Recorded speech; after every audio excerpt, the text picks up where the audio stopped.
Welcome to a special presentation of Hastings Mystery Theatre. We have a mystery marathon. It's the 1954 to 55 Sherlock Holmes series.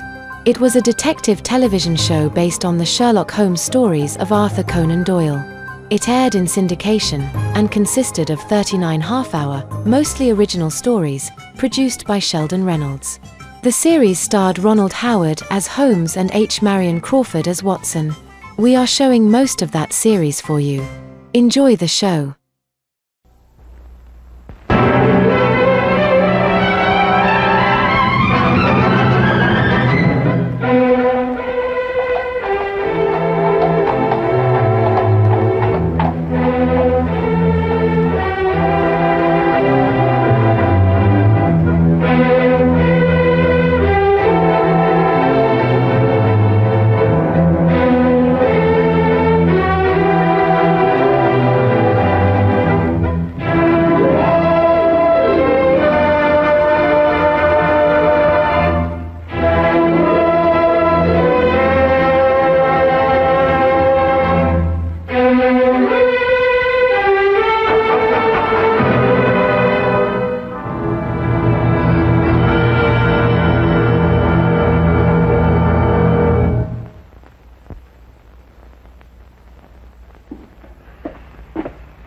What in heaven's name did you hit her for? How many times do I have to tell you I didn't strike her? I never harmed her. She has a broken arm, hasn't she? Maybe so, but it has nothing to do with me. You're finished. You know that. I am not finished. Confound it, man, my whole career is thrown into this election. Well, what do you propose to do? Pay her the money she asks? £2,000. Don't be ridiculous. Now listen to me, Geoffrey.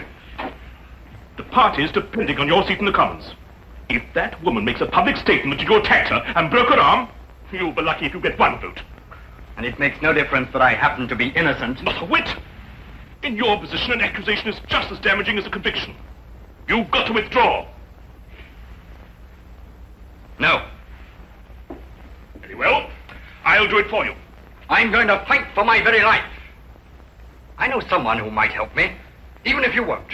You've got 3 days to clear this matter up or get out. On Sunday evening, I'm going to make a statement, one way or the other. I thought you were my campaign manager, not my accuser. 3 days, remember! Marriage Bureau. Idiot. So I went to a marriage bureau. She seemed a very charming sort of woman, cultured and good background and all that. Yes, but a marriage bureau? Yes, I've lived in the country for a long time now. I just never seem to meet any woman except the most ineligible and unattractive ones. I've been lonely these past few years since my wife died. This bureau seemed reasonable enough. After all, they promised to introduce you to ladies of cultural and intellectual backgrounds similar to your own. But they didn't mention blackmail. £2,000, you say? An impossible sum. Even if I were guilty, which I'm not. My whole career is at stake, Mr. Holmes. I think it might be a good idea to have a look into this marriage bureau. Don't you agree, Watson? Yes, I'd say so. I simply can't believe Mr. Oliver, he's the proprietor, could be involved in this. And you say you have 3 days to pay or disprove the accusation, eh? Yes, Mr. Holmes. It's not very long, I know. It isn't getting any longer. I suggest that Dr. Watson and I start our investigations immediately.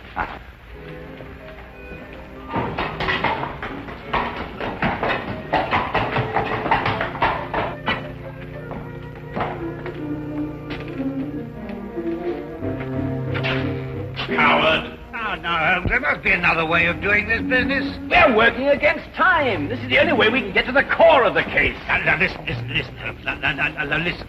You go on in, and I'll just wait here. Do you see? But I'll be here if you need me. You're absolutely no use to me at all out here. Come on. Oh, come on. Come on, Watson. Come on.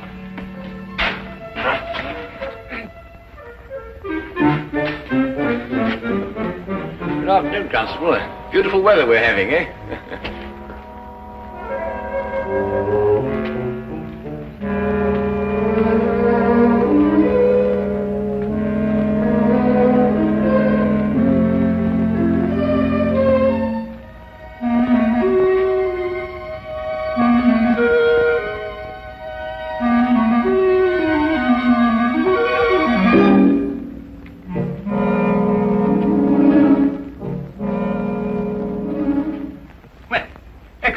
Everything seems to be in order.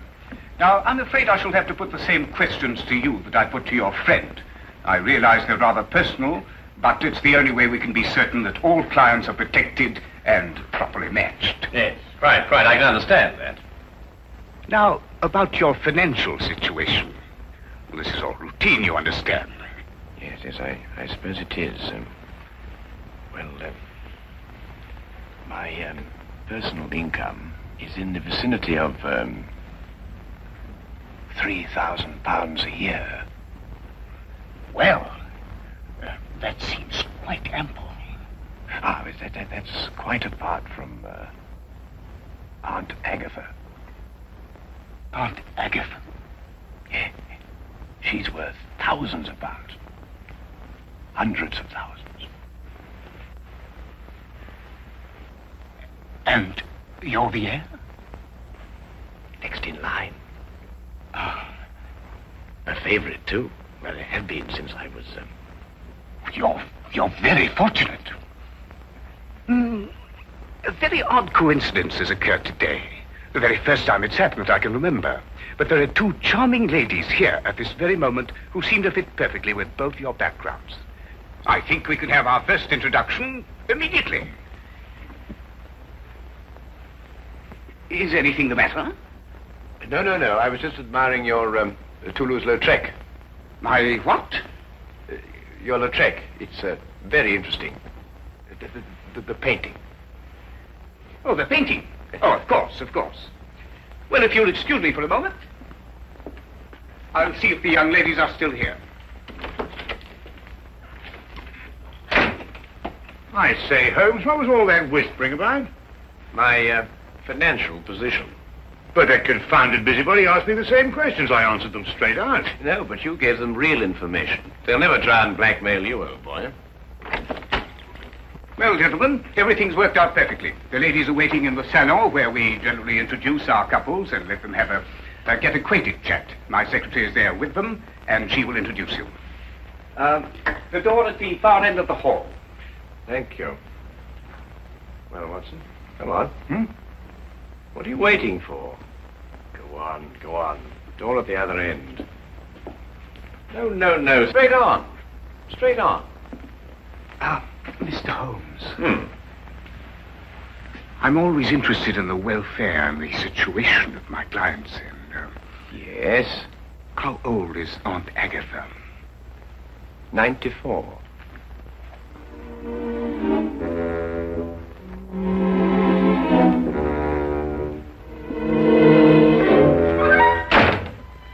Tell me, Miss... Pamela. Oh, that's a charming name, perfectly charming. Now, tell me, Pamela, do you prefer living in the country or do you like living in London, huh? Oh, I like living in the country best. Do you really? Well, so do I, as a matter of fact. I love the country. The thing I like most about the country, I think, is the early morning ride. Really? Yes. Do you ride? No. Oh, pity.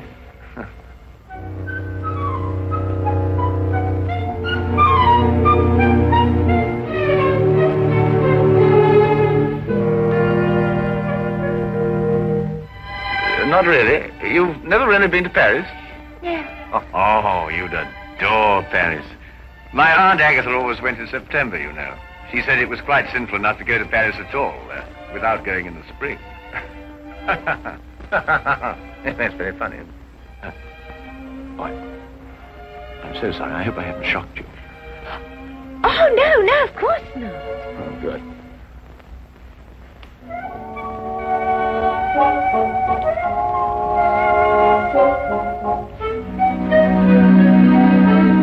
And Sir Charles was furious, of course. Well, he hates to lose a wager.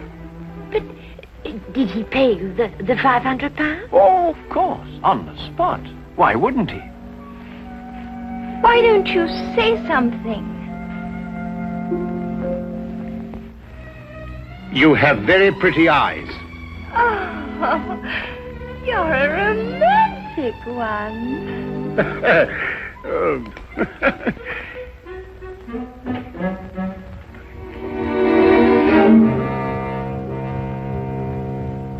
Well, has everyone become acquainted? Oh, we've had ever such a lovely chat, Mr. Oliver. Splendid. It's nearly time for us to close the bureau, so I must ask you to leave in a few moments. But first, in accordance with our policy, I want to encourage all of you to know each other. Might I, for instance, suggest that all of you have tea together tomorrow, and then perhaps go to the theatre. That is, of course, if it suits everyone's convenience. Oh, that would be lovely. Oh, yes, let's. Oh, yes, perfectly delightful. Excellent. Well, I will allow you some minutes to make your preparations, and then I'm afraid we must close the office.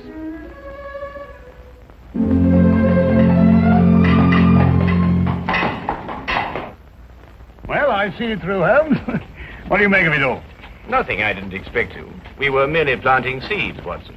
Planting seeds? Yes, it's my theory that if Oliver and the others are blackmailing, they're choosing their victims pretty carefully.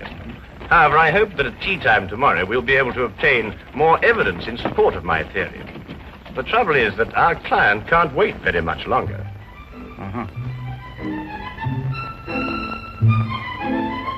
You were telling me about your musical background, Mr. Holmes. I'm afraid I interrupted you. Well, there isn't very much to tell, really. I've spent a considerable fortune on my musical education. But what instrument was it you said you played? The violin, my dear. The violin. At times, rather brilliantly, I've been told. Oh, dear, do be careful.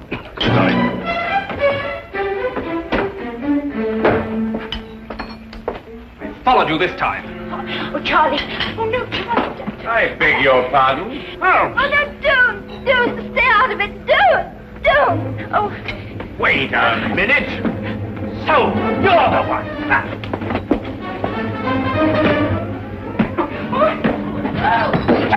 Oh, Charlie. What have you done to him? The police. Somebody get the police. He's my husband. This man, this one here. I saw what he did, ma'am. You better not try any more tricks, mister. The police will soon settle you. But this is outrageous. You don't understand. But it's true. They're married. And he was trying to break them up. I know he is tight. In here, Constable. There's your man. Holmes, why don't you say something? You can't let a thing like this happen to you. We've fallen very neatly into their trap. Don't you agree, Watson?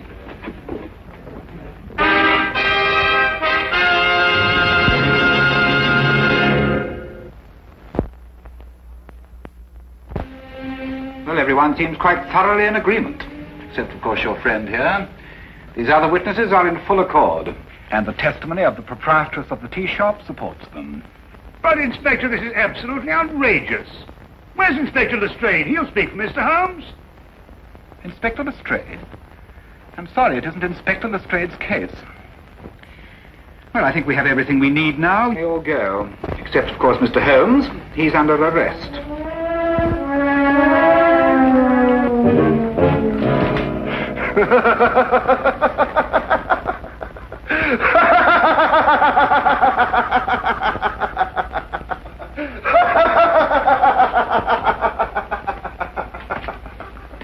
All my life I waited for something like this.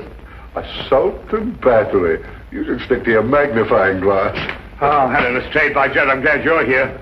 Oh, I was just seeing our more dangerous criminals were properly guarded. You were right, Holmes. Oliver called on me and told me that for £4,000 this case would be quietly dropped.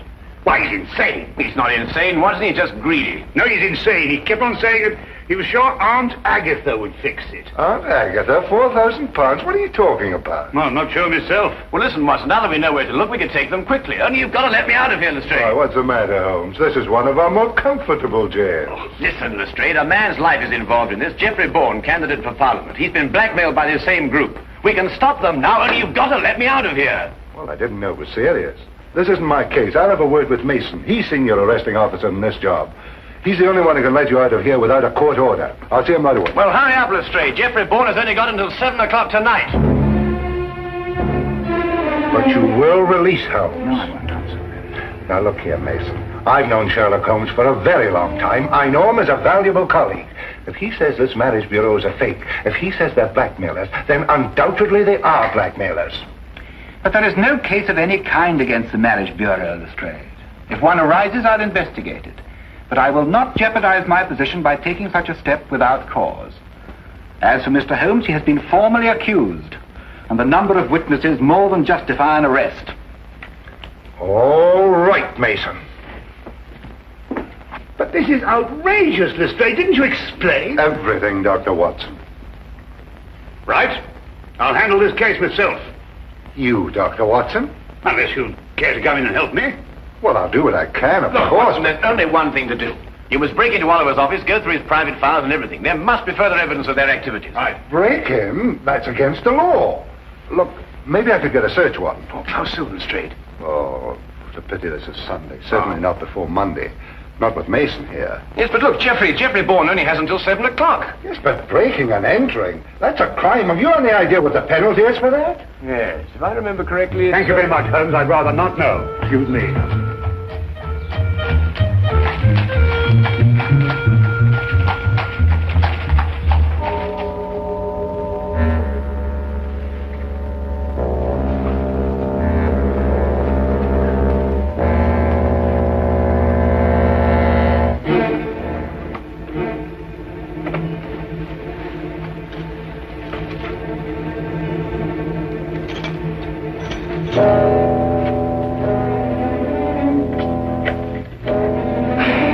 I just had to come and see for myself, Mr. Holmes.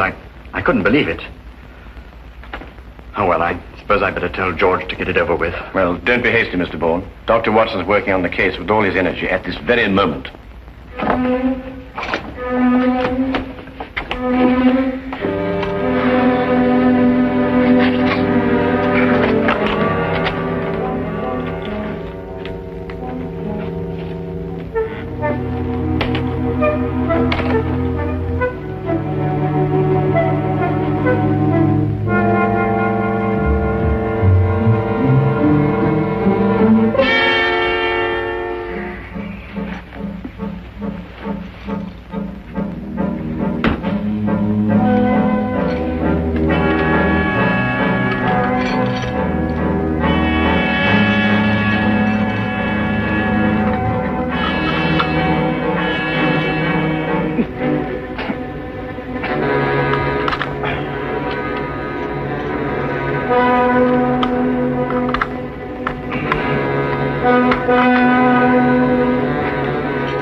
Must be a cylindrical lock with multiple tumblers.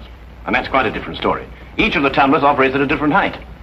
It's an absolutely tremendous task, Watson. Well, what are we going to do? Well, there's only one thing for it. Smash the lock, of course. Why, of course. Smash the lock. Lestrade, if you had blackmail records to keep, and they might be dangerous, where would you hide them? Let me see. Well, blackmail's liable to turn into a running game at any time. I suppose you'd want them to be portable. That's good. That's perfect. I want you to go after Dr. Watson immediately. To the office? I couldn't. Tell him to ignore the files. Tell him to take all the paintings down off the walls, open the backs, and tear them apart if necessary. Paintings? Yes. Oliver's office has one wall covered with paintings, mostly Lautrec, and he hadn't even heard of him. Well, neither have I. Oh, go on, hurry, Lestrade. Go on.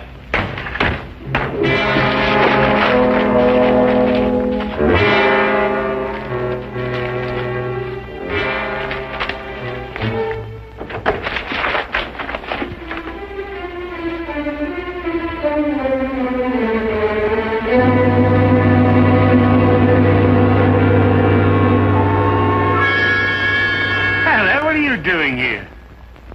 But you gave me a start. I gave you a start.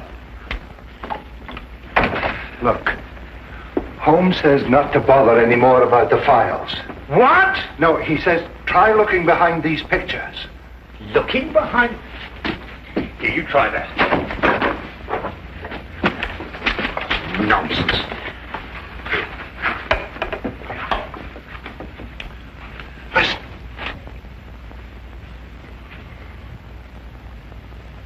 Oh, really, Lestrade. This is nerve-wracking enough without you beginning to hear things.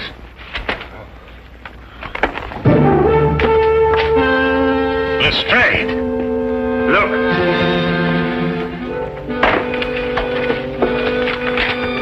That's it.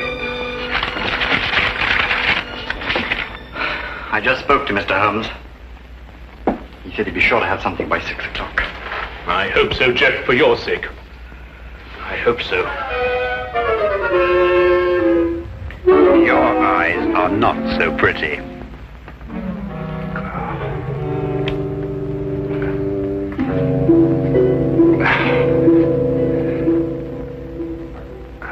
I told you I heard something. Quiet! Who's been in the...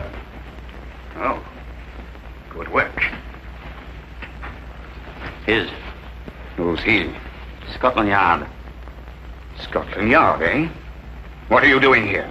Well, Oliver, you interfere with the national election, for one thing. We've got to clean up those files. We'll take care of them later. Edna, listen to what I'm telling you and see if you can do it right. Stand right here, and if either of them makes a move, scream. Can you do that? Yes, Mr. Oliver. Good. She's awfully stupid, but she can scream.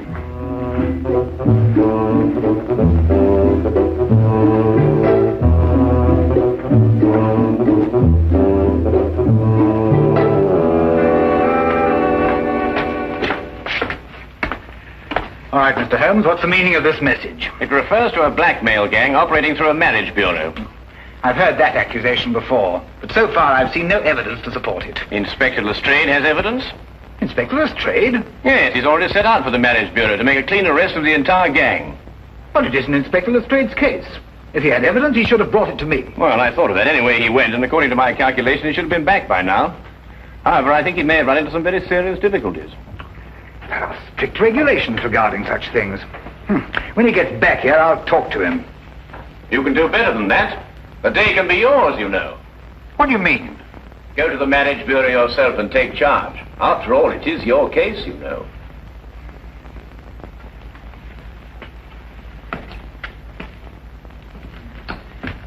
Order a squad of men to get ready. Have them meet me at the side entrance in 5 minutes.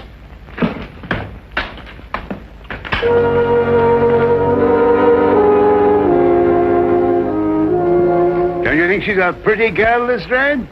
What? You know, Lestrade, I'm so surprised that any girl who's so lovely and so intelligent could be kicked around by a cad like Oliver. Do you really think I'm pretty? Oh, yes. I from the very first moment I saw you. Yes, I... Oh, wouldn't you like to sit down? You must be tired standing. Yes. Yeah.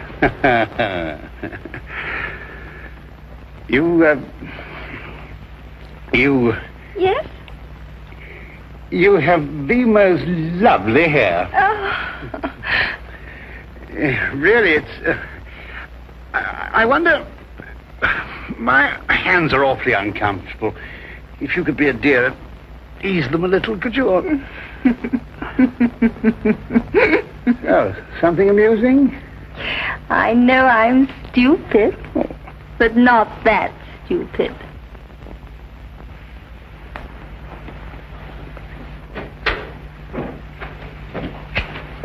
Oh, are you ready to go, Mr. Oliver? Well, Inspector Lestrade? Oh, no, not Mason. Where are you going? Mr. Vaughan, before 7. I've got to get there. Go after him and untie his hands. I never saw such a Sunday.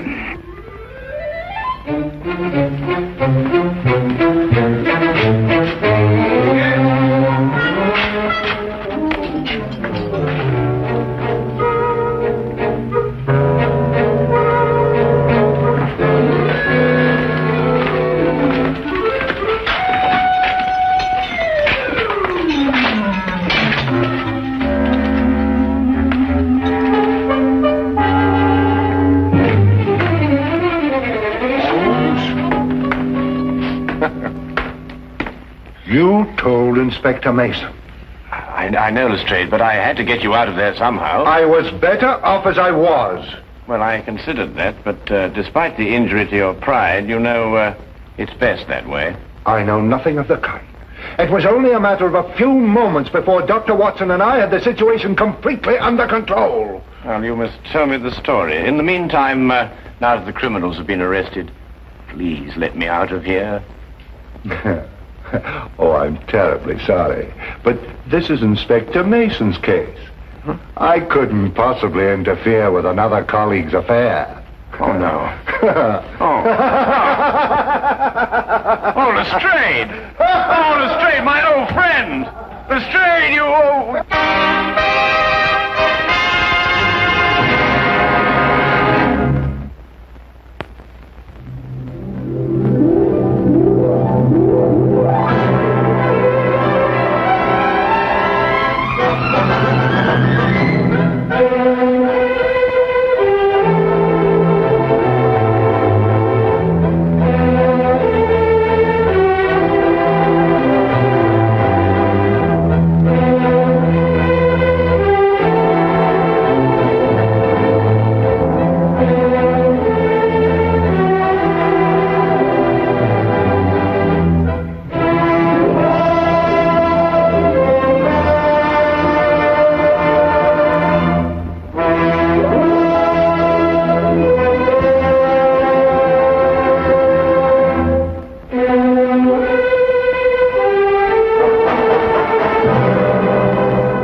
I say, it's a bit early, Holmes. You expecting anybody? Oh, boy. Oh, no, not.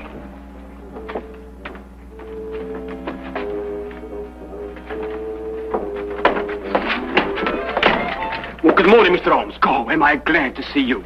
Yeah, I'm sorry to come barging in on you like this, but I'm in trouble. See, the situation's a bad one. Oh, it's a real stinker. I'm in dead trouble. Now, you be careful how you handle that. That's a brand new tit for. See, now, you'll understand when I explain it to you, see? Now, my name is Harry Croker, and I'm chin-deep in trouble. Right up to there. Oh, if my poor old grandmother could only see me now. My name is Dr. Watson. This gentleman is Sherlock Holmes. Yeah, Mr. Holmes, you're the only man who can save me. Now, you've got to do something to save me, see? Everything depends on you see? My life, my career, my future, the lot. Yes, well, it all depends on you, Mr. Holmes. Yes, but what save you from what, Mr. Crocker? Well, if you're going to find the time, perhaps you'd like to sit down. Yeah. Thank you. No. Murder, I'm afraid. What? Yes, I've been accused of murder. No. Me! Yeah, and I wouldn't harm the air on a fly's head. Not even on a beaten fly. Yeah, I faint when I see blood. And they go and accuse me of murder. You know, Mr. Holmes, now, look, you're a man of intelligence and capacities and appetites like... See, you're a man of education. Crocker? Did you say Harry Crocker? Yes, that's right. Here, perhaps you've seen me perform at the local vaudeville theatre. Escape artist extraordinary. No bolts, chains, or shackles can contain me. Just like it says on the billboards. Yes, I'm sure. Mr. Crocker, who is accusing you of murdering what? Who? Well, the police. What? Yeah, they come right in, and they say, you're guilty, Harry Crocker. Aye. And then they whisk me away without saying another word. Mark you. I say, Holmes. Yeah. This man is a fugitive from the law. Yeah, is there a picture of me in there? Is it any good? I hope it's my right profile. It's the best. Oh, hey, what do you think of that? It says here, that you allegedly killed a young chorus girl named Sally King last night. Killed? I tried to get rid of her. I should say that amounts to the same thing. It also said that you were taken into custody by the police. That's right, yeah, that's what I said. But then, you see, I decided I had to go and see Mr. Holmes. And so, I left. What? You left? Yes. Well, how? Look here, Holmes, this man might be dangerous. Yes, but no. Don't worry about that, Dr. Watson. Easy-going Harry Crocker, that's what they call me. Always a smile in a song when things go wrong. Eh?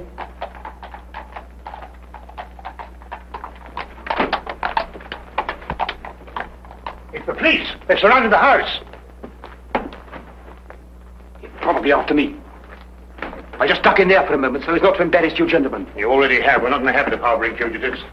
I wouldn't dream of asking you gentlemen to do anything that was contrary to your conscience. No, I wouldn't do that. All right, Holmes, you were seen coming in here. You're treading on thin ice. Very thin ice. Oh. And what have you to say to this? I don't know, Inspector. No, it's not my style at all. But if you really want the owner, he's in that... Thank you, Holmes. I had a bad moment there.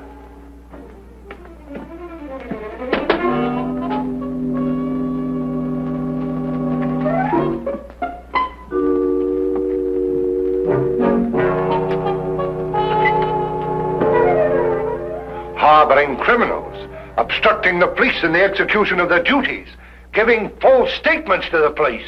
That's remarkable. Truly remarkable. Well, I must say, that fellow has the most remarkable flair for disappearing, Watson. Don't you agree? Well, I'd prefer he'd practice somewhere else. Inspector, what's the case against Harry Crocker? He's a murderer. As if you didn't know. Yes, you inferred as much, didn't you? But what are the facts, my dear fellow? He's a performer at the Empire Music Hall. Last night he left with one of the chorus girls. This Miss Sally King? Yes, that's right. Short time after that, she was found in the alley, dead, strangled. I see. I'd say you had a pretty slim case, you know. The stage doorkeeper heard them quarreling on the way out. And a newspaper boy has testified to the fact that Crocker came out of the alley alone. Not so slim now, is it? I think Lestrade's got the right man this time, Holmes. And Crocker denied all this? Not at all. He's admitted the truth of every statement, point by point. Well, then I don't see what all this... Here, wait a minute. Here, we had a quarrel, all right. Yes, we quarreled. But I never killed her, so may I drop dead. Well, where on earth did you come from? Well, Mr. Crocker, let me be the first to congratulate you. Absolutely inspired. Now, tell me, how did you do it? How did you manage it, eh? Here I am? Yes. Oh, simple. See, all you have to learn, Mr. Holmes, is a few basic tricks on my business, and the rest is chicken's feed. Officer! You're under arrest for murder, Crocker. I won't warn you any more of your tricks, and it'll be the worst for you. I promise you that. Yeah, Mr. Holmes. See, Mr. Holmes, that girl was only trying to capitalize on my publicity. Yeah, I gave her a smile maybe once or twice, but you know how these floozes are. But that's all. That's Here, take him away, and try and keep hold of him this time. Hey, Mr. Holmes, please. You're going to do... Yeah, you must do something for me, Mr. Holmes. We'll do our best, Mr. Crocker. Yes. But you better go quietly now. You go quietly. Hey, quietly? Yes. All right. But don't forget, will you? I shan't. You won't forget. No, I You shan't. promise? Don't worry. Okay. Goodbye. Hey, Mr. Holmes, you won't forget me now, will you? You'll do your best to save me, won't you? Please, promise. Oh, my poor old grandmother, go and see me now.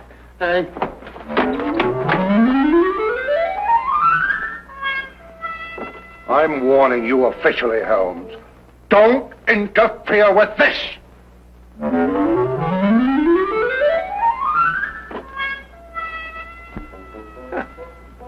That's really remarkable, Watson. Absolutely remarkable. Have you any idea how possibly he could conceal himself in that closet? Don't push Lestrade too far, Holmes. He's been after your hide for a long time. Yes.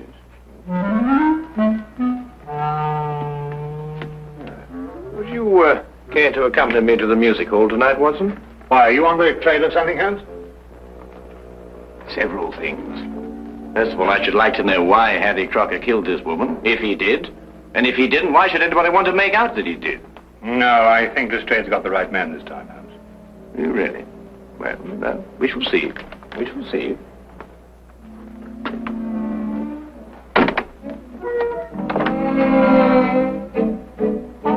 Holmes?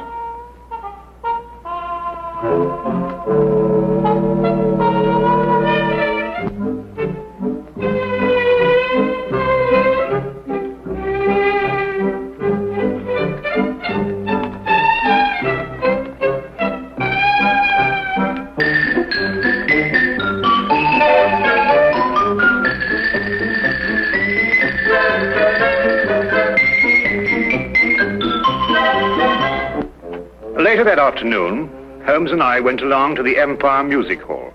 Not to be entertained, mind you, though I dare say the day gave promise of that. We stopped for a moment to chat with the news vendor who repeated the story he had told Inspector Lestrade. He had been standing on that very spot the previous evening when Harry Crocker passed him coming from the stage door exit. Crocker had definitely been alone, and what's more, he'd been in a temper. I must say Holmes did little to break down the fellow's story.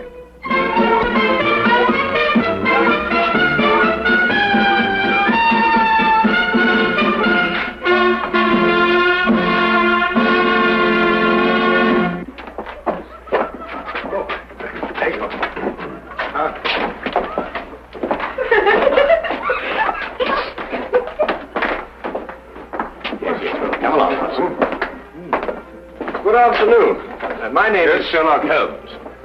Oh, yes, indeed. I've heard of you, Mr. Holmes. My name's Charlie Willis. I suppose you've come about poor Harry Crocker's trouble. Yes, I have. Tell me, is there any other exit from backstage to that alley out there? Oh, none, sir. The only other way out is round through the front of the house. Then anyone going from this area to that alley would have to pass your desk on the way. Yes. I presume you remain on duty throughout all performances? Well, I know what you're getting at, sir. But like I told the police, as soon as Harry walked out, this girl came chasing after him. Ooh, buzzing like a hornet she was. And where did you see her next? Oh, not until Miss Zaza came screaming back through that door. I ran out and found the girl lying there, dead. Then I understand that neither Mr. Crocker nor Miss King returned through that door last night after you saw them leave. I'm afraid that's it, Mr. Holmes. Yes, Holmes, I'm afraid Inspector Lestrade has got his foolproof case. Granted, of course, that the inspector himself is foolproof. Miss Zaza, where might she be found now? Oh, the girl's dressing room. Which one? Oh, they all use the same one. It's the second door on the left, down there. Better knock before you go in. Oh, we shall, sir, I assure you. Thank you very much, Mr. Willis. Good afternoon. Watson. Oh, it's a pleasure to be of service to you, gentlemen. Yes.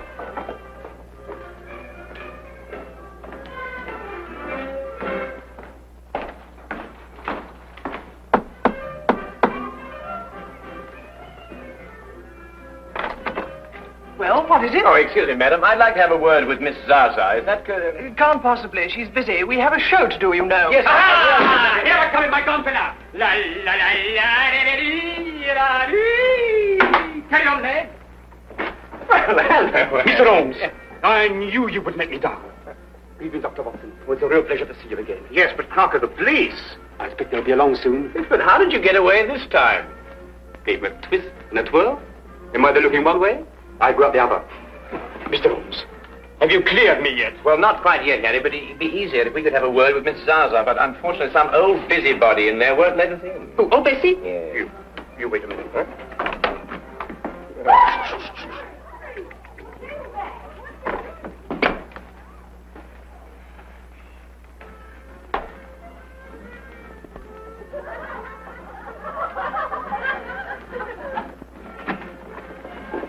Come right in, gentlemen. This is a most uncomfortable business, Holmes. Really, Oh, I beg your pardon. Gentlemen, this is Miss Zaza, singer extraordinary. Now, Fanny, tell Mr. Holmes everything he wants to know. And don't be shy. All right, Harry. What would you gentlemen like to know? Oh, well, we're sorry to inconvenience you, Miss Zaza, but, That's all right. I understand it was you who first discovered Miss King's body. Yes, I did. It was just horrible. One minute she was standing here next to me, right where you are now, Mr. Holmes. I could touch her. And the next, it was just horrible. Yes, of course, it must have been. Then you were here when Miss King came off the stage last night, is that right? Of course. She came in here very angry and in a very big hurry. She tore up her costume. Excuse me. Then she put on her clothes and she ran right out again. I see. Was she in a hurry to meet Mr. Crocker? Was she? I don't want to repeat what she said. You understand? Oh, of course not. I quite understand. Then, just to be quite certain, she rushed in here to change her clothes, and then she... Put on a locket. Locket? Here he is. Gentlemen! Don't let him get away this time. What do you think you're doing? What do you think you're doing, you, eh? You let me go. You let me go. What do you think you're doing? Let me go. Here, girls, save me. Here, you're arresting an innocent man. I thought I'd find a bunch of you here together. You'll have a great deal of explaining to do, Holmes. I should be delighted to, Lestrade, but first let Miss Zaza finish what she was about to tell me. What did she know about it? I was only going to say that Sally wore a locket that Harry gave her when we first opened here. She couldn't wear it during the show, but she always put it on immediately afterwards. Locket? What's all this about a locket? A little trinket. It didn't amount to a thing. Did this Miss King wear this locket last night before she left the theatre? Oh, yes, always. She said she wouldn't be caught dead without it. Oh. Oh. Did you find this locket on the body, Lestrade? He hasn't changed since last night. We haven't been able to hold him long enough to search. Here, I can explain all this, Inspector. I can explain everything because I'm innocent, you see. I'm innocent.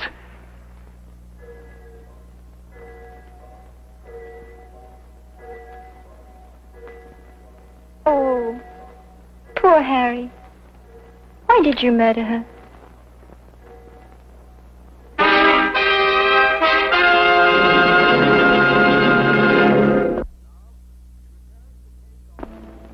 And now, we return to the case of Harry Crocker. Don't usually get morning visitors around here, even with police permission. Here's the little lady. Okay. And the clothes she was wearing, have you got them? Yes, sir. Won't be a minute. Thank you.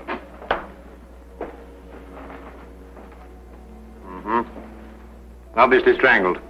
From the position of the finger marks, it appears she was facing her assailant. Yeah. Yet her fingernails, which are rather long, show no signs of a struggle. I don't follow you, Holmes. Holmes! Did you see what you did? You didn't try to fight me or beat me off. You merely pushed my hands away. Yes, that's right. Why? Well, I didn't want to strike you. Why? I didn't want to injure you. But I was choking you. I did, if I didn't take that seriously. Exactly. Well, what do you mean? Well, you didn't take me seriously because you know me too well. But say my attack had come at the end of a savage argument. Well, that would have been different. Ah, now you're getting to it, Watson. By Jove, Holmes, you mean that the girl in Crocker had a savage argument, she'd have clawed his face? Yes, but she didn't. Then whoever attacked her, she knew very well. And Harry Crocker's telling the truth. And the problem becomes, who is lying? Here they are, just like they come off her. Oh, that's very good of you, but I don't think we shall need them now, and thank you very much for your assistance. Good day. Where are we off to, Holmes? Well, we're going to the theatre, where I believe we will provide what they call an added distraction. Oh, Mr. Holmes and Dr. Woodson. The police have just been asking for you. Well, where have you hidden him this time? Hidden him? Harry's obviously escaped again. He's a most extraordinary fellow, isn't he, Mr. If you're responsible for this, Holmes... Now, look here, Inspector. Holmes and I have only just arrived here. And after all, it isn't the first time he's given you the slip, is it? I'm surprised at you, Dr. Watson. A man of your professional reputation and military background. I'm surprised at you. An excellent portrait of the late Miss King, what, Holmes? In happier times, Watson. What's on her? Again, Harry? No bobbers around the house. And I think I ought to warn you, Inspector Lestrade's waiting outside. Well, I had to drop in here to give him the slip. Do you know, I never have been able to work out this trunk trick. Now, my father was a wizard. Yeah, good thing you happened to come along. It's a fascinating business, Harry. Do you mean to say it's possible to get out of one of these baskets unaided? Oh, my father did it twice a day on the stage. Used to have exhibitions where they locked him inside and threw him in the river. And up he'd come, free and smiling. Great sport, the old man. Rest his soul. He's passed on, then? Last time they threw him in the river. I thought so. Get him! Now, let me go, let me go, let me go, let me go, I'm coming down. Hey, let me go. Here, what are you doing? Here, come on, here, what are you doing? I'm an innocent man, I am. Here, what are you doing? Here, listen, Inspector, listen, please. You're gonna believe me, I'm an innocent man. I never killed that girl, Inspector. I took her out after the show once or twice, we had a drink, and then we've been dancing a bit, and that's all I'm going to put you where I can keep an eye on you. You've slipped for the last time, my slippery little man. Hey! Here! Let me go! Take it off! Just one moment, Inspector. Tell me, Harry, did Miss King join the show in Manchester, or had you met her before that? No, she joined up in Manchester. I never saw her before that. Stage-struck kid, you know the type. Wait a minute, Holmes. How did you know about this girl being in Manchester? Well, all her clothes had Manchester shop labels. And this portrait of her was both drawn and signed in Manchester, as you will notice by the date, May 1897. Oh, Harry, I've had a certain amount of experience with lockpicking in a purely amateur way, you understand. Now, I wondered, do you suppose that this little piece of wire of 3/16 diameter would in any way manipulate this lock? Say we inserted it through here like this and then bent the loop. That's a good idea. That Wait a minute, Holmes. Nonsense like that at a time like this. Take him out of here. Hey! Hey! Excuse me, Inspector.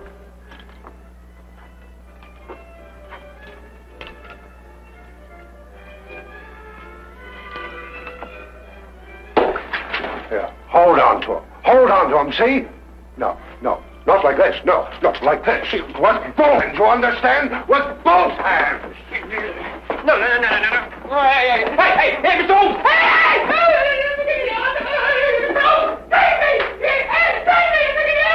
That is the end of the Harry Crocker case.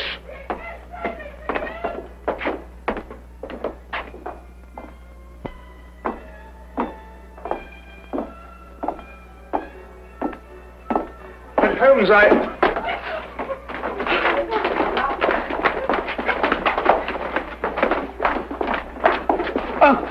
do beg your pardon. I didn't notice that you... It was my fault, Dr. Watson. Oh, look, I spilled my makeup on your coat. Yes, I'm terribly of course, sorry, sir. that's it, and don't apologize, young lady. We're all indebted towards you. I beg your pardon? You've just proved that Harry Crocker couldn't possibly have murdered Miss King. Here, Lestrade, ask Harry to come over here, would you?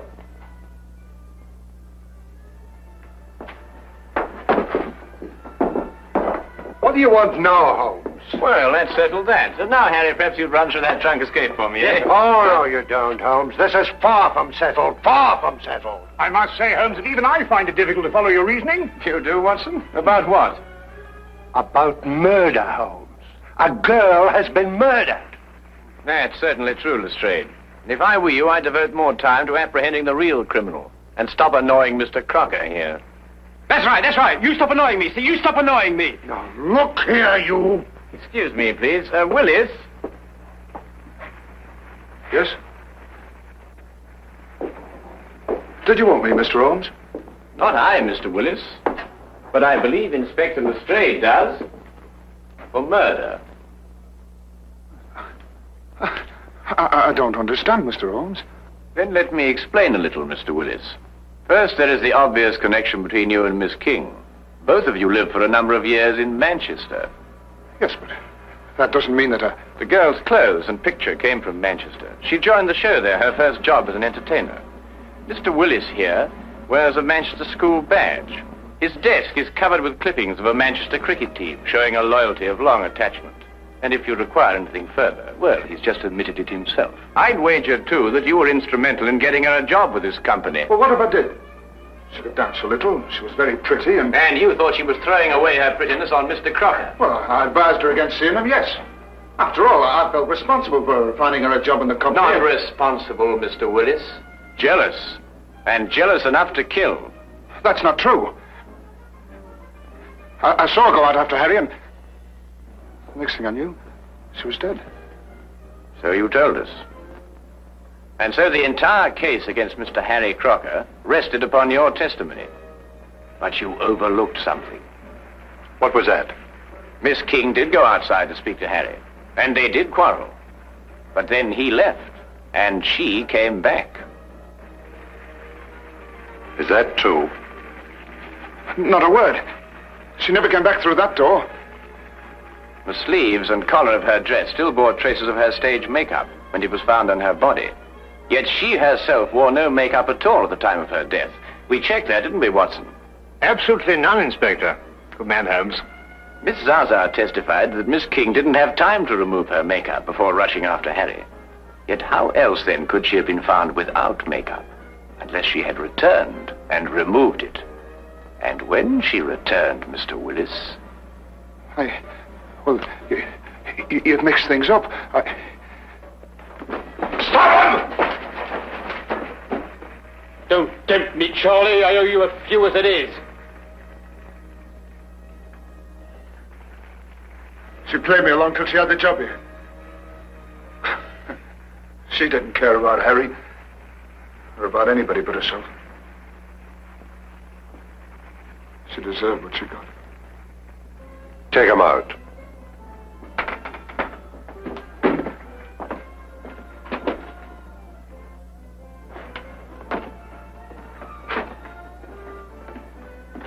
Holmes, now where's he gone? Well, I don't know. Well, listen.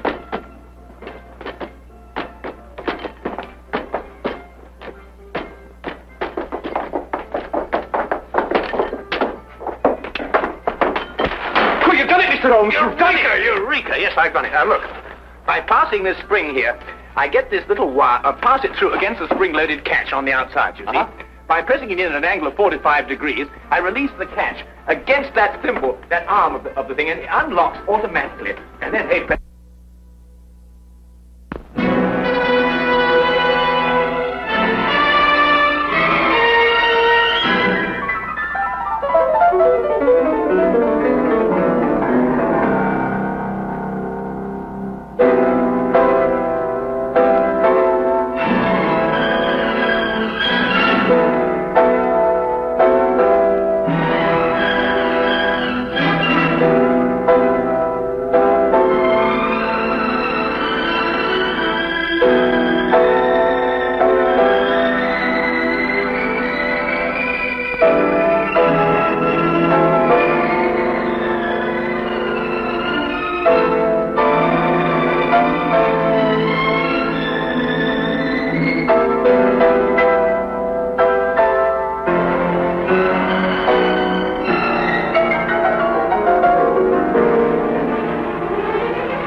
Tried and have been found guilty of murder in the first degree. It is never with pleasure that this court metes out punishment, no matter how richly deserved. How much more painful becomes the task in this season of goodwill toward men. Nevertheless, it only remains for me to ask if you have anything to say before I pass sentence upon you.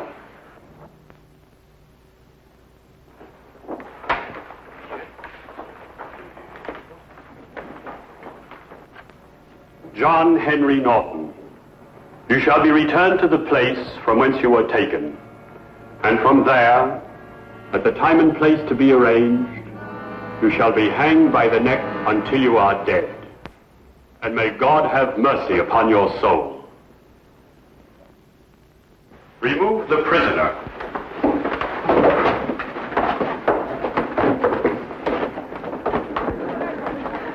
John! Oh, never mind, my darling. Just remember to bring me my Christmas pudding. John! There's a long way between a sentence and the end of a rope, Mr. Holmes. I'll kill you before I die!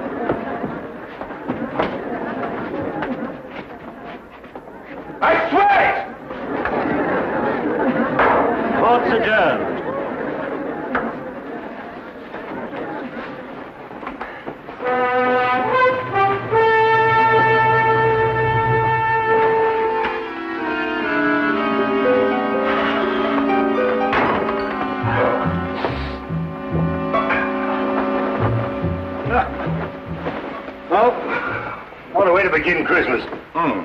My Christmas began the moment that man was out of sight. And yet Mrs. Norton, number 6, still believes in him. It's incredible, isn't it? Testimonial to his charm, Watson. Charm being the first requisite of every Bluebeard. Yes, let me see. What is it? 3 widows, 2 spinsters. You really had him the one before last. Yes, and I would have if the star witness hadn't bolted. Holmes, that threat he made against you. Oh, Watson, remind me to buy another A string, will you? Of course, I know it's all ridiculous, but why do you think he should indulge in such a bluff? Well, you know, the criminal mind travels in devious channels, Watson. However, don't worry, old chap, because if he sends me cyanide, I just won't take it. Well, let me play you a carol, Watson.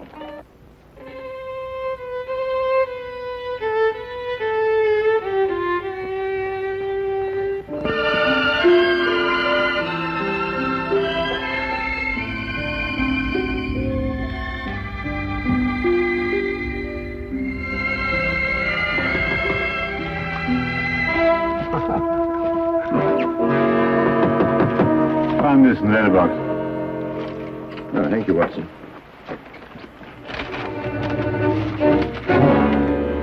What is it?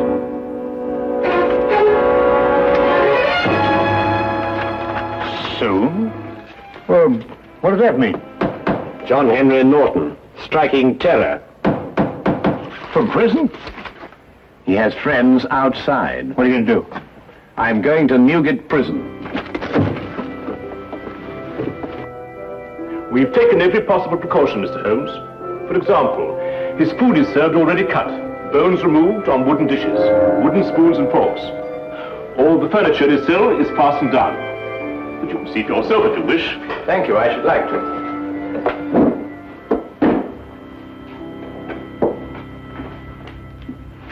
Christmas gifts for the inmates. Every parcel will be properly examined before it's handed on.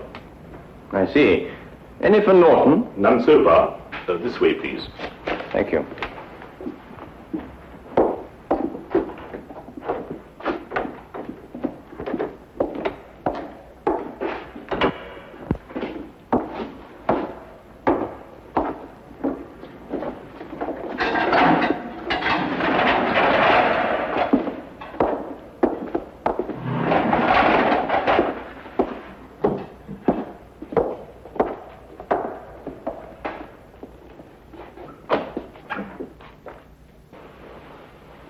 What do you want? Just an inspection. Stay where you are.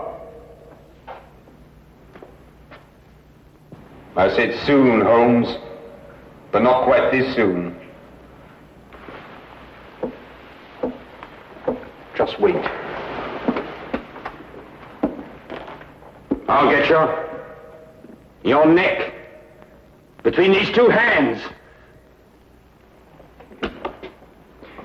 How often do you inspect his bedding? Every morning and evening. Thank you, I think I've seen enough. Don't let it worry you, Mr. Holmes. In just 10 days it'll all be over. Yes, of course. Soon, Holmes! Soon! Soon, Holmes! Soon!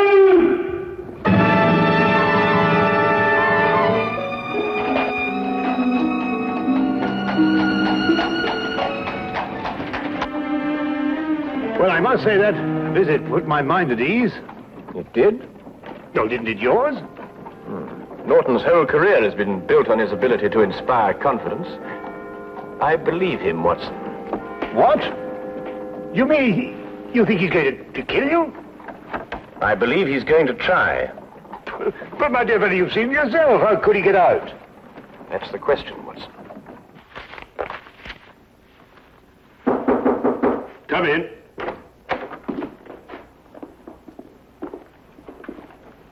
Mrs. Norton, sir. Mrs. Norton, How do you do, sir? you have a present for your husband? Just this, sir. A pudding I made for my husband. May I give it to him, please? All parcels for prisoners have to be inspected, Mrs. Norton. Yes, sir. That's what the guard said. Here it is.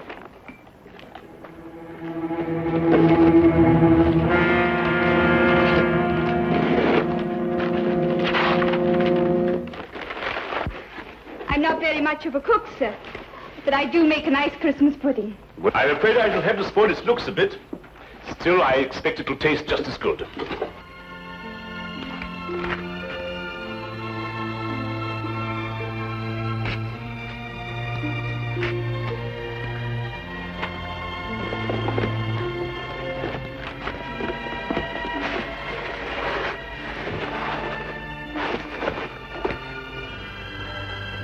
There we are.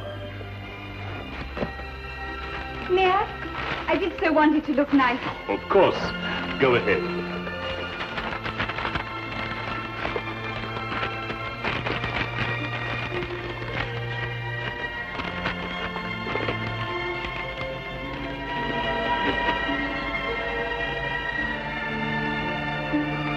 Simmons? Yes, sir. Mrs. Norton may see the prisoner. And may I take this to him myself, sir? Well, I think we can make an exception in your case, Mrs. Norton. Yes, you may. Take her along, Simmons. Yes, sir. Thank you, sir. Wait. I'll take her myself.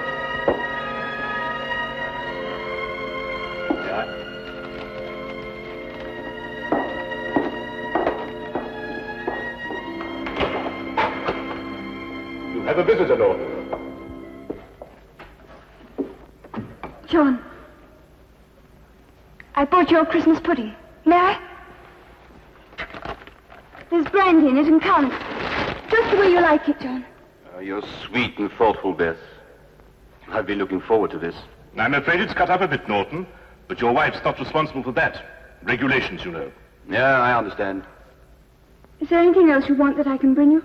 No, my dear, nothing, thanks. This is all the Christmas present I want. Thanks for letting her bring it to me, Warden. Goodbye, John. Goodbye.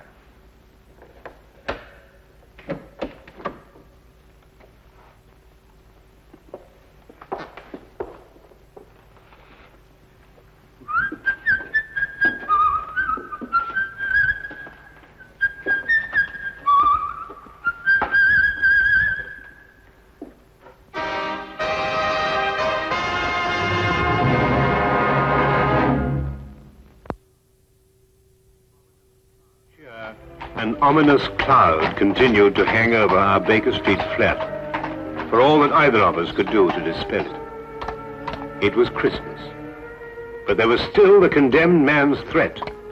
If Holmes didn't make light of it, how could I? Merry Christmas, sir. And a very Merry Christmas to you. Thank you, sir. Go on, old girl.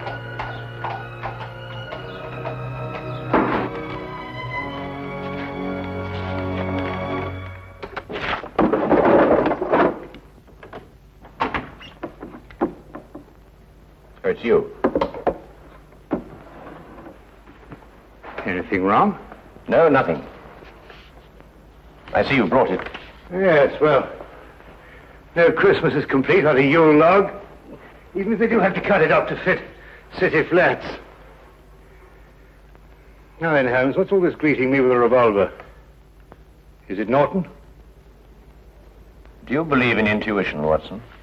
What, you mean, sixth sense, that sort of thing? Yes. Why? Well, I was going... No, it doesn't matter.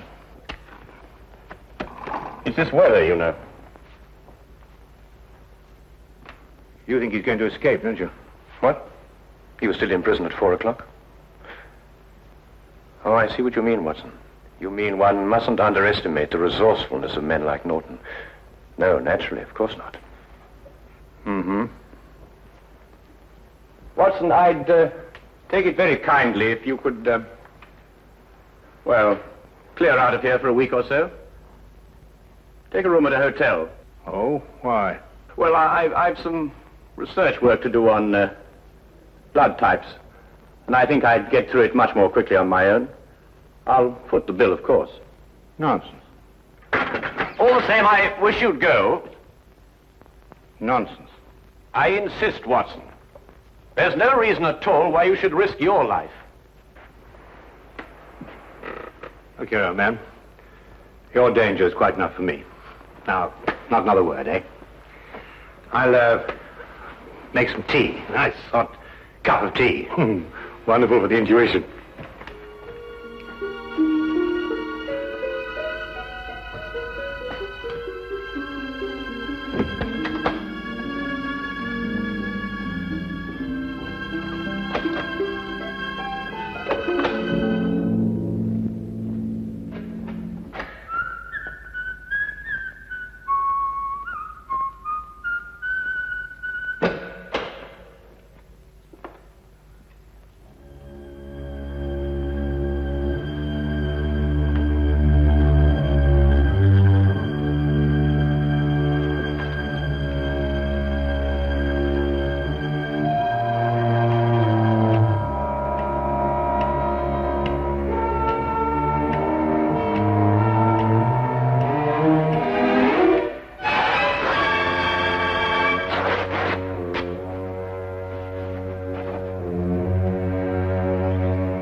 Who is it?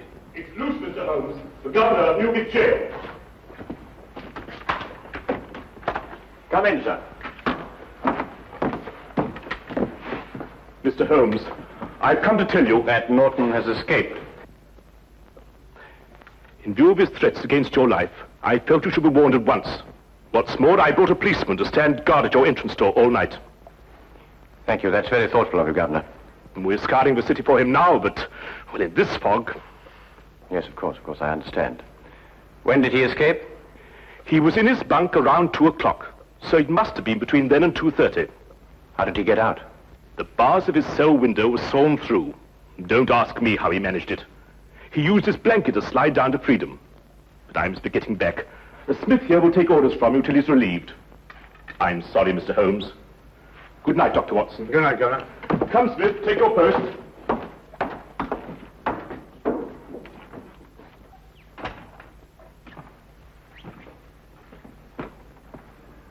How on earth did he get hold of a hacksaw? That's not important now, Watson. I want you to do something for me. Really? Norton is probably counting on the support of his wife. I want you to go to their house and make quite certain that he gets no help from that quarter. But the police will be there already. Ah, we can't be sure of that. You see, the police are probably working on the theory that that's the last place on earth he'd go. I see. You think he may be counting on them. All right, I'll go directly. I'm ready.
It took me some time, what with the fog and the difficulty of getting a cab, to reach Mrs. Norton's flat. When I arrived, the police were already there, making sure that Mrs. Norton did not leave. Of course, Holmes had known they would be, and I suddenly realized he had pushed me out of the flat so that I would not be exposed to danger. I started back at once.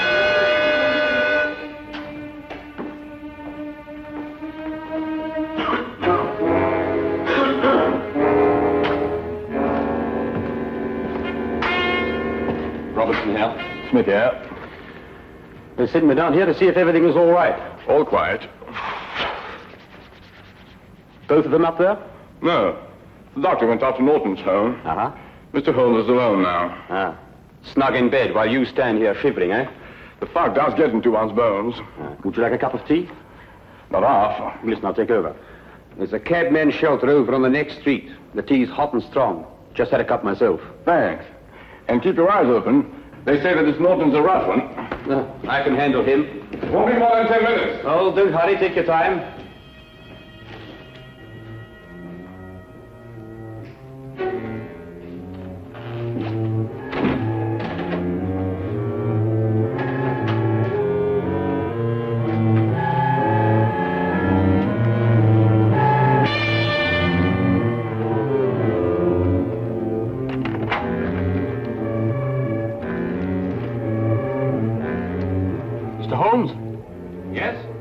I have a message for you from the warden, sir. Should I slip it under the door? It's all right. I'll open the door.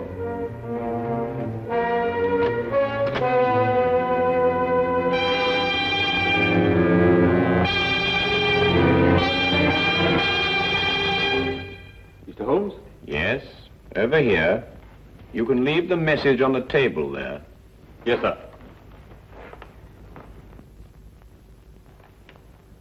I'm holding a gun, Mr. Holmes.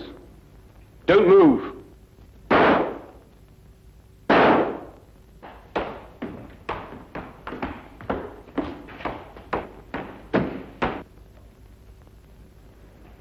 I told you I'd get you, Mr. Holmes. Now they'll get me. But I don't care. I've had my revenge.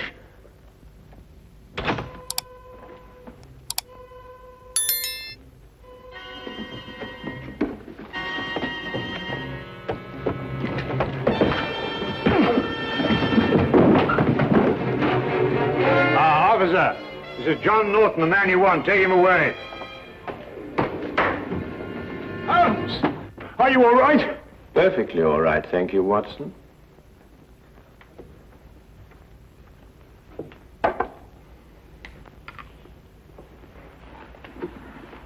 Well, I must say that Mr. Norton, besides being an authority on poisons, was also a deadly shot. Well, what happened? Well, I was waiting here for him, and when he arrived, he destroyed what he thought was me. So that's why you sent me on that fool's errand. Well, I thought it was safer for you. But you might have been killed! Really, Holmes, you must leave this sort of thing to people who are more used to it. Oh, now, really, Watson, you don't mean to say that you're... Now, you listen to me. The next time this sort of thing happens, I'm going to have you locked up for your own good. The very idea. I'm absolutely furious. Why, I just don't know. Sometimes I think you just need a nurse. Someone passed him a hacksaw. I want that man. It's up to you to find him. I'll give you 24 hours. Otherwise, every guard who is on duty in that wing will be dismissed. Do you understand? But, sir... Find him! Those are orders.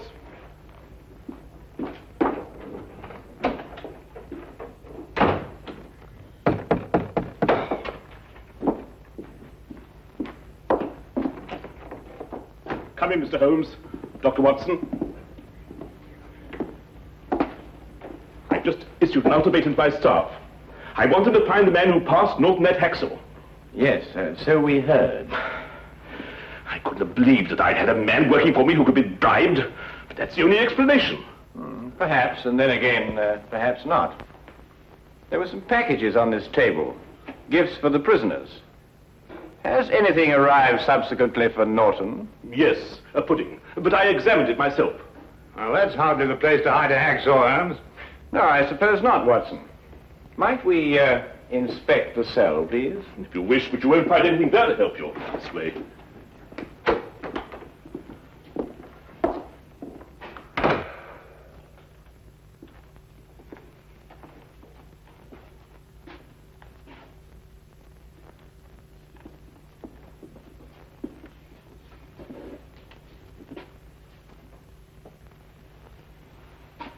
Oh, his pudding came in that. Here's your answer, Governor. Oh, come now, Holmes. A cardboard box with a bit of fancy string round it. Who passed this to Norton? I did myself, after inspecting it, of course. Well, this is what he used to saw through the bars with. That? Watch.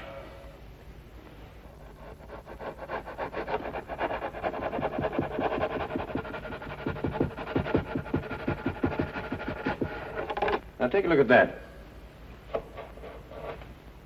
Well, how's that possible? What's the hardest substance known? A diamond. Well, this sort of string is usually made to glitter with an application of powdered glass. But if a section of it is made on a stronger base with a coating of diamond dust instead, then you have a very effective cutting tool indeed.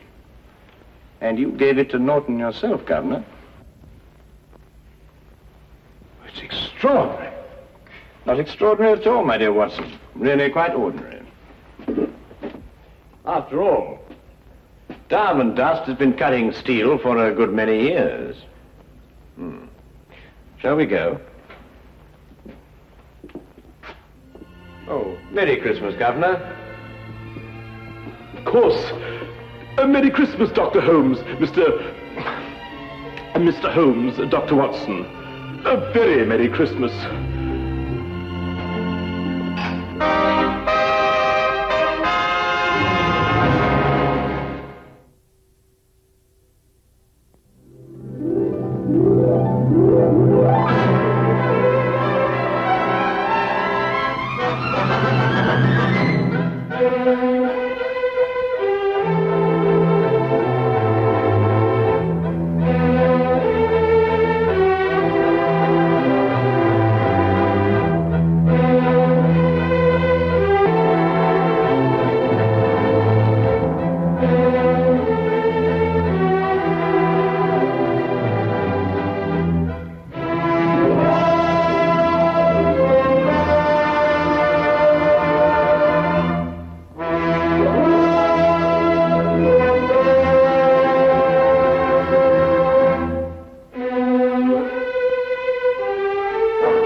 In the several months that I had shared the Baker Street lodgings with Sherlock Holmes, I was consistently amazed by the indefatigable energy he poured into his never-ending war on crime.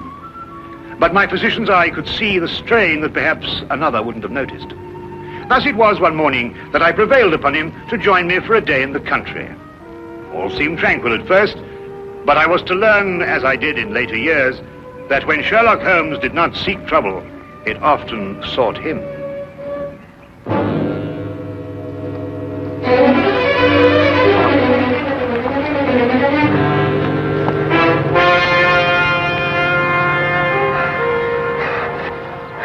Help her.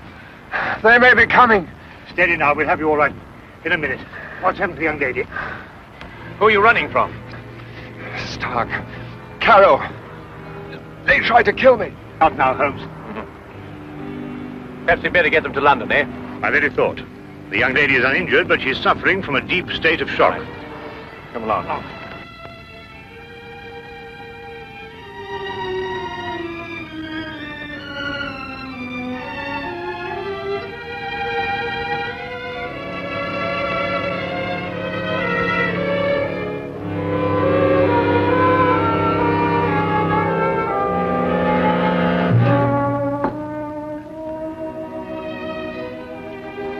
Just drink this, will you?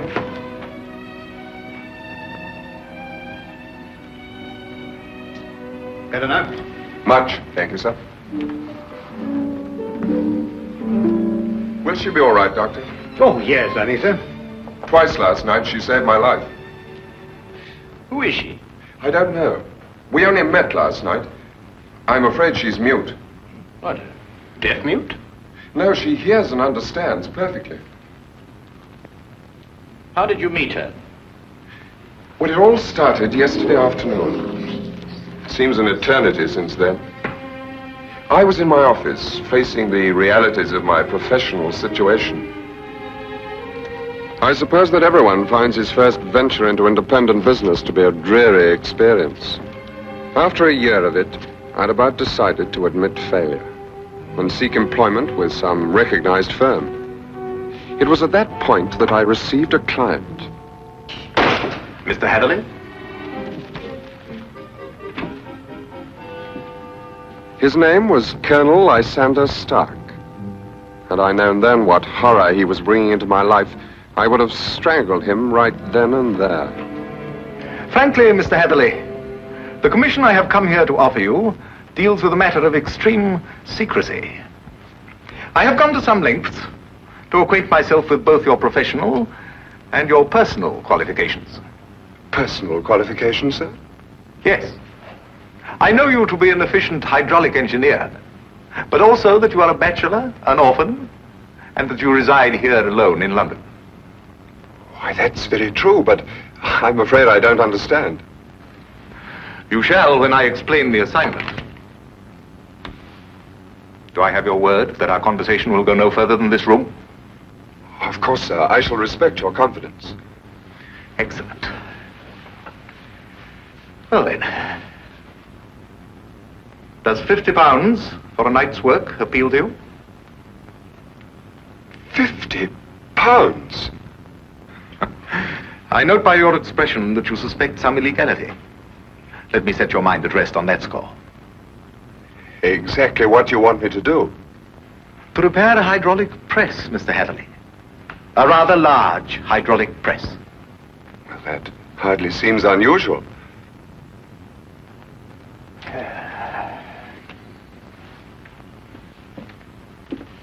For some years, I have owned a small place in the country just outside London.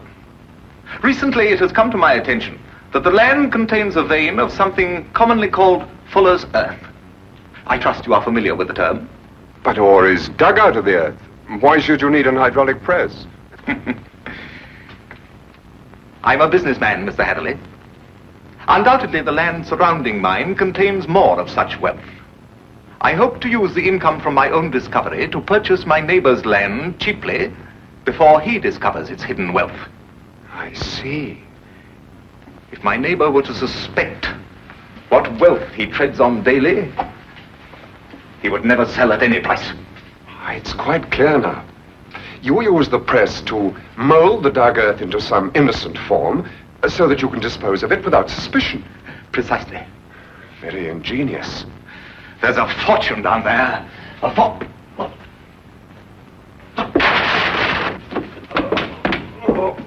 Is anything wrong? What is it, Colonel Stark? Can I get you something?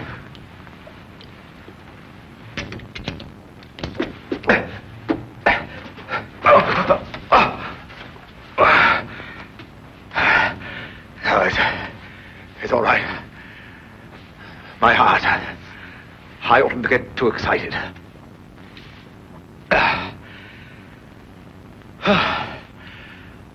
Well, I've put my trust in you, Mr. Hatherley.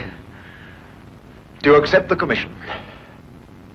When do I begin, sir?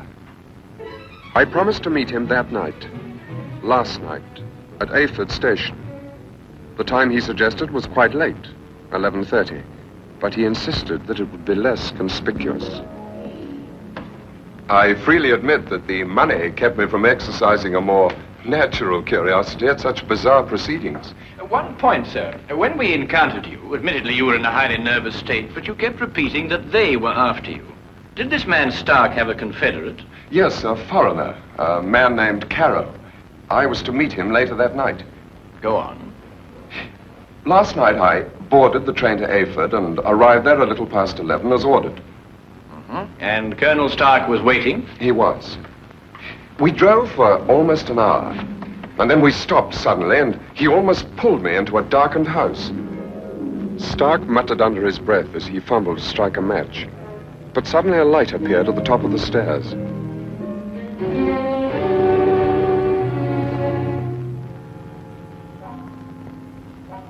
It was the first time I saw this young woman, gentlemen. Even in the poor light, beauty and fear were sharp in her face.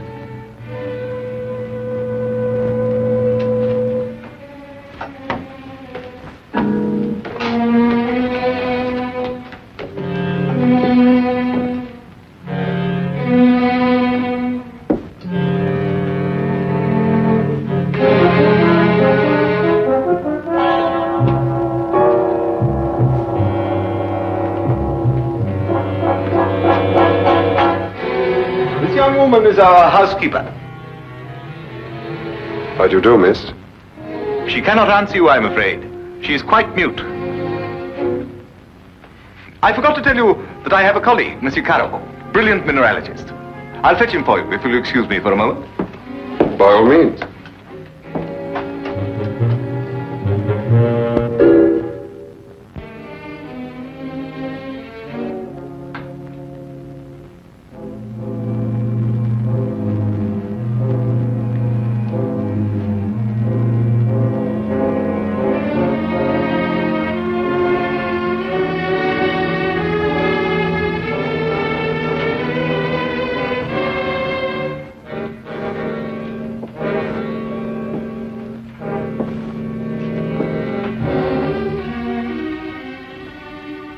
Is there anything wrong? You want me to leave? Why?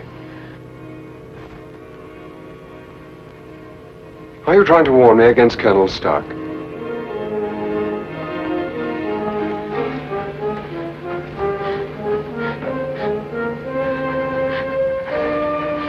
Why should I fear Colonel Stark? I only met him this afternoon.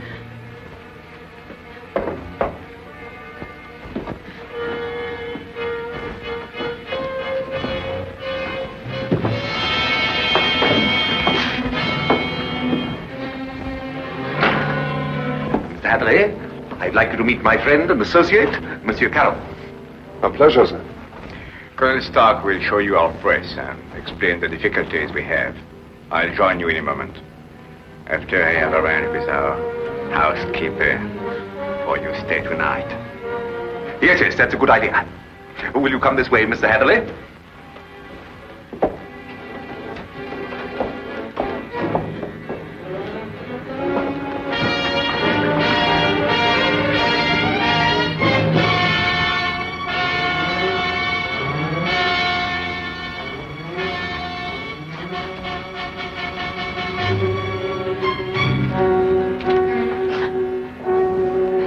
I thought you have learned better, my dear. Perhaps I'll have to send you back to school.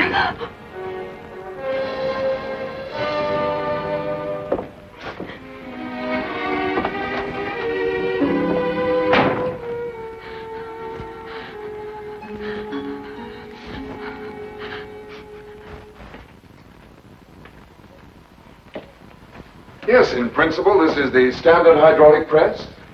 Though I must say I've seen few as large. Indeed? And so it has the work of 4 ordinary presses. I think I told you that time is my greatest foe.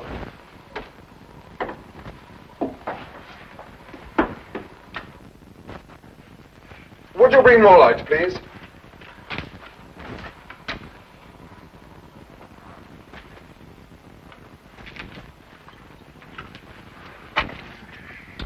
Wood. Concrete would have given you more support. Are these walls reinforced from the outside? Ah, Bruno. I was just about to explain to Mr. Hatherley that all the walls except the one he is examining are reinforced. However, There's no trouble with the walls. It's in the machinery. You'll hear it. Good. Just wanted to check up first.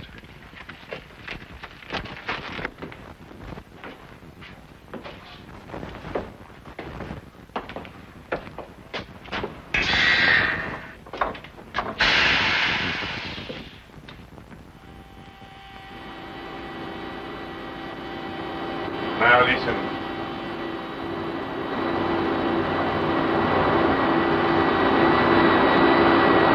Know what it is? One of the cylinders is leaking fluid, cutting down your power. Turn it off and we'll have a look at the driving rods.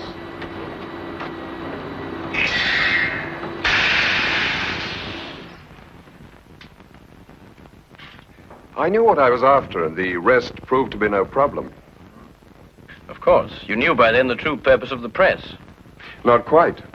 Although I was sure it was not for making dirt brick molds. Much too large for that.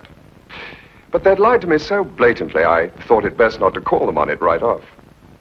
Well, what were they using the press for? Fairly obvious. They are counterfeiters. They use the press to form the amalgam that takes the place of silver. So I learned during the night. It was naive of me to assume that everyone but myself was asleep, but I did.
It's amalgam, Mr. Hatherley.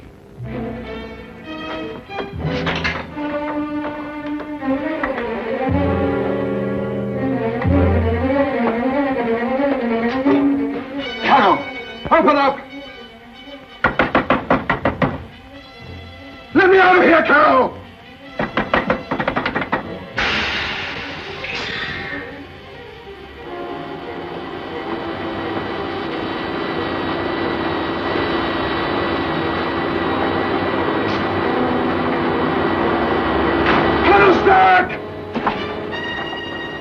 No one knew better than myself what that sound meant.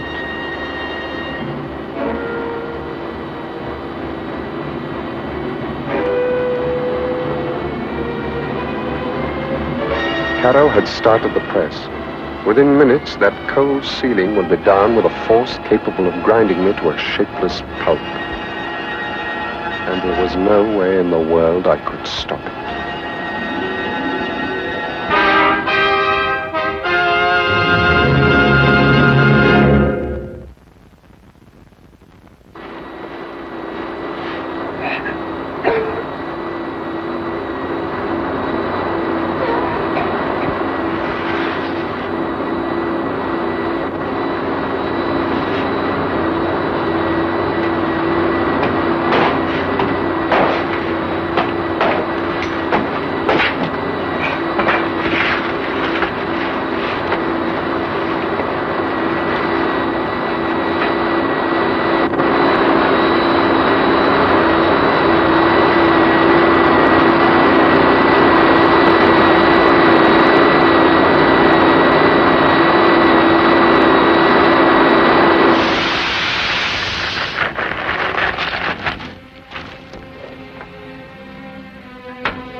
will come with me.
What is this?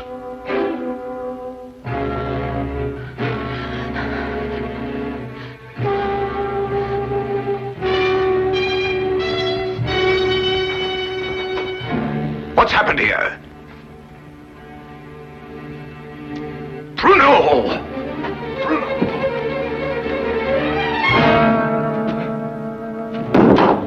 No.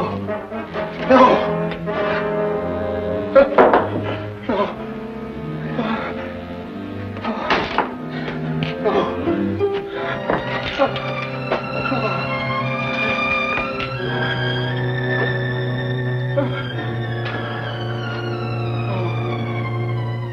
That's almost the last lucid recollection I have. I remember carrying her outside and plunging ahead into the darkness. Then you have no memory of going through the woods? Almost none.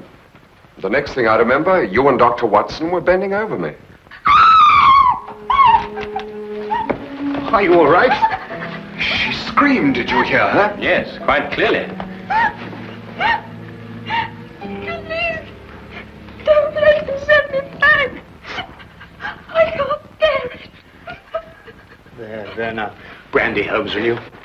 There. That's right. You'll be all right. Here, drink this, will you? Now, Spencer. Now, tell me, do you know this gentleman? Yes, Mr. Hatherley. Oh, you can speak. Oh, why last night did you pretend? I wasn't pretending. I've been unable to speak for a year.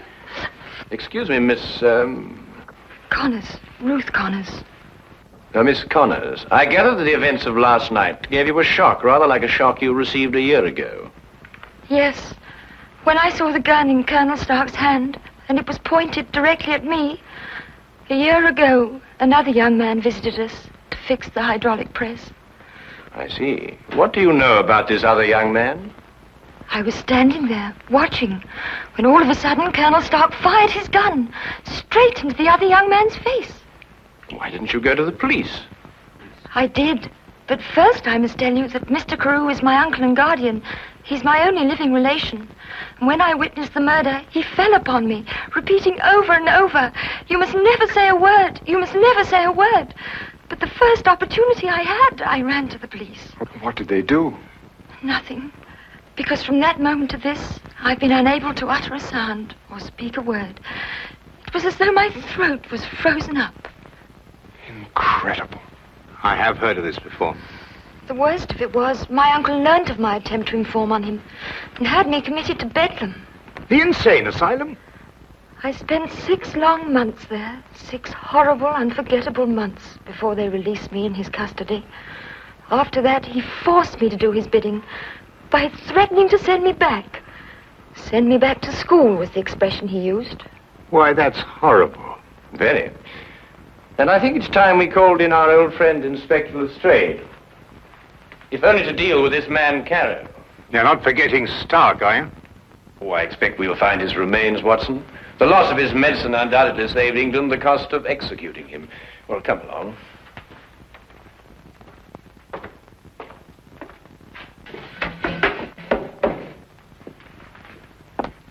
now that young Mr. Hatherley tells us about neglecting the candle while he made his escape, I can place the blame for the fire. You sure it was Colonel Lysander Stark whose remains you found here? No doubt. Several articles of authentic identification, no doubt. Anything else? No, Inspector. Sorry. All right, thank you, Constable. Now where's Holmes got himself to? He just went down to the station. He said he'd be back in a minute. Look here, if Holmes thinks he can do... I'm sorry to keep you all waiting. Well, everything's settled, Lestrade? About as settled as it's likely to be. Stark's dead. Carter's escaped. The only thing now is to go back to London and put out an alarm for him. Oh, dear. Well, tell me, what about the money? What money? Well, you know, the money they were making, the counterfeit. Have you found any? Well, no. Oh, I suppose Carter took it with him. Well, the man would have to be pretty desperate indeed to even bother with real money, let alone counterfeit. What are you suggesting, Holmes? Miss Connors, the only carriage used here is the carriage that Mr. Hatherley rode in. Is that right? Why, yes, I think so. I see. And that carriage has been in the livery stable since last night. Thanks to an obliging constable, I found one of Mr. Carrier's footprints. But there was no trail of similar prints leading away from the house. Mark you, I didn't imagine that he would try and make his escape on foot. How did he get away then? He didn't, my dear fellow. He's still in this house, hiding somewhere. What? Mr. Holmes, there's a cellar where... I examined that cellar myself. No, I mean the special cave they dug under the house to hide the money. And there must be an entrance from the house itself. Well, I wasn't permitted to know exactly where, but I'm sure it was in this room somewhere. Thank you. Well, let's try and see, shall we? I beg your pardon.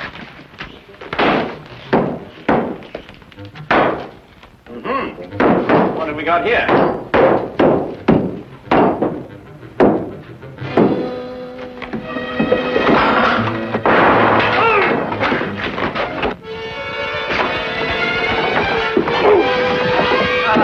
Very neat, Watson.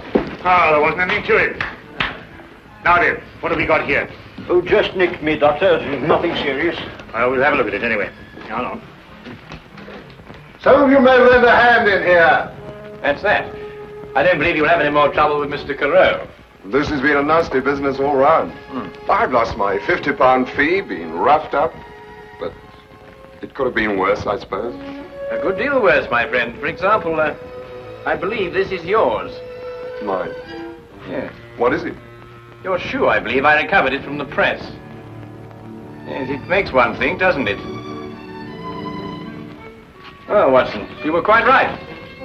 A day in the country can be quite relaxing.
Mr. Holmes!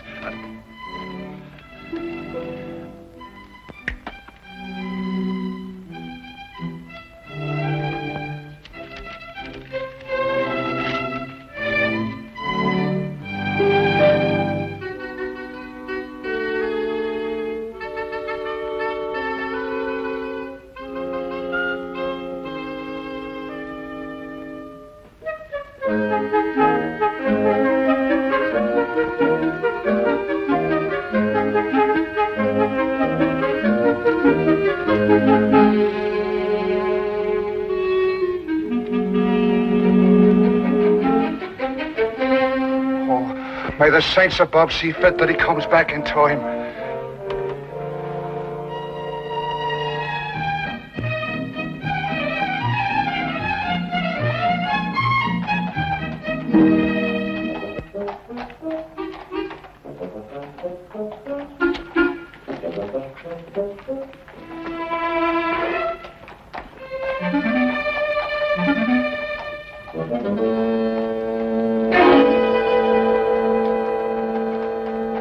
Watson, look. Holmes, where'd you get that wallet? It's not yours, is it? Oh, no, it isn't. But would you believe me if I told you I lifted it from a pickpocket? No. You what? Yes. He lifted it from that gentleman over there, and as he passed me in full flight, I lifted it from him. Yeah. Well, don't you think it'd be good to give it back to the owner before he leaves? Ah, better than that. I'll place it back in his pocket without him even being aware that it was taken in the first place. Oh, Holmes. Ah, but this is far harder than lifting a wallet and requires diligent training. Now, watch me closely, Watson.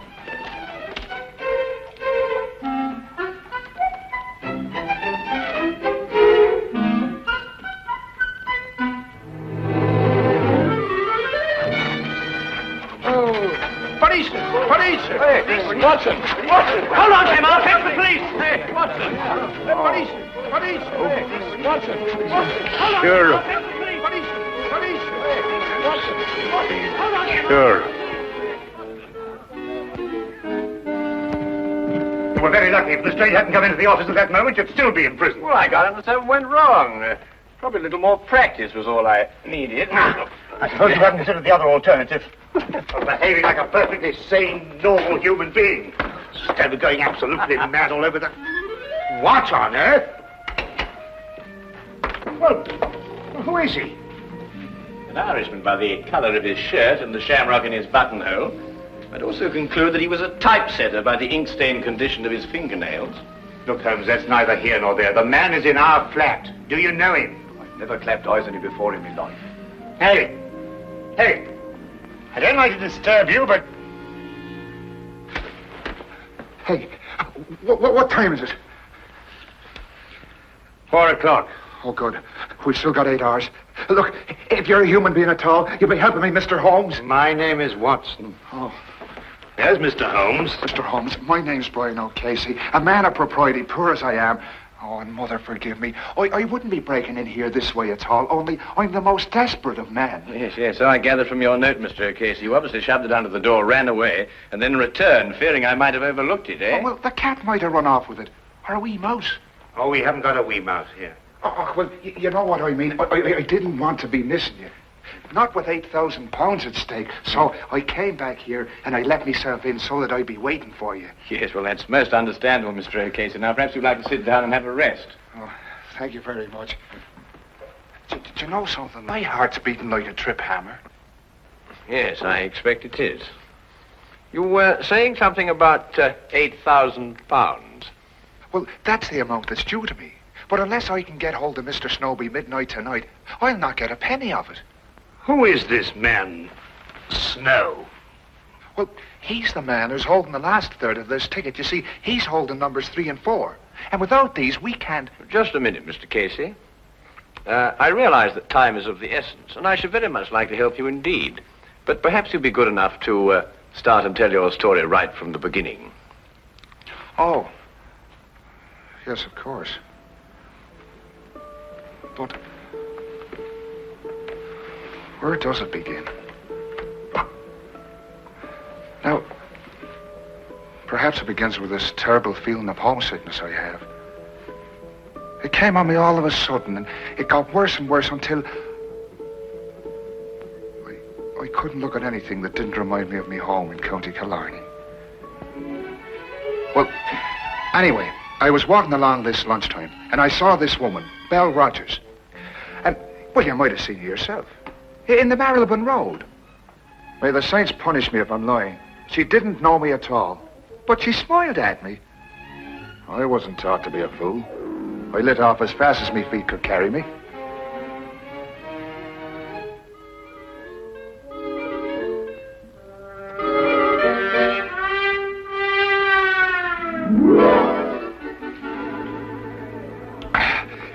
Another glass of stout, if you please.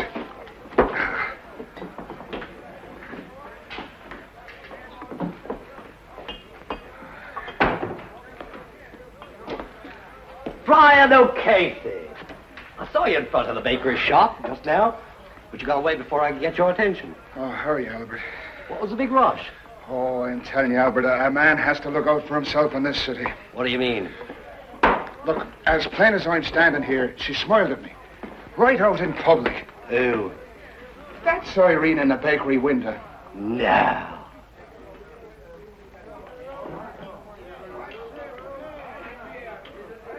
Twice. What's the name? Well, how the devil would I be after knowing that? You mean you didn't find out? Well, can't you see, man, that's exactly what you wanted me to do. Oh, I find good luck. Good luck, you say? Huh. Now, look here, Albert Snow. I don't mean any disrespect to your country, but the fact is, I've been saving me money for one reason only. And that's to get back to Ireland as soon as possible. And no temptress with a honey tongue is going to flamboozle me out of it. Oh, Casey, you may be doing the poor girl an injustice. Ah, but look, the fact is that she smiled at a perfect stranger. And in a certain way. Now, look, no woman is going to do that unless she's interested in getting a poor fool's money. Now, stay close by me. She's followed me here. Oh, there you are. I didn't think you'd run off when I smiled.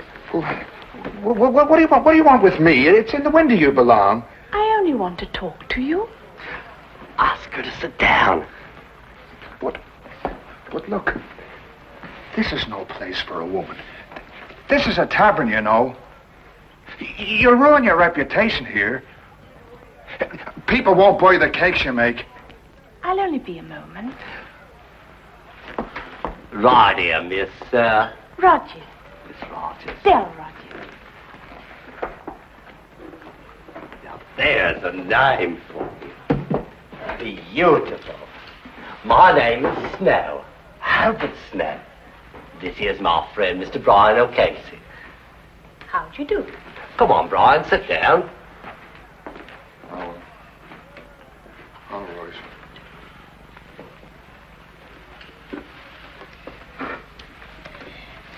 Now listen, Mr. O'Casey. Yes? Would you be willing to give me £1? You see, I told you so. No, wait, let me finish. Yes, let the little lady finish. It's an investment. I'd like you to be my partner in something. What kind of something? A sweepstake ticket. A sweepstake ticket? Yes.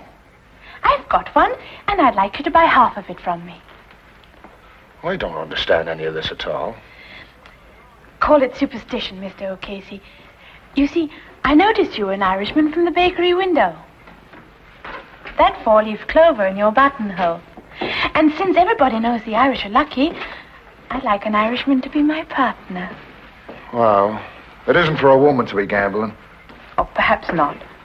But think if we win, we'll divide £24,000. Aye, and if we lose, which is much more likely, I'll be out £1, which is half a week's pay. Now, wait a minute. I've got an idea. Why don't the three of us share a ticket? You can afford that much, can't you, Casey? It'd be going against fate to turn down a gesture like that. Fate? It's kismet, Casey. But I've never won anything in my life. But all the better. The law of averages is on your side. Do you have the ticket with you, miss? Yes.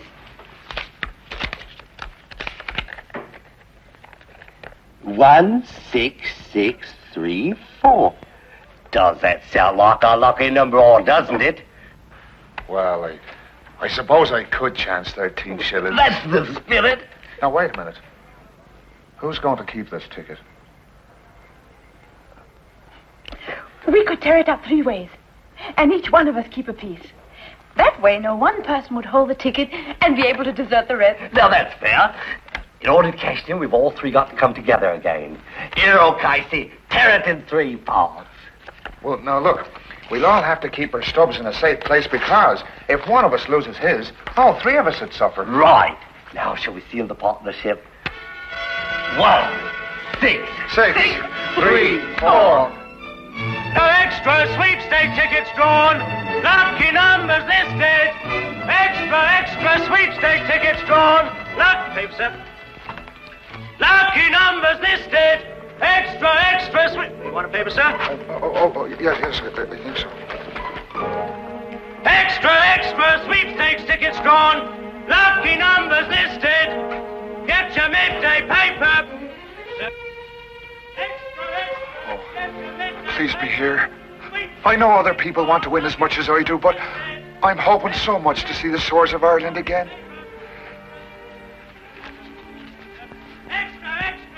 16634.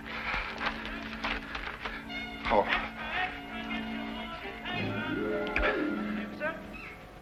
One, 6. 4. Oh, well, it's not the first one. Oh, well, maybe it'll be the second.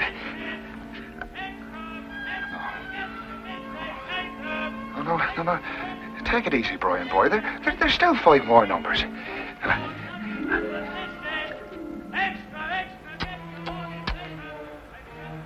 Oh, that Albert Snow. I was mad to let him talk me into this. Kismet. Fate. I'm going to be owed 13 shillings. That's what my fate's going to be. Oh.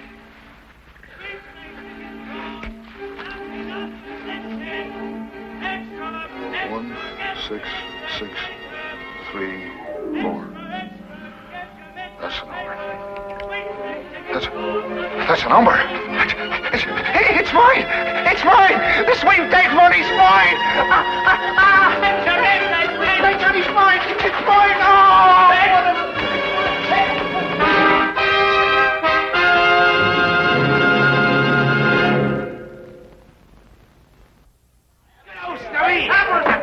Albert Snow, look! Our ticket's been drawn! Oh!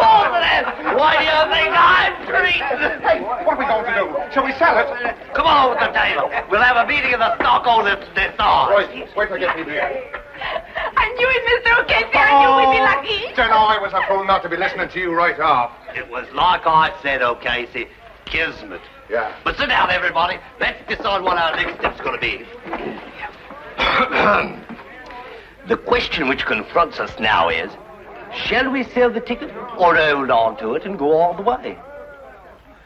Vernon Dream, our horse, is a 20-to-1 shot, but he could win. I say, let's go all the way. Oh, well, I'm not that much of a gambling man myself. But, Mr. O'Casey, you just admitted you were lucky. You can't desert us now. Us? What do you mean by us? Do you mean you both decided already? Well, Belle and I have been seeing a bit of each other. Actually, we speculated on what we would do if our ticket was drawn. Oh, Casey, wouldn't you like to be rich? Oh, well, sure, and I would, but... Let's put it to the vote. Majority wins. No, wait a minute, Belle. Of course, we'd outvote him.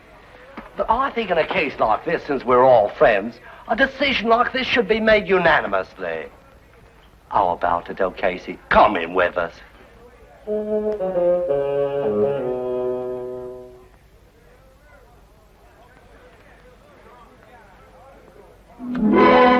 So Vernon Dream.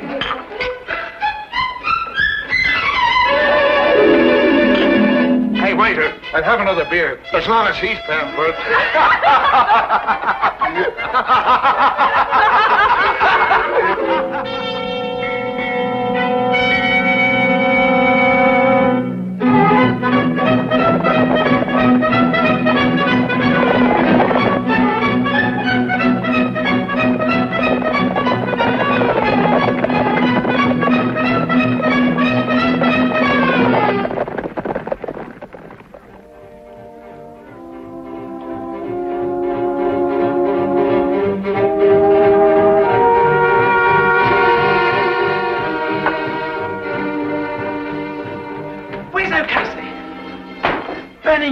1! Burning Dream 1! He's fainting.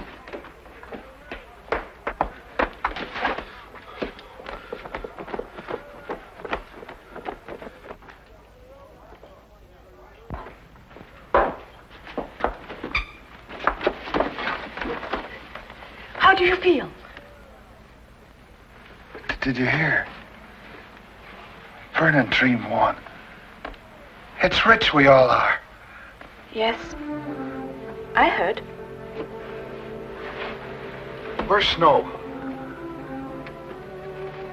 I don't think he's coming. What do you mean he's not coming? He's got a third of our ticket. He has to come. I've been looking for him since last week, when he broke an appointment with me. Mr. O'Casey, he's disappeared.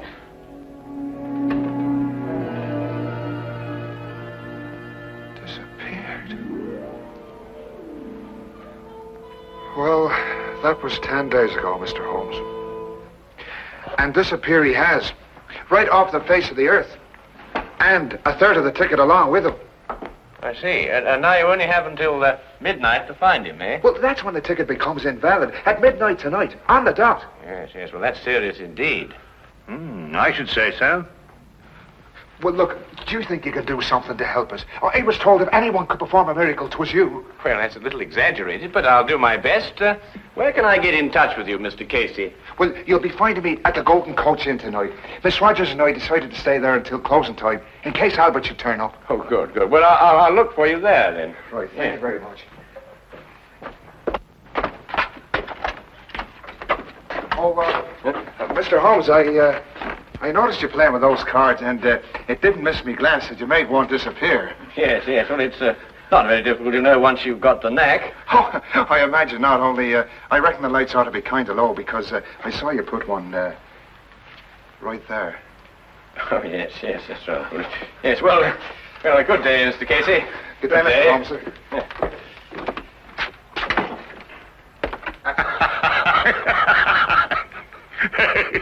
Yes, well, I'll work it out in time. Why don't you give it up altogether? I was referring to the disappearance of Mr. Snow. Oh. Where are you going?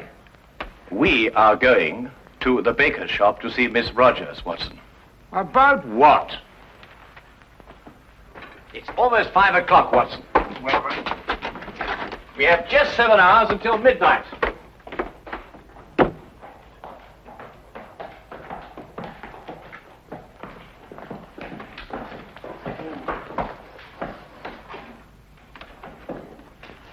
If I'm right, Watson, this won't take more than a minute.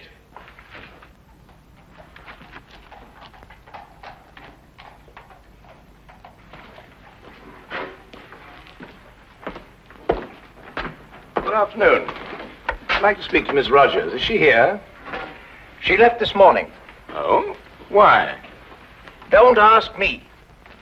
When I arrived, she was gone. There was only a note from her saying she'd taken one of the 12-layer cakes, which she would pay for in the morning. Aha. Was it by any chance a white cake? One of my very best. Thank you very much for the information. Good afternoon.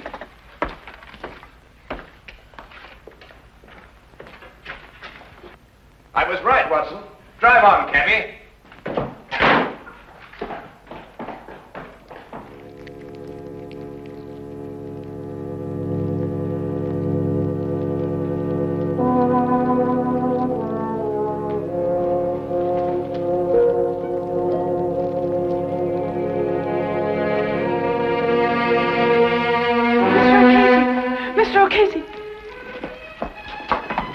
Here, no, take it easy. Come on, sit yourself down. It's all right. Oh, what's the matter? What's happened? The police.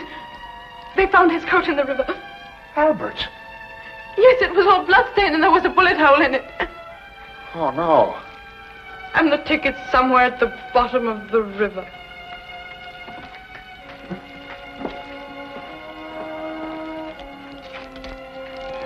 What are you going to do?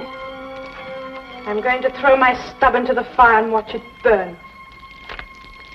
It's useless now. Oh, but Miss Rogers,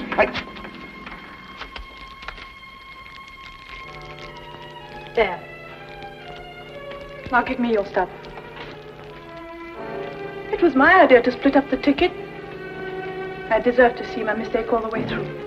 You may as well, Mr. O'Casey. With Miss Rogers' stub destroyed, yours, I'm afraid, has no value. But you told me there was hope. Yes, I know. I'm sorry. I was mistaken. You may destroy it now, Miss Rogers, if you wish.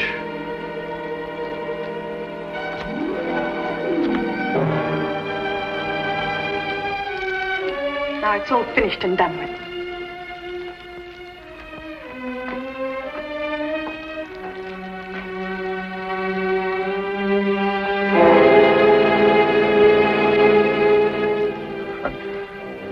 My hopes were so high of seeing the shores of Ireland soon again. But now...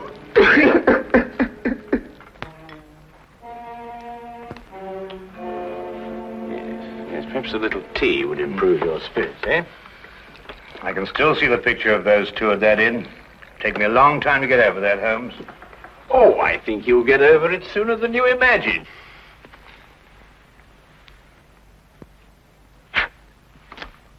Holmes, what? Legerdemain, my dear fellow. The hand deceives the eye.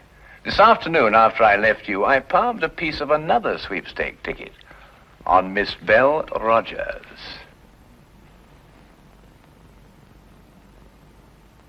Neat, eh?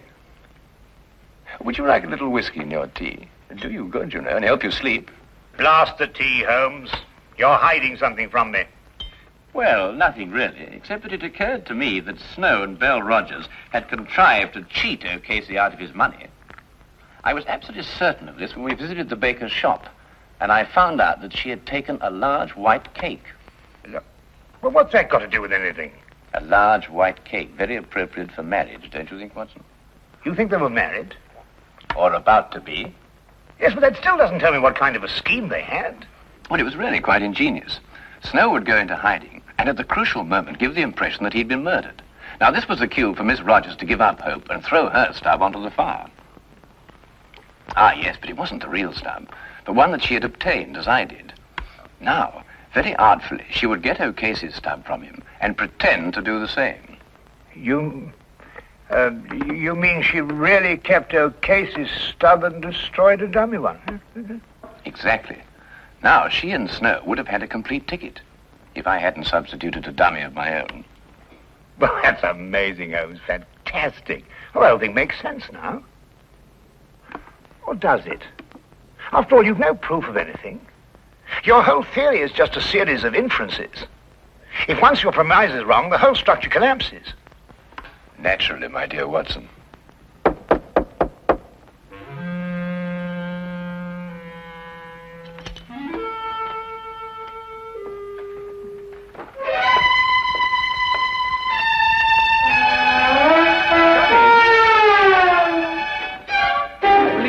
Miss Rogers, and this is the missing Mr. Snow. I think you'd better fetch O'Casey now, Watson. I can't predict what his feelings will be when he sees you, but you know what Irish tempers are. Why, say, Holmes? Yes? Don't you think that Mr. O'Casey's third share is worth at least half?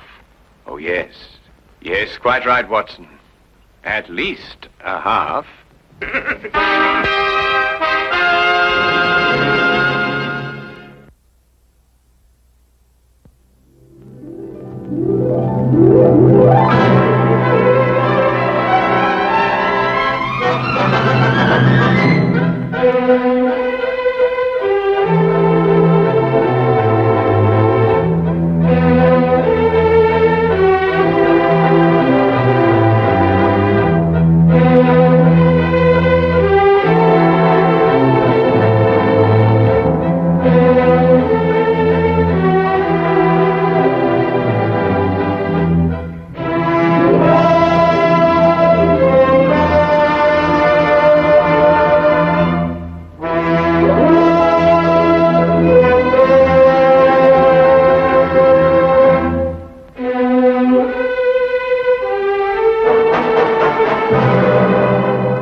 fast, Slim. I'll be down in 2 shakes.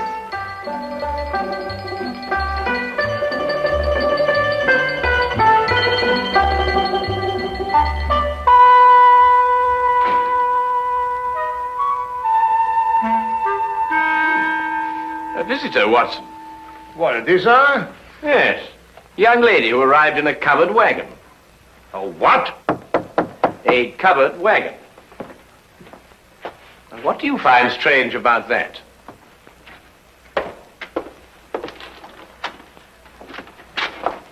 I'm looking for Mr. Sherlock Holmes. You've tracked him down, madam. Won't you come in? Name's Minnie Mallett, Mr. Holmes, from El Rondo, Texas. I'm sure glad to know you. Well, I'm very pleased to know you. With Bison Jack's rodeo, I believe. Say, how'd you figure that out? Well, your dress is very charming, but scarcely commonplace in London. Well, didn't have a chance to change to my store clothes. Came straight here from a hotel. Who's he? Oh, he? Oh, no, that's Dr. Watson, my esteemed partner. Howdy, Doc. How do you do, indeed? I'm sorry to bother you boys so late, but I got a case for you, Mr. Holmes. You're gonna like this one. Yes, I'm sure. Won't you sit down? No time to sit down. Not with that man in my hotel room. Man in your room? Well, don't get excited, Doc. It's all right. He's dead. Oh, well, of course, in that case, What, dead? With his head diced up a little, and my tomahawk laying next to him. Great Scott. Tell me, Miss O'Malley, who is this gentleman? Dunno. Never saw the critter before in my life. Walked into my room after the show tonight, and there he was, stretched out on the floor, dead. And it was your tomahawk? Sure was.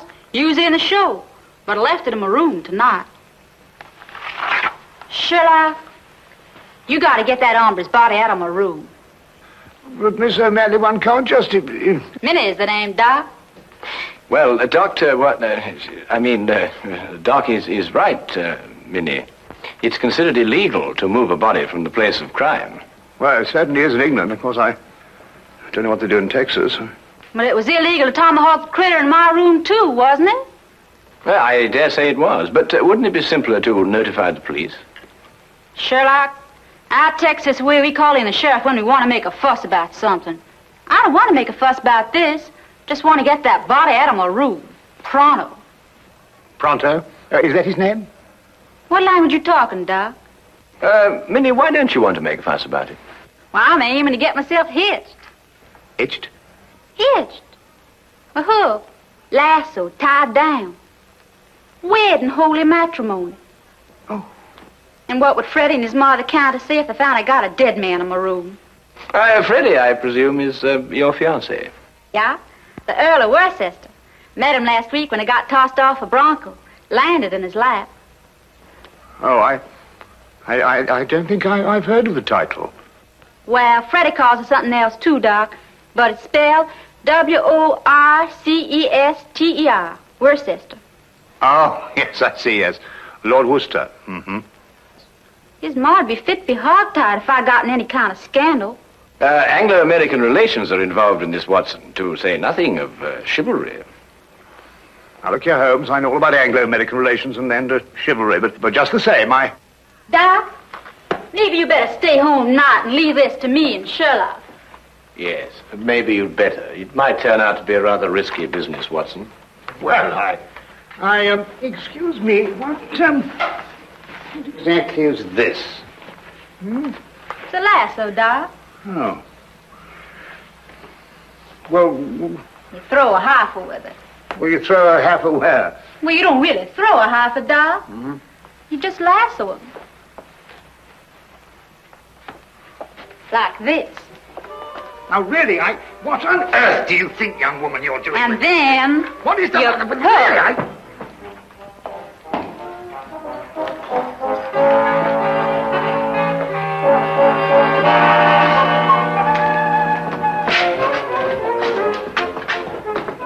All right, boys. Up you go.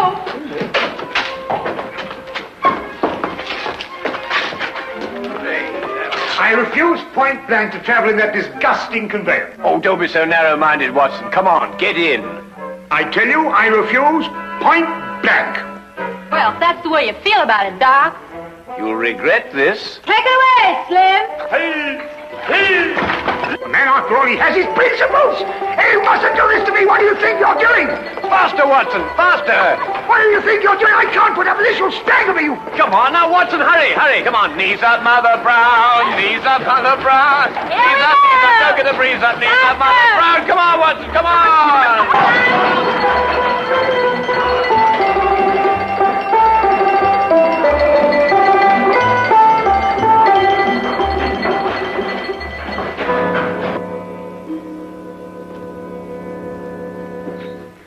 There he is, boys. Just like I left him. He's dead all right, isn't he, Doc? He couldn't be deader. Yes. Nasty business, this. Whoever did it wasn't satisfied to hit him just once with that tomahawk. He hit him several times. Looks like a vengeance killing. Sounds like an engine on the warpath. I take it that this is the weapon you use in your performance, Minnie. Yeah. Fella stands there with a cigarette in his mouth, and I throw the tomahawk at him, slice off the cigarette. Bit risky, isn't it? Not if I don't miss, Doc. Oh, I see. When do you estimate the time of death, Doctor? Within the last 2 hours. It's perfectly straightforward. Penetration of the cerebellum. He was hit more than once. Aged about 30, I'd say. Occasionally wore glasses. Huh. Wallet. No means of identification in it. Ah, what's this? No doubt about his profession, Watson. Skeleton keys.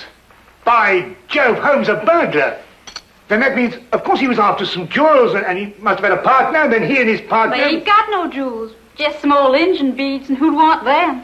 Now, the problem becomes, where can we put his body? Now, look here, Holmes, we can't put his body anywhere. Well, that's preposterous. I've got it. We'll put it in the next room. Oh, now, look, Holmes, listen, you've got to listen to reason. You can't possibly... Anglo-American relations, Watson, remember? Careful, Barton Jack doesn't see you. He's got his room down the hall. Ah, thank you, my dear.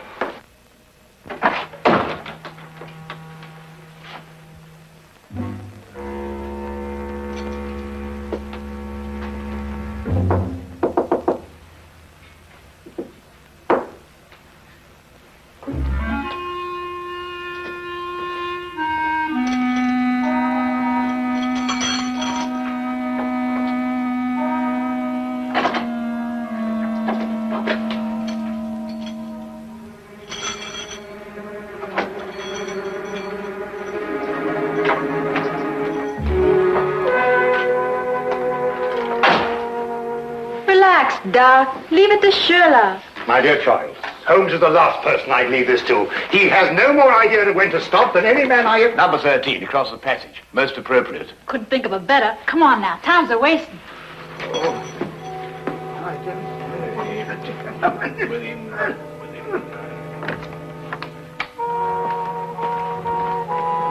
All right, boys, all clear.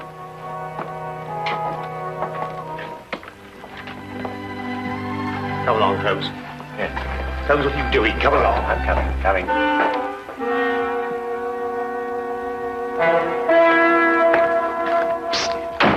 Mr. Holmes. Hello, Tommy. I've got something for you, Mr. Holmes. Something real odd. Really, Tommy? What is it, eh? Well, sir, I happened to be passing one of the rooms tonight, and I looked inside. The door was open? Not exactly open, sir. In fact, it was closed, if you know what I mean.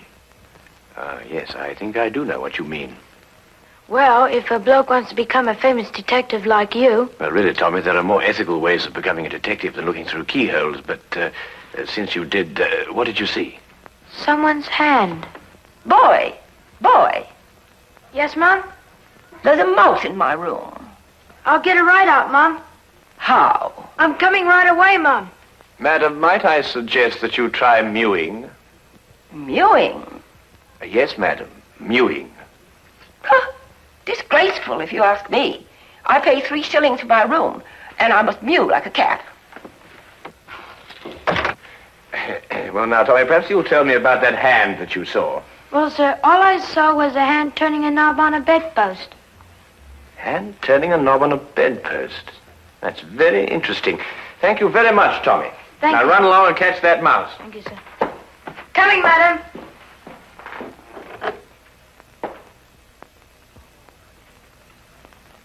A tomahawk, I think it's called, sir. A native weapon of the North American Indian. Used sometimes as a missile and sometimes as a hand weapon. When I want the history of the tomahawk, Wilkins, I'll consult an encyclopedia. Yes? Oh, come in, Holmes. Dr. Watson? Hello, Inspector. How are you?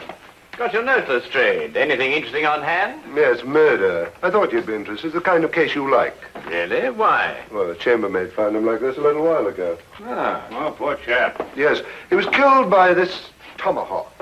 It's a native weapon of the North American Indian, sometimes used as a missile, sometimes a hand weapon.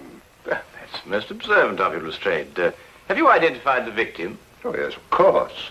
There's a burglar, the name of Sly Sam Slythe. Room belongs to Mr. Honeywell here. Mr. Honeywell is a salesman. Women's corsets. Terrible. Terrible. A dead man in my room. I shall lose all my customers. Yes, that must be very awkward for you. Holmes, don't you think this is a time for the magnifying glass, a little detection? Well, Watson, I don't really like interfering in the Yard's cases. Besides, it seems plain enough without magnification. Oh, you mean Mr. Honeywell? What? I don't know anything about it. Inspector, I'm innocent. Think of my customers. All Take it easy, Mr. Honeywell. No one's accusing you of anything. Now, the way I see it is this, Holmes. Sly Sam sometimes worked with a partner. They were on a job here together tonight. They broke into this room, quarreled over the loot, and Sly Sam tomahawked him. Who owned the tomahawk? The tomahawk? Yes, of course, Lestrade, you know, Sly Sam Sly's partner might have been a Red Indian. Are you coming, Watson? Let me know if you find the owner of the tomahawk, won't you, Lestrade?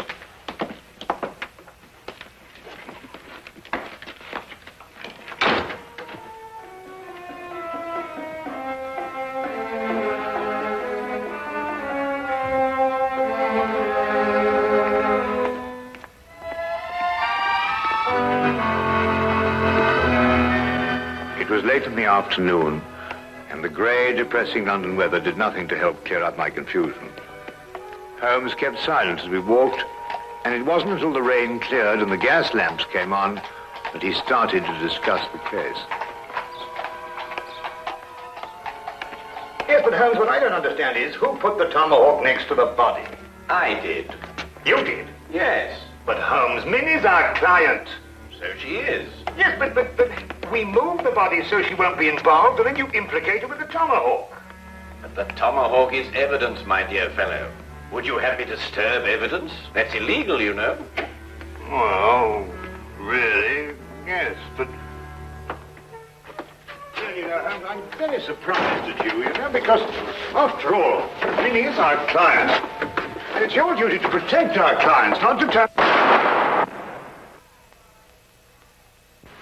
All right, boys. Grab air. Grab air? Well, what's she talking about? Reach for the ceiling, Doc. You too, Sherlock. Oh, I believe she means raise your hands. Oh, well, why didn't you say so? I'm right disappointed in you, Sherlock. I thought you were a straight shooter. You planted my tomahawk next to that critter's body, so I guess I'll have to shoot you.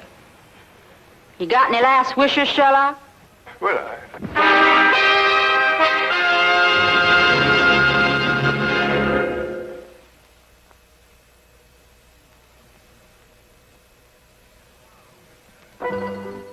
And now we return to the case of the Texas cowgirl. Quite simple, really. The tomahawk I placed by the body was the one I found in the potted plant outside Minnie's room. The murderer undoubtedly hid it there, hoping to recover it later on. You mean he used 2 tomahawks to kill Slide? No, just one. He struck Slide with Minnie's tomahawk after he'd killed him, thereby giving the impression that Minnie had done it. Well, someone's trying to frame me. Obviously. Well, who is it? Could it be somebody in the rodeo? My, no good, Doc. If anyone in the rodeo saw, they saw Bison Jack, not me. No one knows I'm a silent partner. Who's that? Oh, one of Inspector Lestrade's emissaries, I expect. Come in. Oh, Mr. Holmes, Inspector. Inspector Lestrade asked me to give you this message. Ah, thank you, Wilkins.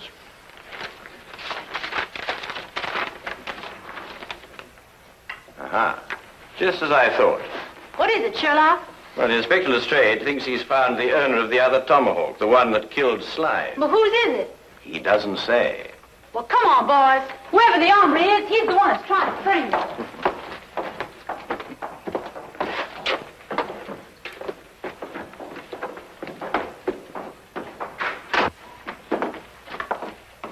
Where's the inspector, Sergeant? In the room with the body?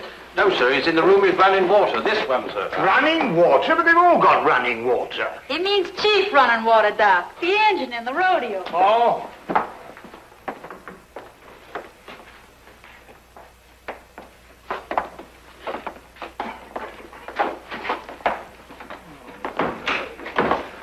Well, I took your advice, Mr. Holmes. I found an Indian. Chief running water here. Indians in London, honestly. Howdy, Chief. Oh. How do you do? Oh, Lestrade, has our friend admitted owning the tomahawk? Well, I don't know. He keeps saying the same thing every time. You watch. Now, I'll ask you once again. Is this your tomahawk? Huh? Tomahawk. You see? He doesn't savvy English, Sheriff. Oh, I don't think I've had the honor. Oh, I beg your pardon. Inspector Lestrade, this is Miss Minnie O'Malley from Bison Jack's rodeo. Oh, then, miss, perhaps you can help me to make this gentleman understand what I'm trying to ask him. Sorry, Sheriff. He's a Blackfoot. All I speak is Apache. Tomahawk. You catch 'em quick, kill White Chief? Hannah.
What do you want to do that for? I reckon he thinks you're asking him to scalp you, Sheriff. Holmes, this is impossible. When it gets to the point where I have to learn Blackfoot to talk to a murder suspect, well, really. Well, what's he saying? I believe, sir, he says the tomahawk belongs to Big Chief Bison Jack. When I want suggestions from you, Wilkins, I'll ask for it. What? He says that he saw Mr. Bison Jack tonight in the corridor outside room number 13, the room where the body of the deceased was found. He also suggests that perhaps we might... Bison Jack? Why, sure enough, this is his tomahawk. Then it's not his? Sherlock, The varmint tomahawk sliced in my room, and then he went over. In your room, Miss O'Malley? A slip of the tongue, Straight. A slip of the tongue. That's right, Sheriff. Slip of the tongue. Make 'em all the time. Because that wouldn't make any sense either. Wilkins, find this Bison Jack person, or whatever they call him, and bring him to room 13. Yes.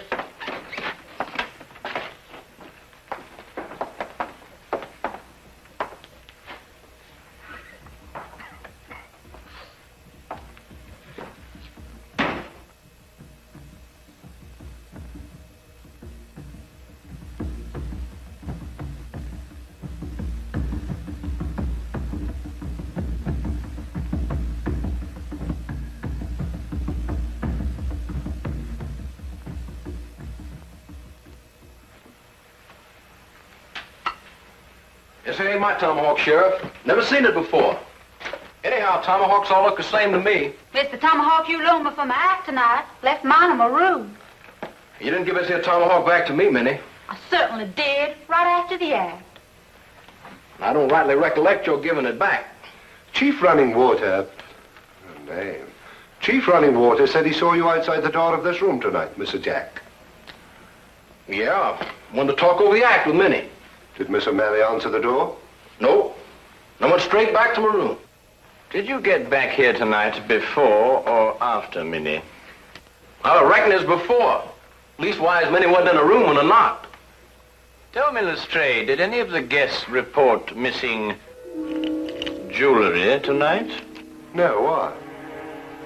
Well, they will soon. But...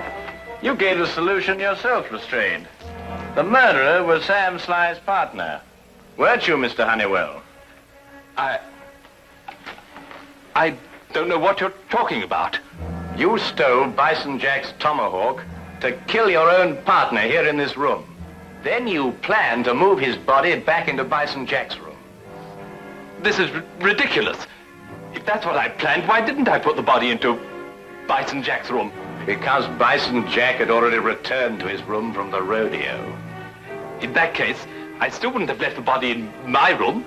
I could have put it in another room. Come, Mr. Honeywell, don't let's get academic. Who placed the jewels in the bedpost? Yes.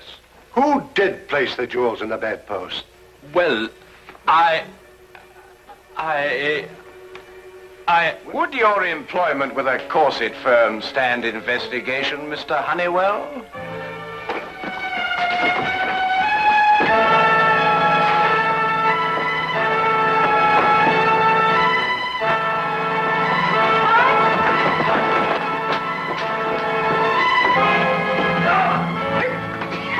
Yippee! That's the way, Doc. Well, Dr. Watson. Nice rope on her, partner. He's all yours, Inspector.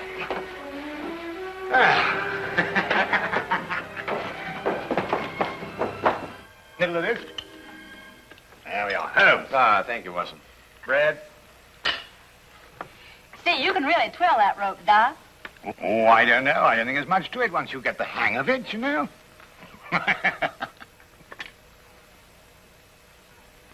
Say, Sherlock, how'd you know that Honeywell dragged the body from his room to my room? Well, the tracks in the corridor. 2 heel marks in the carpet. Quite obvious. Golly, you could be an engine scout.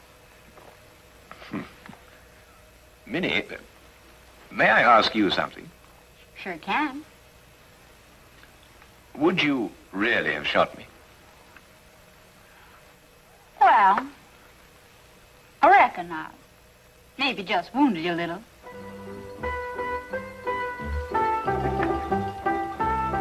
Yes, do you, boy? Yes, do you, Minnie?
Bible ID?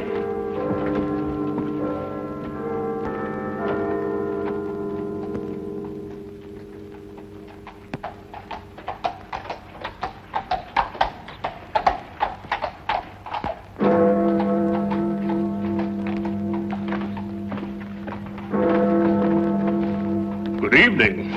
Oh, you gave me a proper scare, you did. Rather light for a young lady to be out by herself, isn't it? Oh, you mean the thistle killer? 1 killing a night in the last 5 nights. He may be out again tonight. Oh, makes you shiver. I wouldn't talk to any strange gentleman, I wouldn't. And if one spoke to me, I'd run. Or scream. You're a sensible girl. Would you like a sweet? Oh, thank you. The caramels are very good.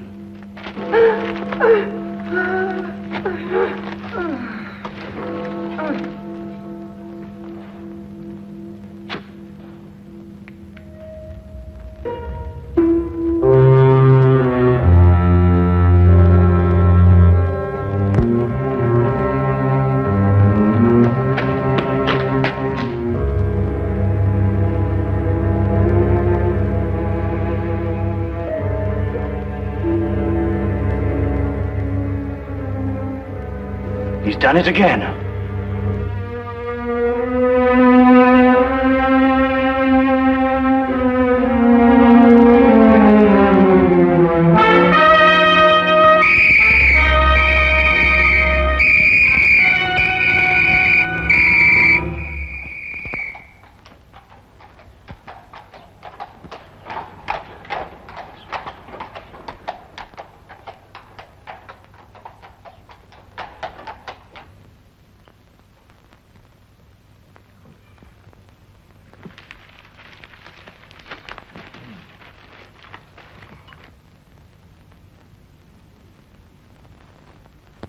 Pass the jam, would you, Watson? Oh, thank you. Any interesting news in the Times? Says here that some American claims to have found a cure for the common cold. That's nonsense, I don't believe it.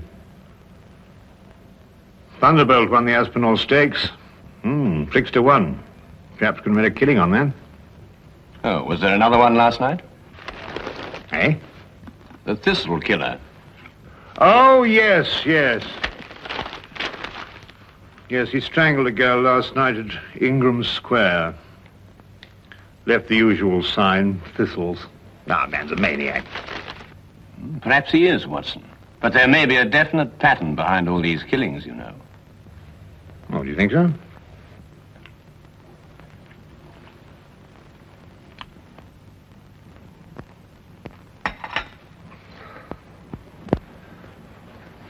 Look at that map, Wilkins. From one end of London to the other. He's got something on his mind, sir. Oh, you really think so, Wilkins? Of course he's got something on his mind, you idiot.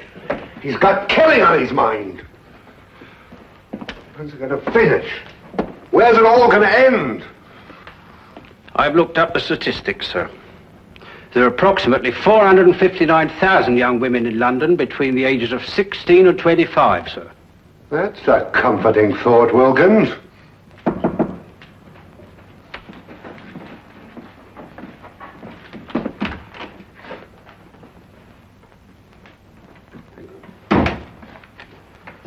For you, sir. I thought so. From the superintendent. Perhaps he'll be interested in your optimistic statistics, Wilkins.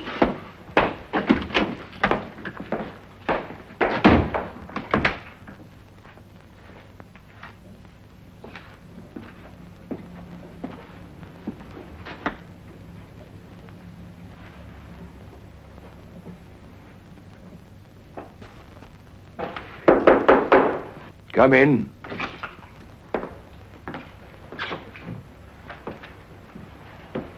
You sent for me, sir? Ah, Inspector Lestrade. Yes, I sent for you. Sit down, Inspector. Thank you, sir.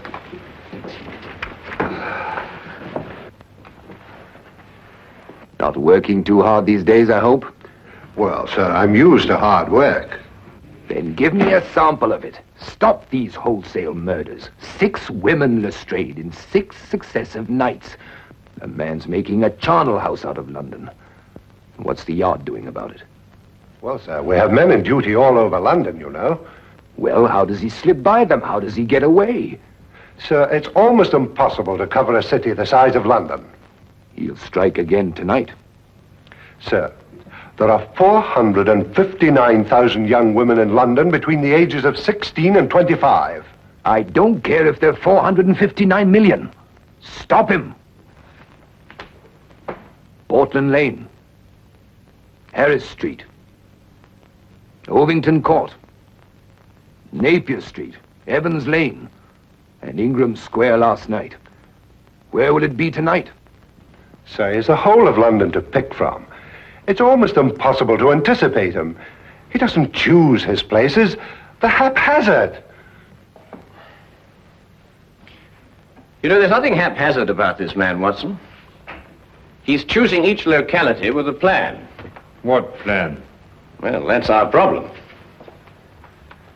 Tell me, Holmes, why does he drop thistles onto his victims? And why 3? And I think they're symbols, Watson. Just as his killings are symbolic. Mm-hmm. Do you think he knew his victims? I doubt it.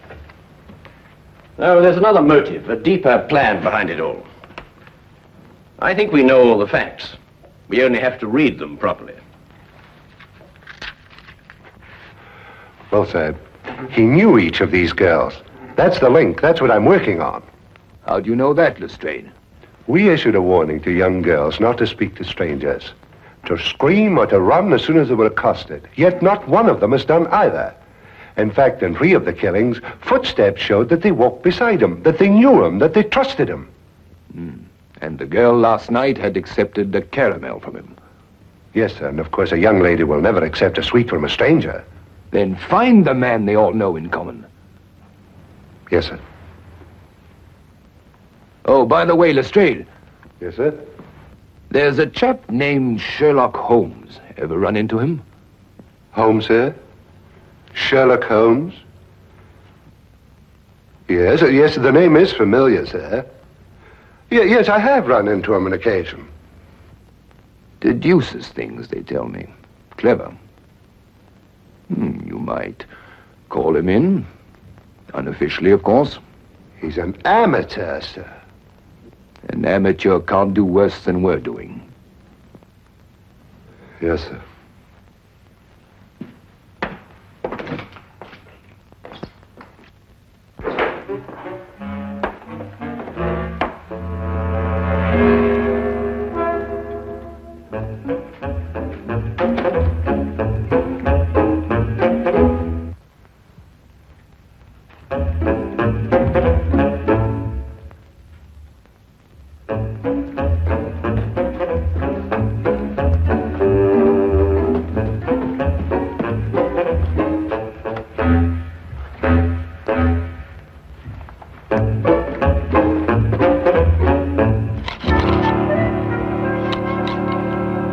I simply can't understand it, Holmes.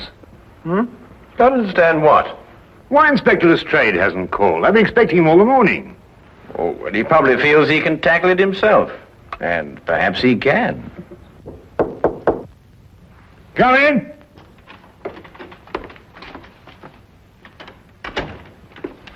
Good evening, Dr. Watson. Holmes? Good afternoon, Lestrade. Dr. Watson's been expecting you. No, he has he? Well, you're here, aren't you? Well, as a matter of fact, someone at the Yard did suggest that I might, well, as a matter of fact... Who? The superintendent. Holmes, this man's a ghost. I've men everywhere. I've warned everybody. Still he kills and no one sees him. Map of London, Lestrade? Yes, I've marked out all the places where he's killed. Oh, yes. That's interesting. Most interesting. We're starting here with Portland Lane, Harris Street, Ovington Square, Evans Lane, Napier Street, Ingram Square.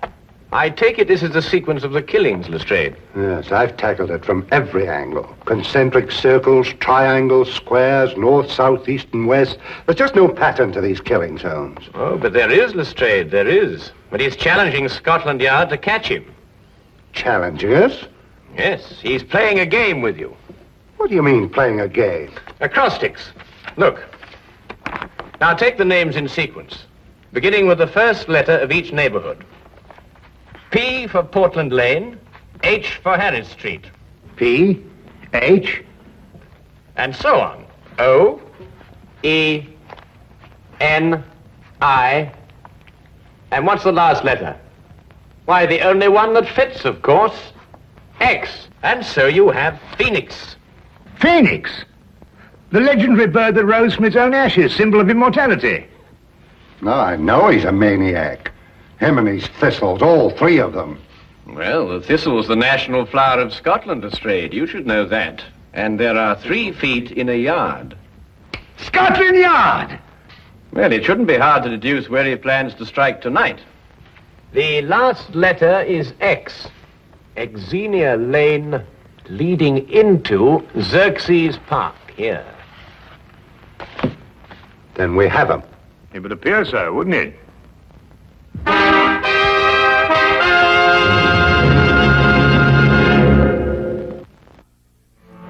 Xerxes Park, Superintendent. It must be Xerxes Park. But there are other places that begin with the letter X, Mr. Holmes. Very few, and they're too frequented. Xerxes Park is small, quiet, and practically deserted at night. That's just what he wants. All right, Xerxes Park, then. Lestrade? Yes, sir? Plant men all around the park. We'll cut off the entire area.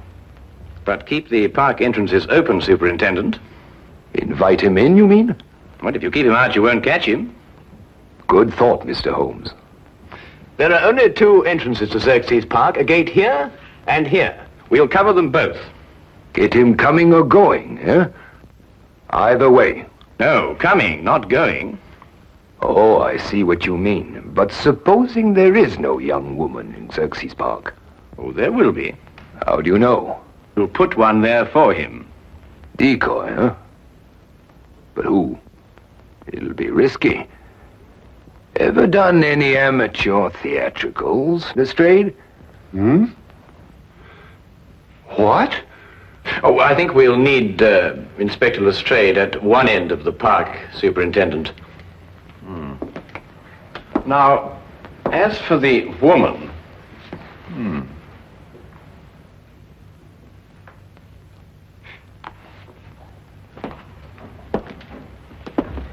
No. One of our police matrons might volunteer. But explain the risk fully to her, Lestrade. Well, armor too, sir, just in case. I'm not sure a gun will be enough, Lestrade. We could arrange a signal with her so she could let us know the moment she's accosted. Excellent, Watson. As soon as we get the signal, we can close in on him. Mm-hmm. All right, Lestrade. Pick the best men we have. Yes, sir.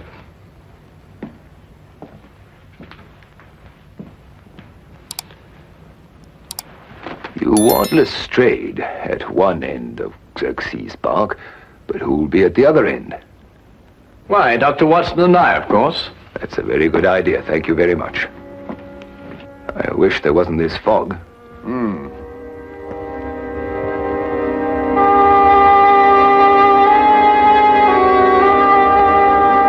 Uncover it with this, Miss Crowley.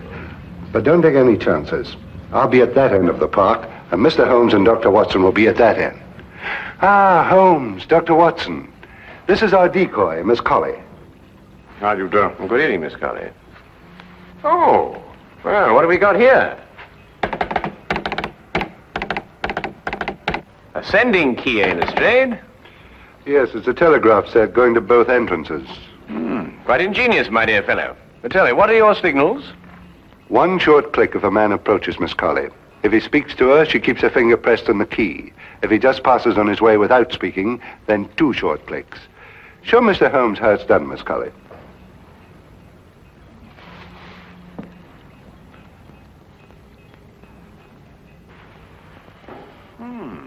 I've seen Lestrade, yes. Quite ingenious, really. Now, if a young lady passes along and wishes to go through the park, then we'll have a policeman escort her. Congratulations, Lestrade. You thought of everything. Thank you, Dr. Watson. Well, good luck, Miss Colley. And the same to you, Inspector.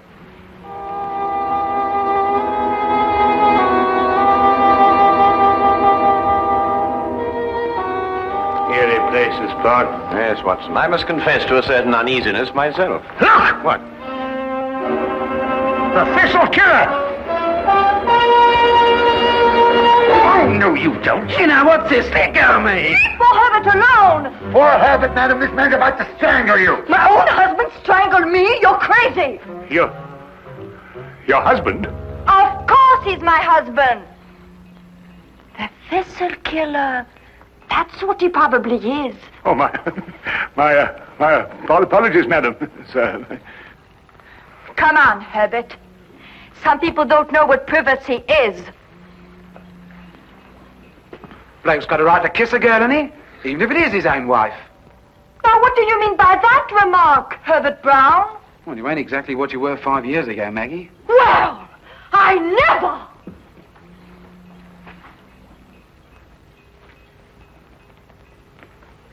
I say, old man, that was, it's hard to think of the wife. Put me big foot in again, I did. Hey, Maggie! Hey, Maggie! Well, I mean, Holmes, the park. After all, haven't they got a home to go to? Yes, I must say, I can't blame you in the least, Watson. Shall we get on to our entrance?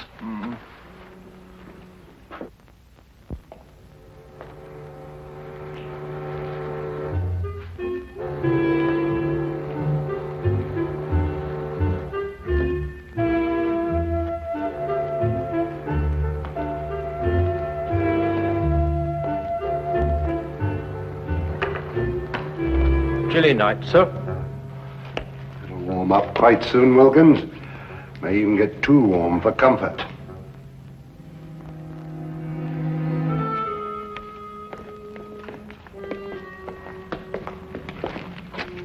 Just taking the young lady through the park, sir. Go ahead, Connors.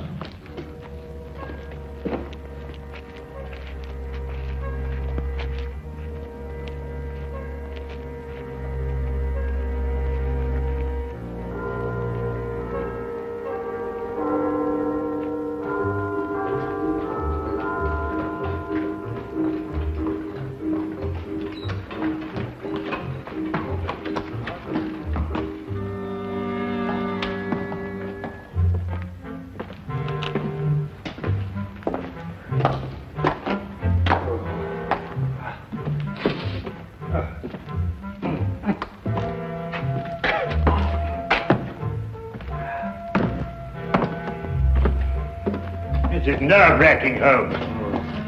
Well, it may not be long now, Watson.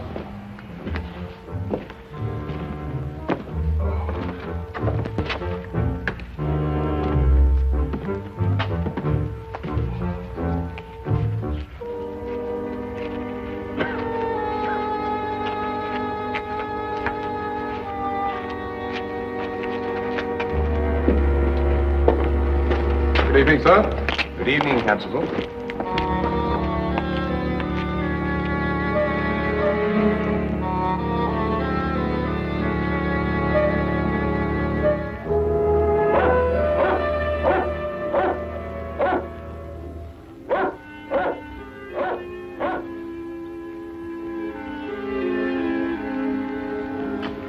Miss Colley's a brave girl, sir. Shouldn't like my sister taking on the risk that she is.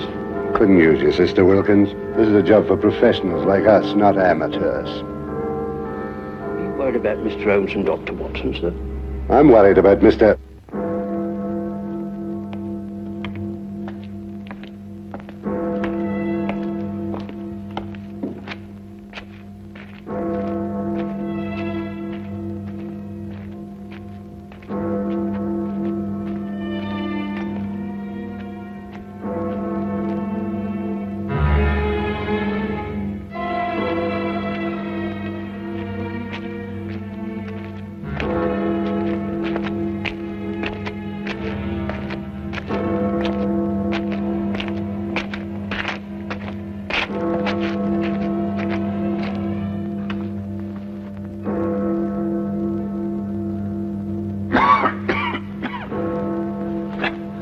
11 o'clock, Watson. No, with all these bobbies hanging about, he's probably got the wind up and gone home. Not if they're well hidden, as they should be.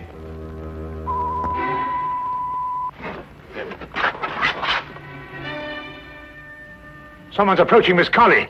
Shh. Wait for the next signal.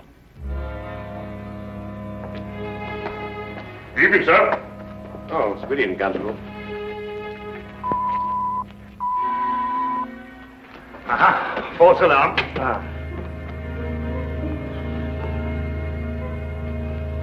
I'm glad you're taking me through the park, Constable. I'm only a visitor here, you know. And it's so scary. Very sensible, miss. Especially these nights. With that horrible thistle killer loose.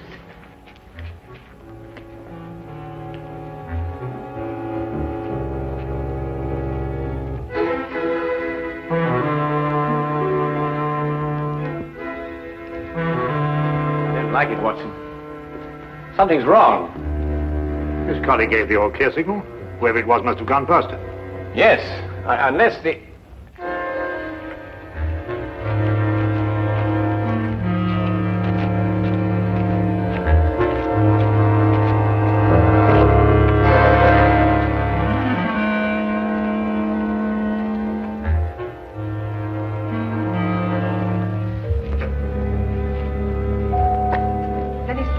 Talk to me, I'd run or scream, just like the papers tell you to. That's a sensible girl. It's very foggy tonight. Would you like a sweet? Oh, thank you, Constable. Try one of the cannibals. They're good.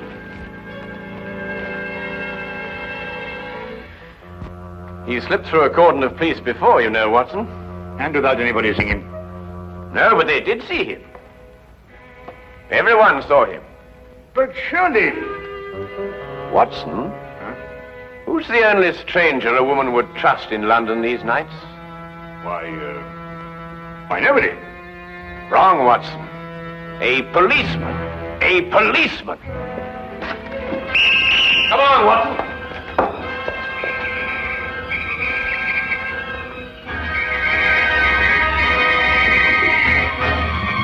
Where is he, Constable? Which way is he come? Oh!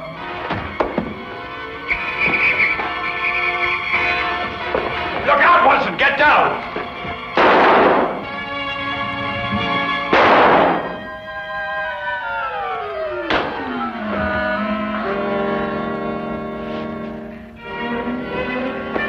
You all right, sir? I'm all right. See to the girl.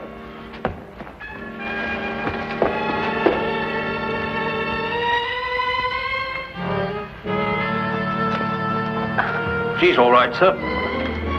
Here, look after her, will you? He's dead. I know him, sir. He's John Phoenix. He's a cabbie. He drives a hansom. Oh, yes, I remember him now. He tried out for the force. We dropped him. Inefficiency. Well, there's your motive, Lestrade. He simply wanted to prove that he could outwit Scotland Yard. He must have carried his policeman's helmet and his coat around with him in his cab. Yes, and when he spotted a girl, he put them on and became just another policeman. How did you guess, Holmes? Well, Lestrade, it was the only answer. The only answer.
take you in for peeping. Hello, Tim. On your way home? Oh, finally. Oh, my feet ain't half numb. Something the matter in there? Yeah, just a light. I noticed it's been burning for a couple of days now. Wondering if I shouldn't step in and tell them about it. I reckon they must have left it burning by mistake, you know. They'll know all about it when they get their gas bill next month. Yeah, I know. It seems a shame, though, doesn't it? Still, I don't think it'll do much harm to go and ask them if they know it's on. I hope they didn't tell you to mind your own business and pack you off. Well, I'm just going to have my pint before supper. Cheerio. Cheerio, Tim.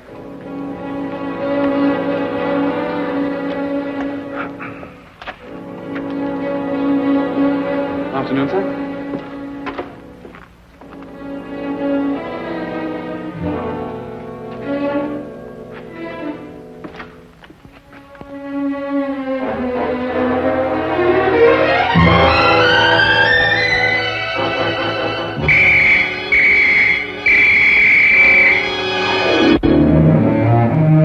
Holmes! Poison? Yes, Watson. Egyptian, as a matter of fact. I'd read about it before, but I'd never worked with it. That's the teapot! Oh, yes, so it is. I'm sorry about that, but there doesn't seem to be anything else empty at the moment. Is nothing immune in this place? Really, Holmes, there must be something else you could have used. Oh, nothing to worry about, Watson. It's perfectly soluble. I'll have the pot washed out and ready for use by the time you come back from Regent's Park. You can save yourself the trouble. That's the last drop I'll ever drink out of that pot.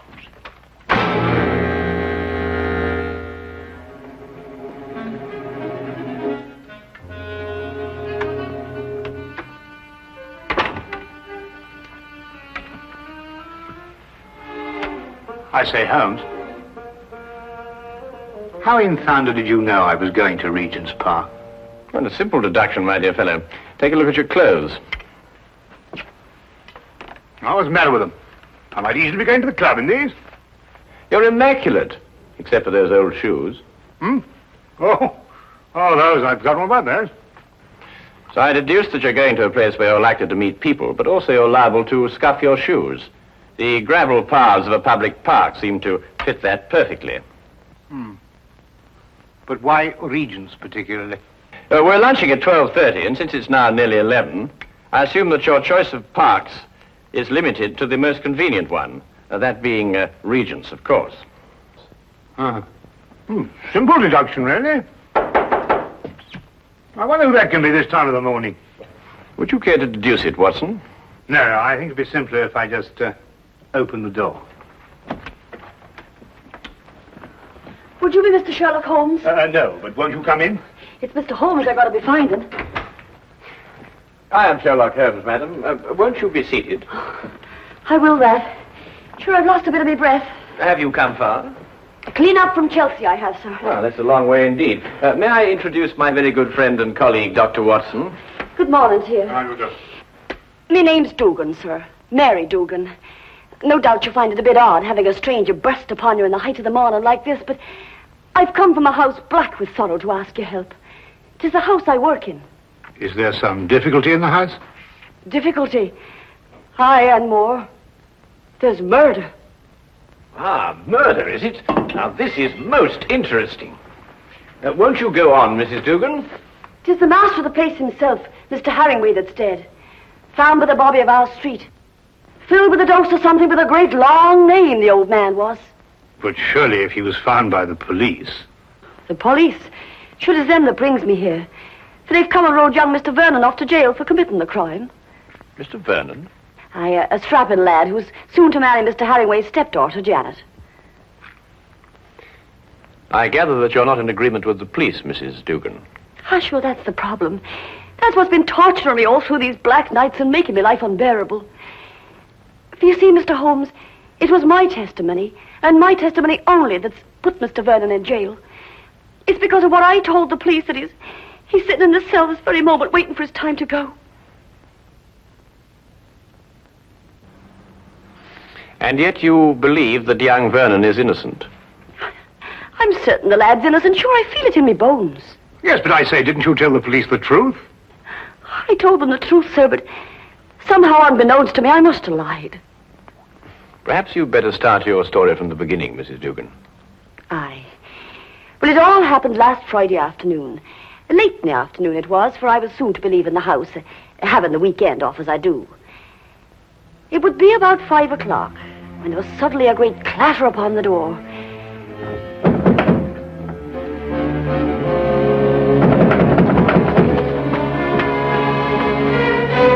Hello, Mrs. Dugan. Oh, good afternoon to Mr. Vernon.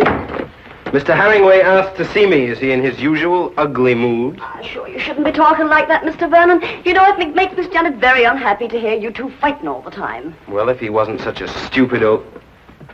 Where is Janet? Oh, she's away to her aunt's in Manchester. She wasn't to go until tomorrow. Oh, I know nothing of that, sir. But I can swear he put her on her way this very afternoon. I doubt if her aunt's sick again.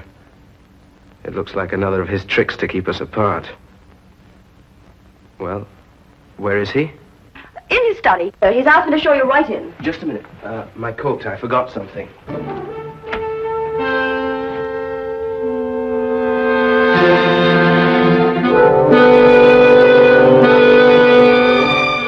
All right. Come in. Mr. Vernon, sir. Would that be all? No, Mrs. Dugan. I want you to remain. Remain, sir? Just sit over there and listen to every word that's said.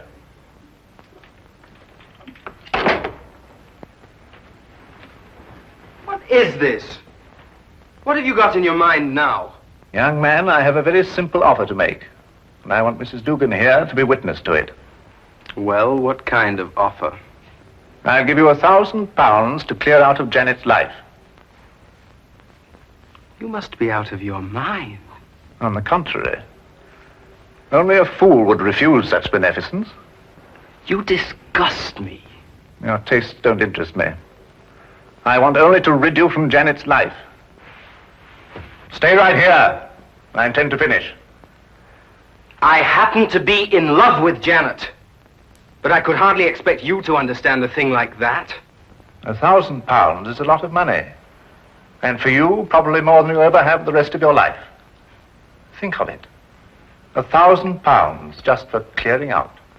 When I clear out, as you put it, I'm going to take Janet with me. I warn you, this is your only chance to gain anything. You must always win, mustn't you? Every little thing has to be your way. Even if it means destroying your daughter's happiness. I'm not interfering with her happiness. I only want to cleanse her life of a bit of trash. You may have had her under your fist all her life, but she'll break away now. No matter what you do, Janet's going to marry me. Mr. Herringway! Medicine. My medicine in the cupboard in the next room. I'll get it. Green bottle on shelf.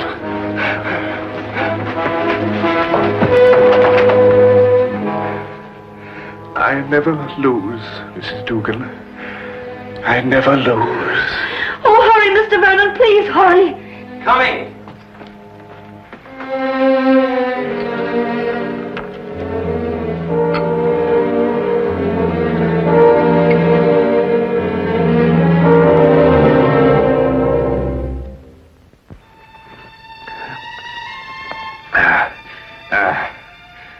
Thank you. Feel much better. Well, there's no need to stare. I'm all right. Now get out of here. Both of you. Get out!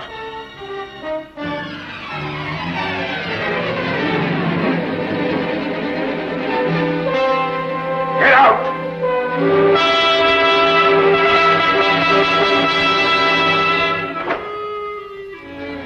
A few minutes later, I left the house. And that's the last I ever saw of Mr. Herringway. Alive. I see. And what did you tell the police when they questioned you? Sure, I told them everything. Just as it happened. About the bottle Mr. Vernon took out of his coat pocket. The sudden quarrel. Mr. Herringway's attack of illness. And Mr. Vernon going to get the medicine. And this was sufficient to have young Vernon remanded on a charge of murder? Aye, for the police informed me that it was the medicine, the very medicine that I saw Mr. Vernon give Mr. Herringway, that killed the poor old man. They say that poison was put into the medicine. Yes, but look here, that certainly seems to point towards the young man. When he went to obtain the medicine, he apparently slipped in the lethal dose. It seems that way, sir. But in my heart, I can't bring myself to believe it of him. That Inspector Lestrade, though, he won't believe another thing else. Lestrade, eh? He's the policeman who seems to be in charge of it all. Indeed. Inspector Lestrade, you hear that, Watson? We must go round and see him. Well, if you think it'll help. Aye. And 1,000 blessings on the pair of you. I don't know what we can promise you, Mrs. Dugan. I shall have to have a word with Mr. Vernon before I can express an opinion on the case. However, we shall certainly go and see Inspector Lestrade at once. I know it looks dark and all, but I must keep up hope. Well, I must be off. I don't like leaving Miss Janet alone for so long. Naturally, Mrs. Dugan. Well, we'll certainly do our best. Thank you, sir.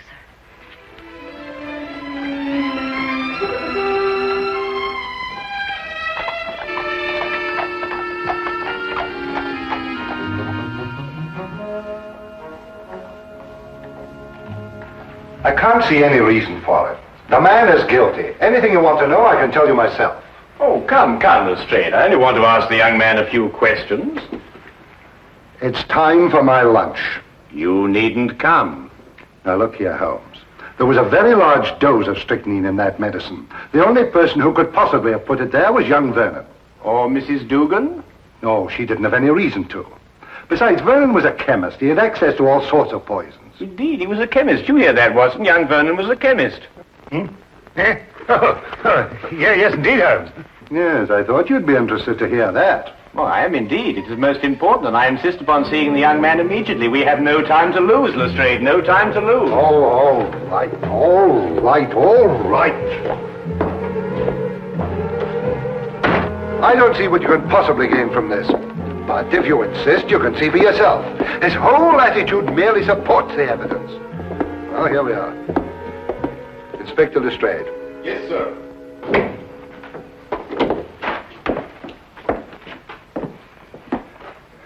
Well now, Vernon. Well now, Inspector. How many times a day are you going to bring me up here and subject me to your idiotic questions? I've already told you everything I know. I'm getting tired of repeating it every half hour so that it'll penetrate your dense brain. Look here, young man, that's hardly an attitude to take. You're charged with the most serious crime. Indeed, I am. And since it appears I'm to pay for it, my only regret is that I didn't have the pleasure of committing it.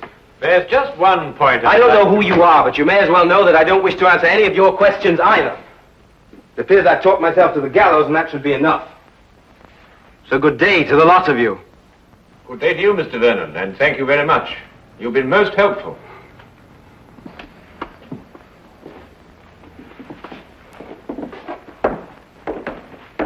Pertinent young rogue. Oh, very interesting, Lestrade. Take the Baker Street, Holmes? Certainly not, Watson. We have a killer to catch. Killer? Yes. What do you think you were just talking to? A very furious young man, Lestrade. But he's as innocent as Dr. Watson, me, and you. Or perhaps not quite as innocent as you.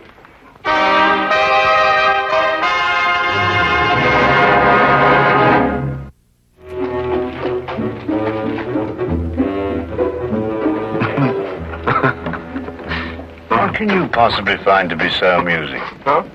Oh, I was thinking about Lestrade's face when that young scamp called him an idiot. Holmes, do you really believe that young man's innocent? Strychnine, Watson. Combined with the fact that young Vernon's a chemist. Tell me, how quickly does strychnine act? Oh, a matter of minutes. Half an hour at the most. Exactly. He did not know that the house would be empty when he went to visit old Mr. Herringway. He fully expected that Mrs. Dugan and Janet would be there. Right enough. Mr. Dugan indicated that. All right. Now, would a man with a wide variety of poisons to choose from choose a quick-acting drug, which offered him no chance of an alibi? Or would he be more likely to choose something a little slower, which would allow him ample time to be miles away at the time of death? Yes, I follow your reasoning, Holmes, but surely you don't accept that as conclusive. Oh, I didn't, until I spoke to young Vernon. But, well, you didn't learn anything from him, did you? Ah, here's the mortuary. Shall we go and have a close look at the victim, Watson?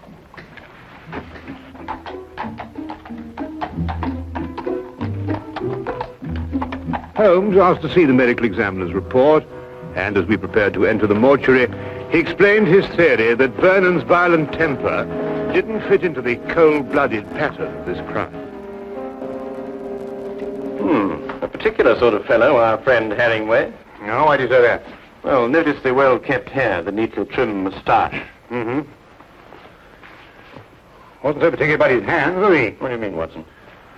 Well, look, the dirt definitely packed in under those nails. It's even gone into the cuticles. I say it's a bit incongruous with this perfect manicuring. Yes, especially as this hand's absolutely immaculate. Wait a minute, Watson. What? This isn't ordinary dirt. This is soil. Well, amateur gardener, perhaps. These hands never did any gardening. They display a lifelong devotion to immaculate cleanliness. And this hand obviously became dirty too near to death to be cleaned. Mr. Holmes, here's the report you asked for, sir. Oh, thank you. What are you looking at that for, Holmes? You know the cause of death was strychnine. This should interest you, Watson. Listen. The blood test indicated an extreme leukocytic state, sufficient to be diagnosed as advanced leukocythemia. Well, Mrs. Duggan said he was ill, but not to that extent. Watson, tell me, how long do you estimate Herringway would have lived had he not been given that dose of strychnine? Well, it's difficult to judge with this information, but I'd say, well, certainly under a year. And we are looking for someone who couldn't afford to wait a year. An impatient murderer. Then that fits in with Vernon's violent temperament. It appears so, Watson. It appears so. And yet there's still something missing. A bottle. A little mysterious bottle. Watson, would you go and collect Mrs. Dugan and take her round to Vernon's apartment? Ah, yes, of course. What will you be doing meantime? Oh, I'm going over to Vernon's place now. There are a few things I want to check over before you arrive. But, it's bound to be locked up. How are you going to get in? Oh, with a key. Have you got the key to Vernon's apartment? I hope so.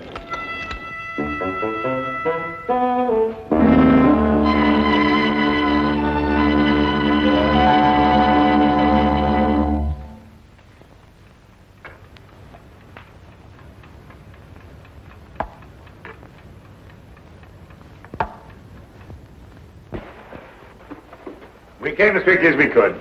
Thank you, Watson. Do you think it's proper bursting into a strange man's apartment like this? Well, it isn't proper in the least, Mrs. Dugan, but if we're going to help young Vernon, I'm afraid there's very little choice. What is it you want me to do? Do you believe, Mrs. Vernon, that you could identify the bottle that he took from his coat pocket on the day of the murder? Yes, I think I can. Good. Then would you mind examining these and take your choice, if any?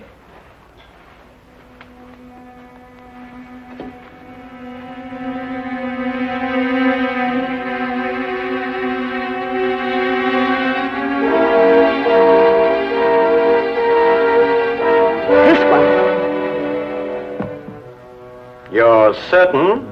I'm absolutely certain. Thank you, Mrs. Dugan. Thank you very much.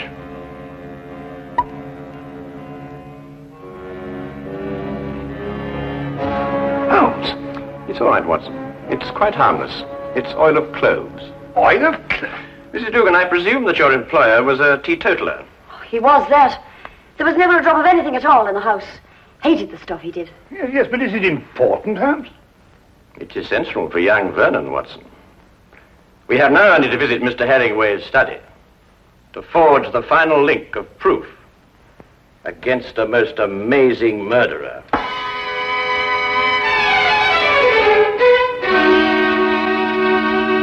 Really, Miss Herringway, I hope you realize that in this case I find myself in a particularly difficult position. But as a police officer, I have no alternative.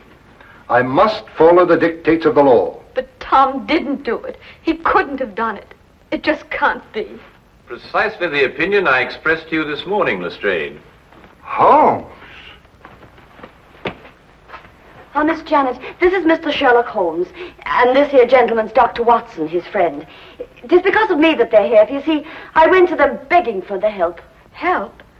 It was your fiancé's arrest that prompted Mrs. Dugan, I believe. I see. Sit down, please. Well, really, Holmes, why do you persist in this? I've always had the greatest respect for your ability, but in this case, well, you astound me. Oh, now, come along, Lestrade. Well, it's true. Vernon had access to poison. He was here when it was taken. And above all, look at the motive. Just look at the motive. Who else had such a motive? Who else? Inspector, you didn't know my stepfather. He was a tyrant who loved nothing, no one. His whole ambition was power, and his whole pleasure was to rule. To my stepfather, my marriage meant only a loss of power, part of his kingdom, and he fought it in every way. Life here became unbearable after I met Tom. Mrs. Dugan can testify to that. Well, 'tis true he was not a kindly man, and he did begin to get a bit odd of late. I see. There were some flowers in this room. Where are they? Flowers, sir? Holmes. Now he's interested in flowers. Petunias, perhaps? Mrs. Dugan? Why, sure, I put them out in the yard to get a bit of sunlight, sir. So dark it was in here. Then there were some flowers. Mrs. Dugan, would you be kind enough to fetch them, please? Yes, sir. Holmes, what have flowers got to do with... Watch. You know, Inspector, your difficulties in this case really must be overlooked. Do you know that you've been deliberately duped? And very cleverly, I might add. I haven't been duped at all. I've got my man. Now, you see, you were looking for a murderer, whereas, of course, there isn't one. First it's petunias. Now there's no murder. There's a body, but no murder. You see, Mr. Herringway committed suicide. There was no indication of suicide whatsoever. No message, nothing. Well, naturally there was no indication of suicide, because it was deliberately planned to look like murder. Are you serious? Completely, Miss Herringway. You see, your stepfather was more of a tyrant than you imagine. Losing you to Vernon meant losing power. And so first of all, he tried to bully him. Then he tried to bribe him. And when that failed, he tried to kill him. Mr. Herringway tried to kill Vernon? Yes, Watson. By committing suicide in such a way that Vernon would be blamed and executed for Herringway's death. The stage was set, the heart attack was feigned, and Vernon was sent to get the medicine. If Herringway took the poison himself, where did he hide the bottle? Of course, that's right. The poison acted too fast for him to dispose of the container. But he did dispose of the container, Watson. And if my theory is correct, it should be in one of the two flower pots that Mrs. Dugan is holding.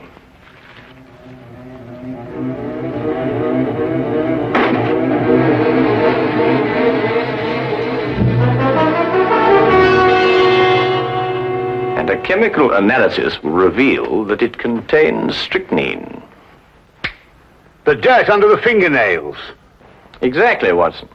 And you said it got there close to the time of death? Then Herringway committed suicide. Yes, Lestrade. And Tom is innocent. Go! Simple. Completely.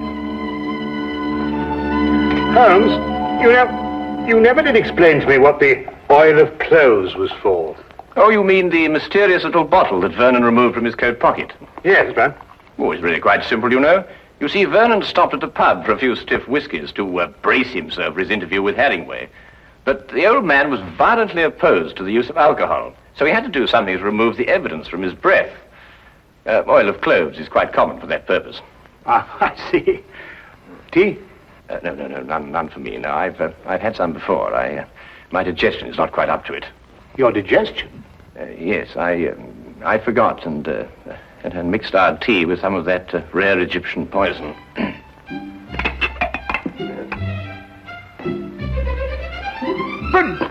But confound it, man, the tea's ruined. Oh, fair enough, old man, but so's my poison.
about to have a visitor.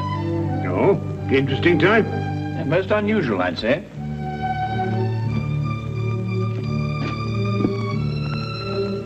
I don't see anyone. My dear Watson, the street is hardly deserted.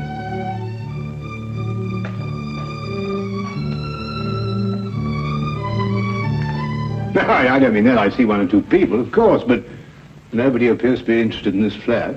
Watson, for the past 5 minutes, that young man has been summoning up courage to call on us. He's vacillated between doubt and decision, fear and fortitude. Ah, at last fear is conquered. Fortitude is the victor. Well, I suppose you've deduced the whole thing.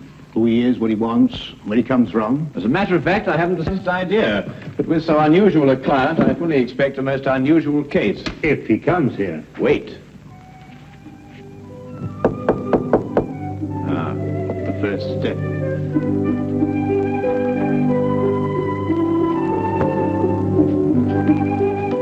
Is this Mr. Holmes' flat? It is. Won't you come in?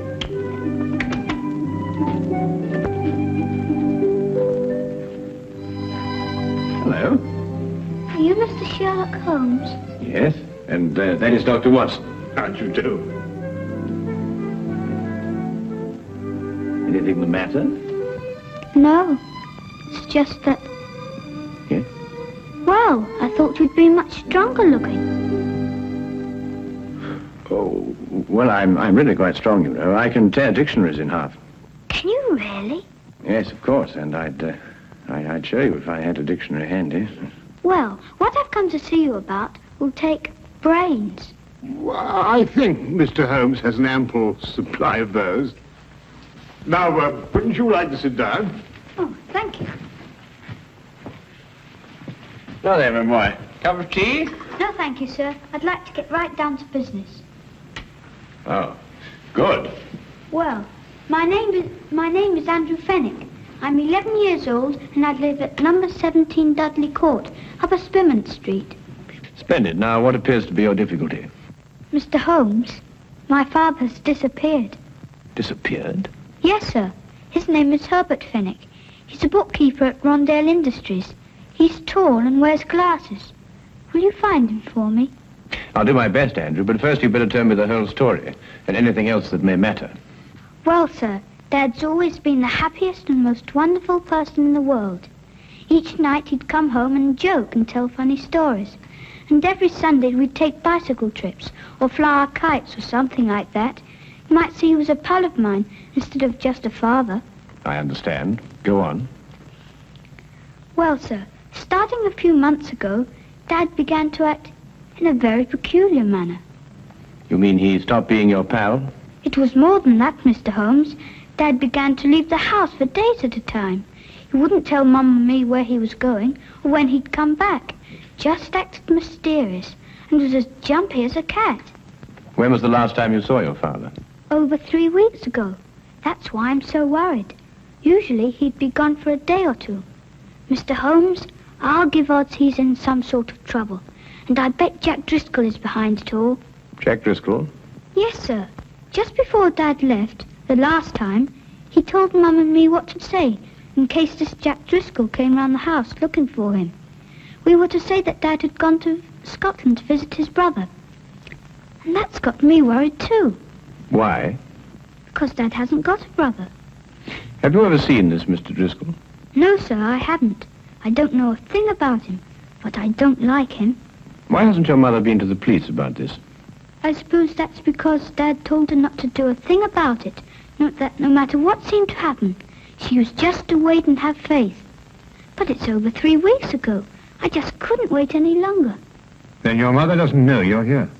Oh, no. If I told her, she'd try to tartan me off for sure. Besides, she's been quite ill, and I wouldn't want to upset her. Your mother hasn't been well? No, sir. The doctor said she had pleurisy or something like that. She's been very sick. I really wouldn't want her to know I've come here. Your visit will be held in the strictest confidence. Thank you, sir. And you will take the case? I'll look into it immediately.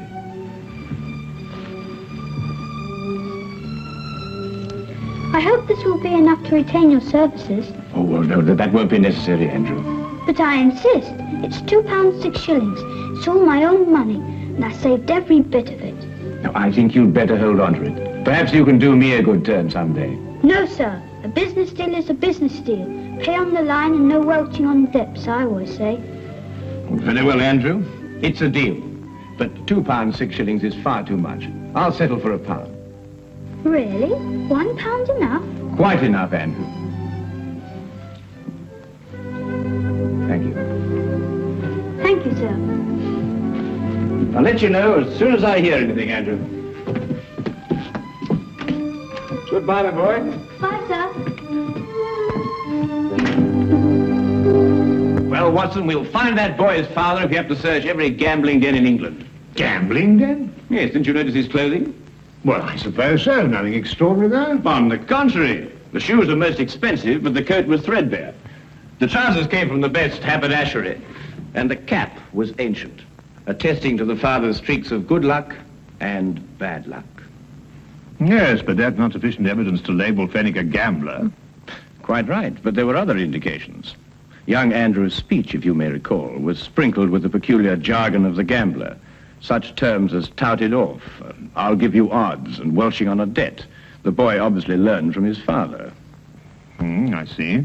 Further, I'd say the man's mysterious trips were to various sporting events held outside of London. Horse races, dog races, and so on. Yes, Holmes, but why should an apparently contented man like Fenwick suddenly turn to gambling? Well, my guess is that the mother's serious illness created a heavy drain on Mr. Fenwick's slender financial resources. He probably hoped for the gambler's classic killing. Well, Holmes, you've certainly answered everything. I'm afraid not, Watson. 2 questions yet remain unanswered. Where is Mr. Herbert Fenwick? And who is the shadowy Mr. Jack Driscoll? Where to, Holmes? To Inspector Lestrade's office. In this particular case, he may be just the chap to help us. Now, that's what a gambler would call a long shot.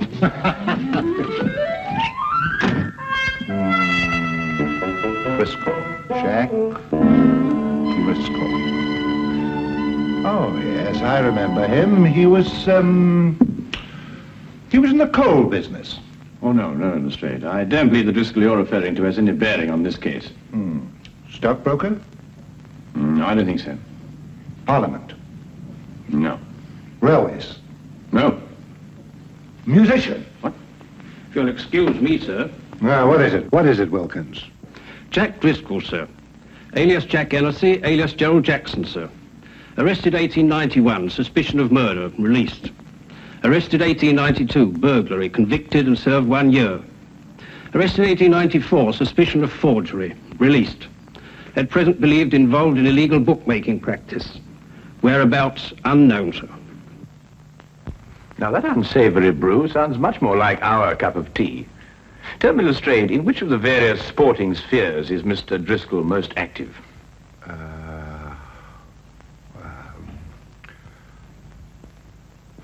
Rumour has it that Mr. Driscoll is concentrating his efforts on prize fight matches, sir. Well, thank you very much for your assistance, Inspector. And you too, Wilkins. Good afternoon, gentlemen. Well, if I know you, Holmes, I suppose now we'll be attending a prize fight. Quite right, Watson. This very evening, hulking Harry Thornton meets Powerhouse Percy O'Noonan at Londonderry Gardens. Powerhouse happens to be a personal friend of mine. You know a fighter personally? My dear fellow, I once blackened his eye for him.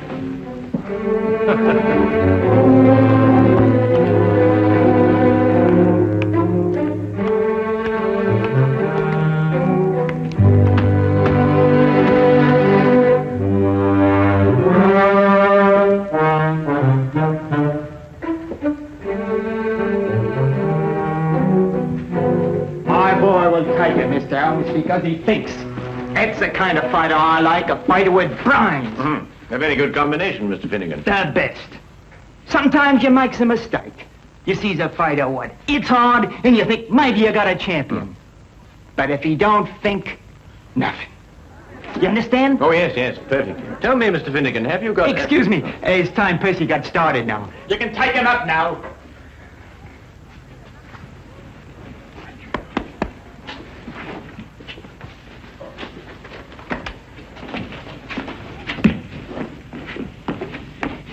Brains?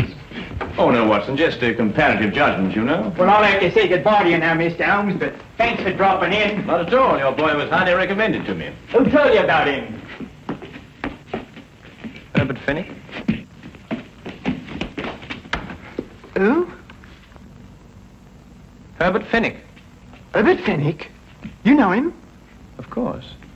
I was just saying that. Excuse me, Mr. Holmes, I've got to be going now. Curious reaction. Perhaps not so curious, Watson. The proper use of that name may open several tightly barred doors. Proper use? What do you mean, Holmes? Well, if I'm correct, you'll soon see for yourself. Just let's continue to drop the name.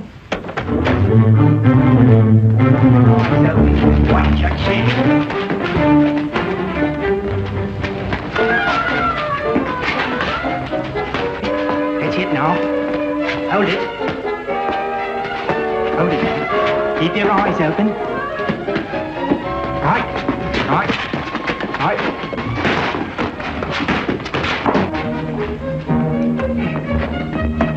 Watch it now, Percy. Watch it. That's it. That's it.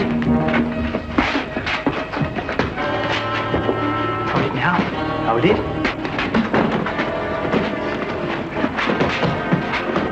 That's right. Keep your eyes open.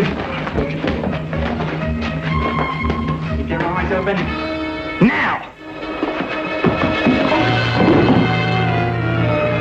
I tell you to keep your eyes open. Get up!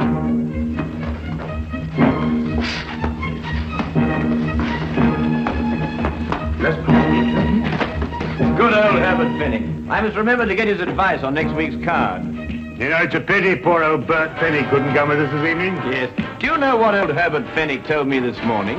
No, what did Herbert Fenwick tell you this morning? Did you hear that? You know, Watson, it's not every day you can meet a man who'll give you insight. Sounds like just what Driscoll's been looking for. I told you that he did it. You remember I said... What are you waiting for? That we met a chap like... I like taking him here. They might get roughed a bit later, then somebody says they saw him leave with us. Do you think the street would be any better? You know him? Mr. Holmes, the big one is. He knew Percy. Didn't catch the other bloke's name, but he looks like a fighter I used to know. Got the sack for using unfair tactics. I figured he was a bad one. Got a nasty look about him. Well, if he tries anything, don't expect any Marquis of Queensberry out of him. Use some of your own tactics. Righto. Get to it now before the Upton leaves. Let him know we mean business right from the outset. Stand by, Watson. I think we shall have company in a moment.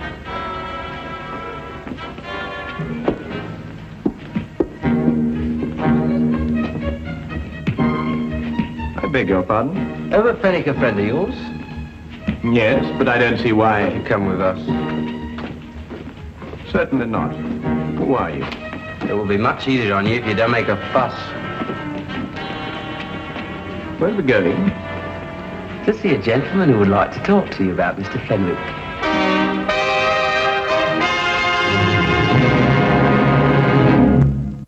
All I want to know from you is where you saw Fenwick last.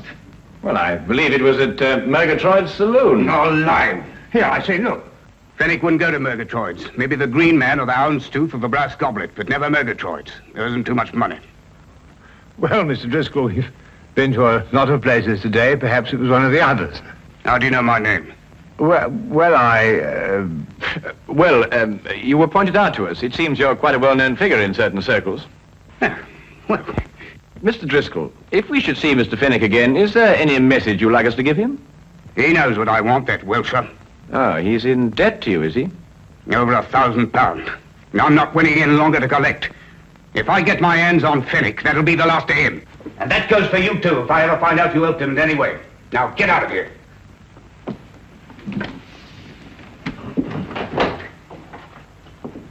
Good evening, gentlemen. People just don't have any manners anymore. And this is not the time to instruct them. Come, Watson. Well, I only hope we're going to a place where they appreciate proper behavior and the finer things of life.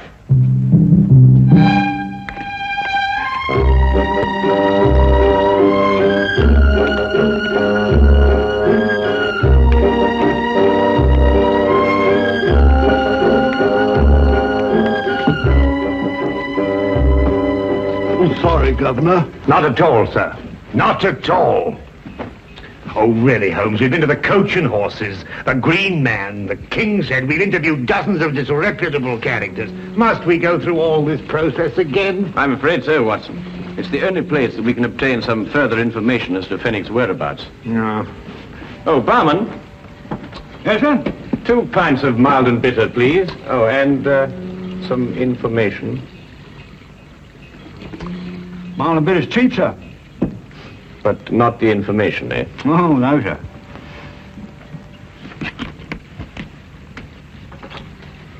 Herbert Fenwick. Oh, the poor chap. What do you mean? It was along here not a few weeks ago. We were talking confidential like. Told me he booked a passage to America. Too bad he won't be able to use it now. Oh? Why not? We say you haven't heard. No. Fenwick's dead.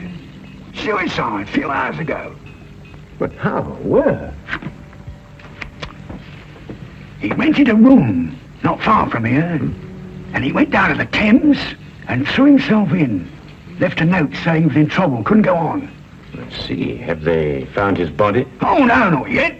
Only his hat floating in the water. Poor chap, wasn't a bad sort of a chap, you know, but gambler. Had a run of bad luck. Come, Watson, we must hurry, or Fenwick's luck may turn from bad to worse. Bad to worse, he's dead.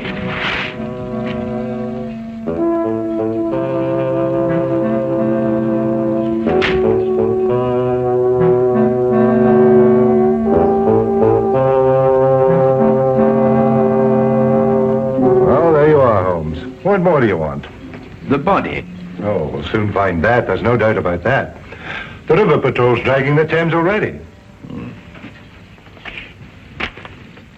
I assure you, Inspector, Herbert Fenwick is still alive. Then why should he write a suicide note? Surely the question is, why should Fenwick write a suicide note in such explicit detail? Listen, this is a terrible thing to do, but I have made up my mind. It is the only way to end my difficulties. Today at 6 p.m., I'm going to the Thames. I will jump from the Hertford Bridge. Forgive me, but have faith. Signed, Herbert L. Fenwick. No, Holmes, I can't follow that line of reasoning. Then perhaps this may convince you. Take a look at that hatband with Fenwick's name on it. You'll notice that it's absolutely brand new, whereas the hat, of course, is unmistakably old. You mean then, Holmes, that Fenwick here had his name put into his band in the last 2 or 3 days? Exactly. Merely a ruse to make people believe that he committed suicide. Yes, but why should a man say he's dead if he isn't? Well, to avoid his muscular creditors, for one thing. If they believed the reports of his death, they'd have no choice but to write him off as a total loss. Yes, but if he's still alive, somebody's bound to see him sooner or later. Not if he's made plans to go to America. All right, then. I'll have an alarm sent out to all the ships in port. I'm afraid, Lestrade, that'll be too late. Now, what do you mean? Because he has no money. He needs it badly, and he needs it quickly. And there's only one way in which he can cover both his needs. What way is that, Holmes? Robbery. What, you think he'd take the chance? Of course he would. Fenwick's desperate. And in any case, there's very little chance when one considers that no one would suspect a dead man of committing the crime. Now, Holmes, what am I supposed to do? Warn everybody in London that a robbery's going to take place? Oh, I wouldn't go as far as that, Lestrade. I judge that Fenwick will strike at one of 3 places. The Wagon and Horses, the Green Man, or the King's Head. I say, Holmes, how can you narrow it down to that? Because Fenwick can feel certain that everyone in those places has heard the news of his death. Therefore, no suspicion could be directed at him. I don't know why I let you talk me into these things. Then you'll assign men to cover the Wagon and Horses and the Green Man? Yes, yes. Good, but there isn't much time. You'll have to get on with it immediately. All right. You know, sometimes you're worse than the commissioner. Tell me, Holmes, what about the King's Head? Ah, that will be our little project, Watson. But first, I want you to carry out a mission of the utmost importance. Now, listen to me closely.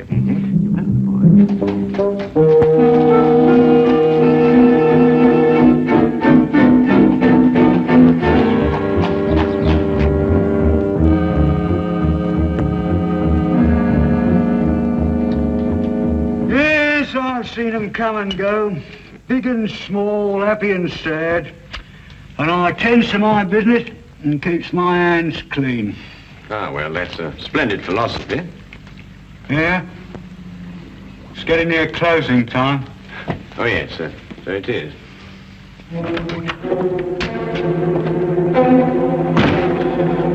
Put your hands up.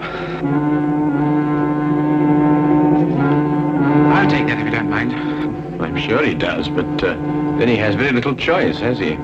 You, get over there. Go on, hurry up. You two. Go on.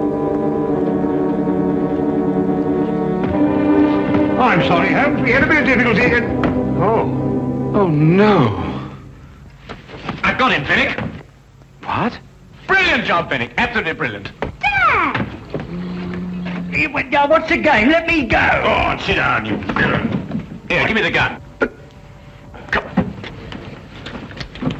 Now, not a word out of you. But Not a word. Dad, is it really you? Of course it is, Andrew. Your father has been working on a special assignment for the Secret Service. Haven't you? Oh, Andy, my Andy. Now, you don't need to say anything, Mr. Fenwick. Your behavior is the model of a hero.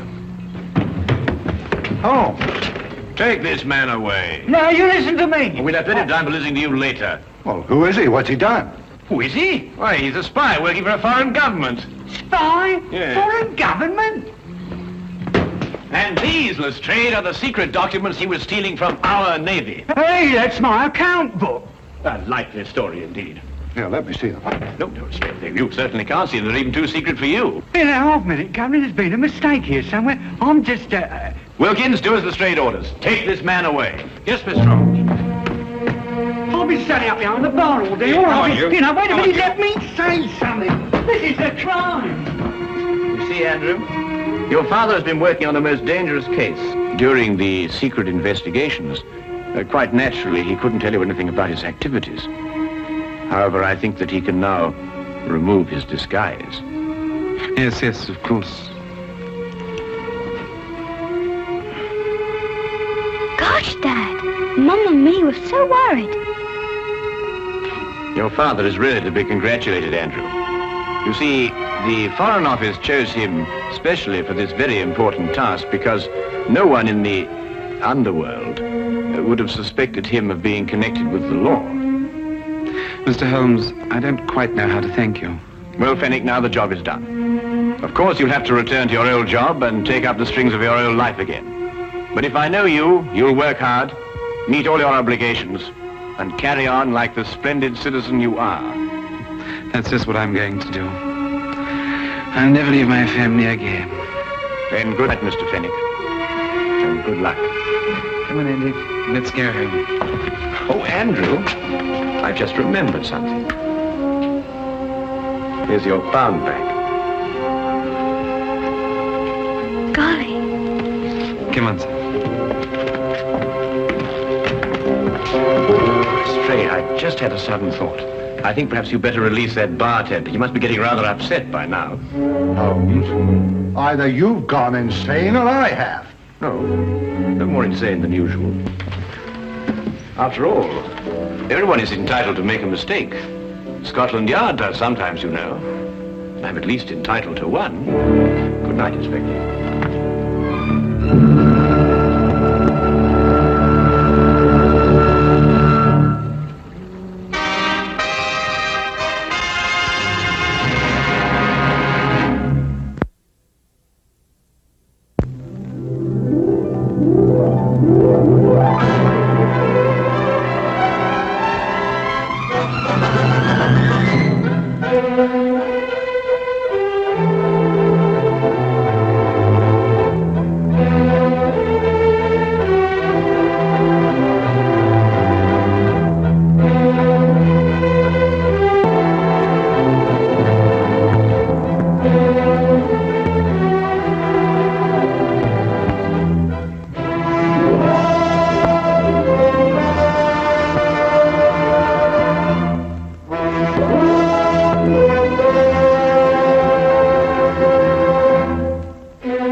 I don't know why it is that often the weather seems to match a man's moods, but this day in particular it had run a perfect parallel to mine. But at last the storm broke, and so did I. The only way to ease my mind was to turn to action. Scotland Yard was the perfect place to begin.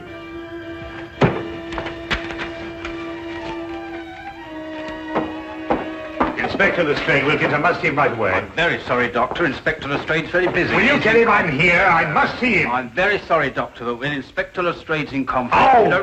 Dr. Watson. Ah, Dr. Watson, I'm very pleased to see you. Just having a cup of tea. Lestrade, something's happened to Holmes. He's disappeared. He's vanished. I haven't seen him for 2 days. Well, calm yourself, Dr. Watson. Calm yourself. Tell you he's disappeared. He may have been kidnapped, for all I know. Oh, kidnapped, eh? Or worse. Now, look here, Dr. Watson. Just because you haven't seen him for a couple of days doesn't necessarily mean to say that he's been No, kidnapped. quite. Well, if you want any proof, you can have it. There's no time. Dr. Watson. It is positively infuriating to know that something is wrong and to find a man whom you can't convince. I don't mind saying that there are times when I find myself hard put to keep my patience with Inspector Lestrade. What more evidence do you need? What man going under his own volition would leave his razor behind? Oh, he probably has another one. No, he hasn't. Come on, I'll show you something else. Look, his violin out of its case. Well, what's that got to do with it? But he'd never leave his violin like that if he thought he'd be gone long. Treats it like a baby. And these concert tickets, we meant to have gone last night. Look here, Lestrade, I've been a friend of Holmes's too long not to realize the brutal truth behind all this. Well, the evidence certainly does seem to point us... Now, look, we've got to track him down as he tracked down somebody else. You mean use his own methods of deduction? Exactly. Now, the odds are that he's disappeared on some case.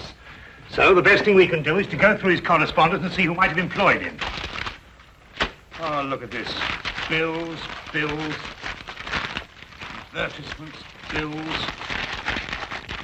It'd have to be at the end of everything, wouldn't it? Now, what have we here? Chap wants Holmes to investigate his neighbor. He says a lot of people go into the house and nobody ever comes out. What do you make of that? Well, Now, look, you see that's a left-handed writer, and by the feel of the paper, I'd say he was in pretty good circumstances. Yes, well, attention to details. That's the secret of Holmes' success. You see, we already know something about the writer before we meet him. Yes, there's only one thing, though. Sherlock Holmes' disappearance had nothing to do with him. Oh, why? This letter's dated 2 years ago. What? Yes, so it is. Well, where else would he keep his correspondence? Oh, anywhere on the chandelier, if it wasn't too much effort to get up there. Well, let's have a look around. Well, going through Holmes' things would take a month. No, we'd best get another approach. Well, have you any ideas? Wait.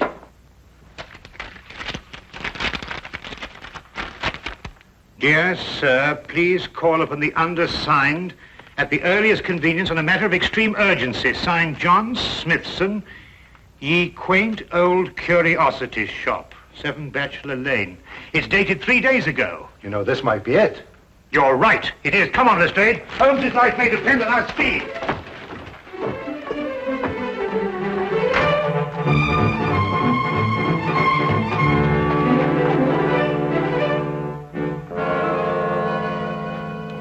Sinister-looking place. Well, it looks just like any other old curiosity shop to me. You think so? Then why was this Smithson so keen to get Holmes here, eh? Yes, interesting. What do you mean all this stuff in the window? I mean the stuff that isn't in the window. Look, I don't understand you, Dr. Watson. What do you mean? Well, it's perfectly obvious, isn't it? No. Oh, isn't it? Well, we won't get anywhere standing here. Come on. Wait a minute, Dr. Watson. I still don't know what you mean by all this stuff that isn't in the window. Come along, Lestrade.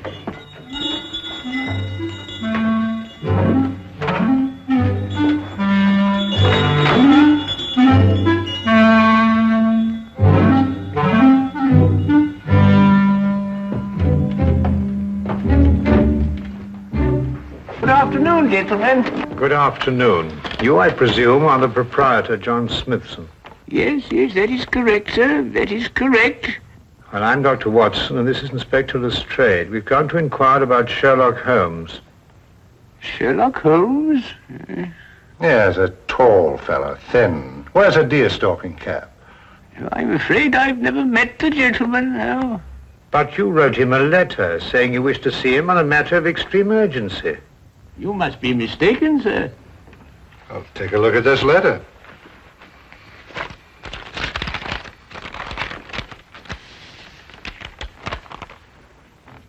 Is that your handwriting? Oh, it isn't anything like my handwriting. Here, I'll show you what my handwriting is like.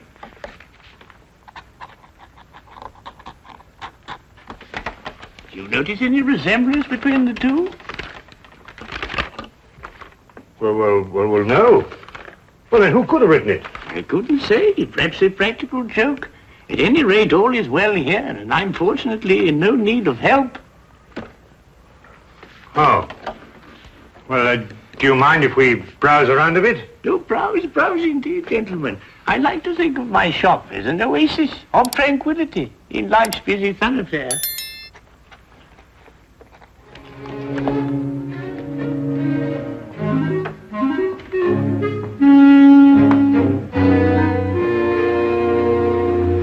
What are you doing? I'm looking for evidence that Holmes was here. Well, you heard what he said. Yes, I don't believe a word of that. There's something about him. I don't trust him. It's as if I'd seen him before somewhere. Well, that's not very scientific. No, perhaps not. But I'd like to have a look round anyway.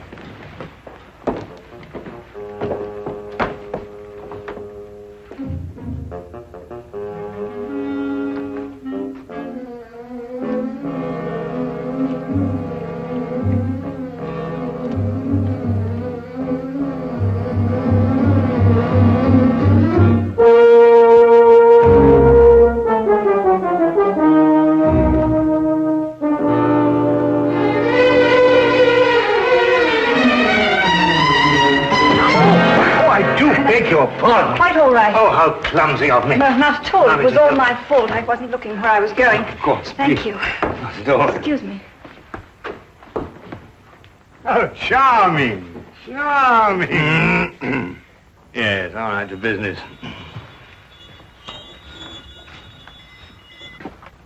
Ivanhoe. I must remind myself to read that again sometime. What's this? Proper deportment of young ladies in polite society. What a fabulous title. I'm afraid that book is not for sale. What do you mean, not for sale? I understand everything in this shop is for sale. Yes, everything except the books on that shelf, sir. And now the shop is closing. Really? 2 o'clock in the afternoon? Yes, for repairs. I have the decorators coming in. I'm afraid I must ask you to leave, young man.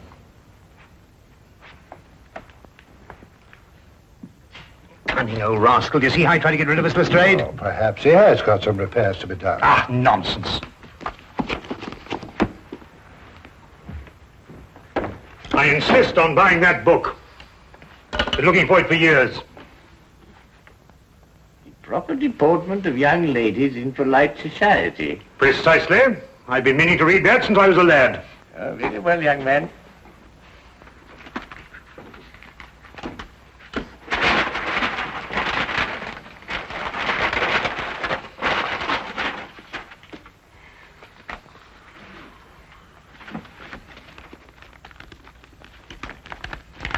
$1 please. Thank you. Thank you. Go on, Lestrade.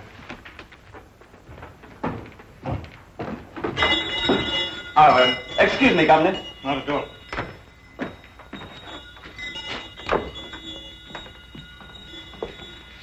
There's something about that Smithson I don't like. Look, this isn't the book I bought. It's much smaller. Safari through darkest Africa. Why, the chap's nothing but a crook. Oh, this is much more interesting than that other one. Look here. You and I are going straight on back in. Now listen, while I keep him in conversation, you scout around a bit. Well, he'll suspect we're up to something. No, of course he won't. Holmes and I did this in that red-headed league affair. Worked perfectly. Come on.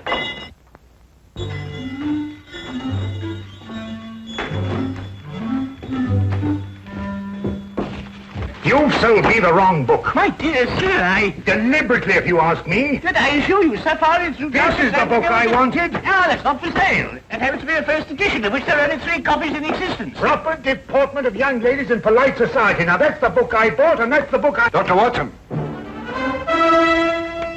Holmes's clothes. I found them in an old pilot's chest. Oh, good Lord.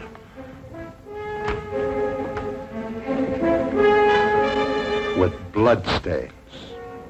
You thief! What have you done with him? You're under arrest, son. I warn you, anything you say will be taken down, and maybe you... Go, stop him! Don't let him get away! Oh, no, you don't. Watson, Lestrade, you idiots! Get out of the way! Oh!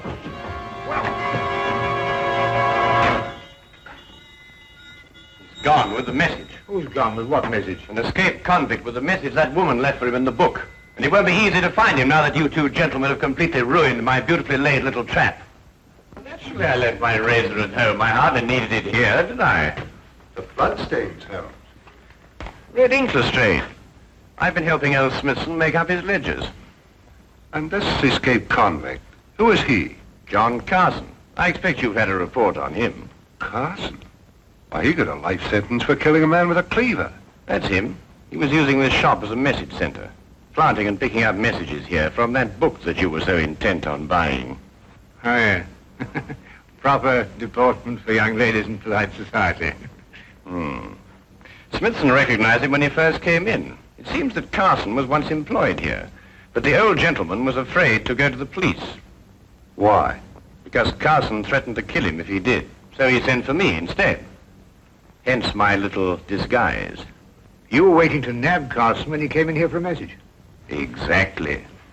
Oh, and we ruined it all. Oh, that's all right, Watson. The best laid plans of mice and men, you know. However, if we can trace the girl, then That'll be as hard as tracing Carson himself. Oh, I don't think it'd be all that difficult. It seems the good doctor has something up his sleeve. Only the name and address where the girl works. Well, how the deuce do you know that? Well, when I knocked her handbag out of her hand, I found a piece of paper, and on it was her hours of work and salary due to her. With the letterhead of the shop on the paper? Well done, Watson. Oh, it's nothing really. Pierre's Dress Shop, 17 Cottington Street. You know, I'd say that girl had the look of a mannequin about her. Don't you agree? Well, you know, Watson, I'm almost afraid not to.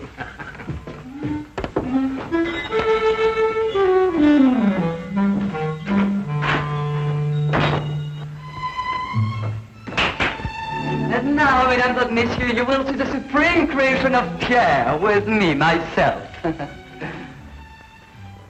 Your niece, monsieur, she will find this ensemble irresistible. You did say your niece, n'est-ce pas? Yeah. Returning for the holidays from school in Switzerland, sir. Yeah. Oh, it's exquisite, no? Such symmetry, such subtle lines.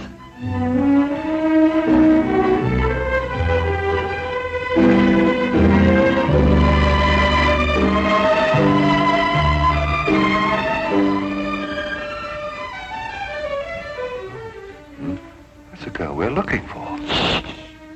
Observe how it hints, but with such discretion. Oh, la jeunesse, la youth. I say it's a bit daring, isn't it? But it's daring age, monsieur, and now the 20th century.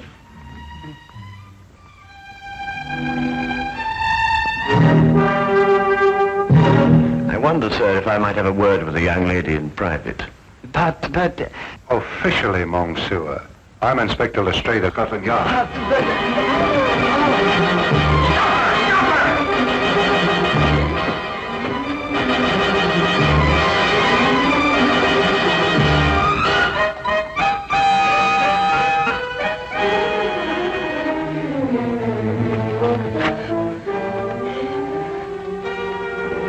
It really isn't any use, you know, even if you ran away.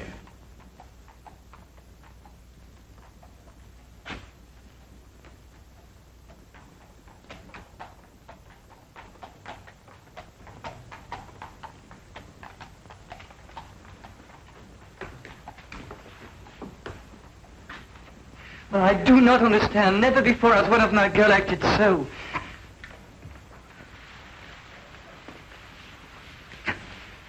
Would you mind telling me where he's hiding now, miss? I don't know. I swear I don't. And yet you left a message for him. A gentleman friend gave me the message and told me to leave it in the book. Probably a pal of Carson's, if she's telling the truth. What was in the message? There was just a name and an address. I see. And what was the name? Jeremiah Westlake. I forget the address. Jeremiah Westlake. There was once a judge called Jeremiah Westlake. He retired several years ago. Yes, and I think we'll discover that Jeremiah Westlake was the judge who gave Carson his life sentence. And now Carson is looking for him. And now Carson is looking for him.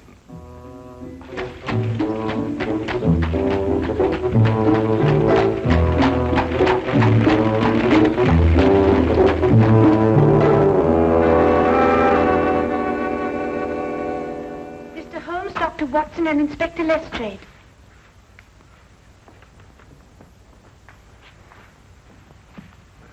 Who's she talking to? Well, what do you want? Court's now in session. State your case. Speak up, Mr. Holmes. Or has the cat got your tongue? Judge Westlake, I presume? Former Judge Westlake? Did Sherlock Holmes ever hear of him, Mirabelle? No. You're confusing him with the other Sherlock Holmes, the famous pastry chef. Oh, I never eat pastry. Disagrees with me. Of course, there's still another Sherlock Holmes, a third one, the famous detective. Oh, that one. Well, young man, say your piece. Court adjourns in exactly 1 minute.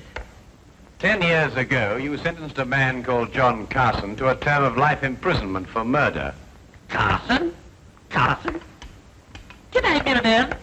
That'd be the Butcher Cleaver case. Murdered a man with it. Oh, yes. Unpleasant chap, Carson, if I remember correctly. Well, Mr. Holmes?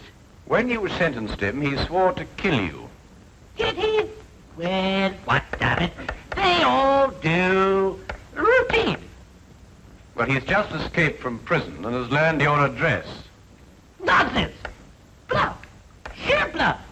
Eh, Mirabelle? They all bluff, young man. I wouldn't sleep a wink if I believed everything they swore to do to the judge. Sleep like tops, the two of us. In bed at 10 and up at 6. This man represents a very real threat, sir. That's all. Court adjourned. Sine die. And that, gentlemen, means postponed indefinitely.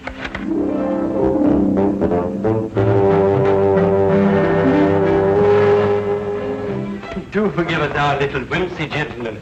Hobby, you know. They're our children, really. We have no others, you see. It's a delightful hobby, Mrs. Westlake. About this man Carson, sir.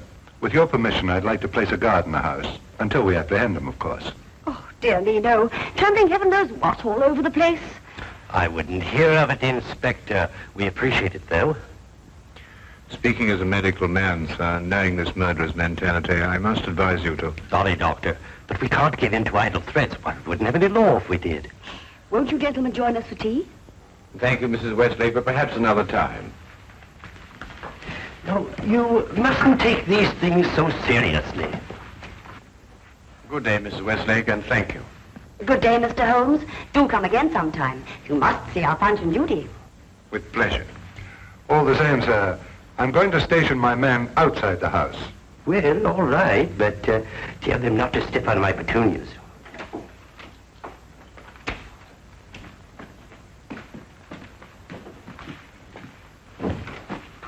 He says he's got a message for the judge, sir. I'm Westlake, my man. Here you are, Governor.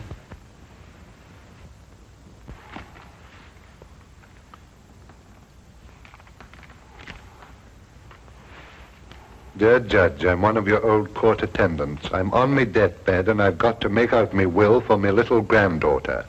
Will you come and help me and oblige? John Casket, 67 Clifton Road. Ever have a court attendant called John Casket, sir? Well, it's hard to say. I've had so many court attendants.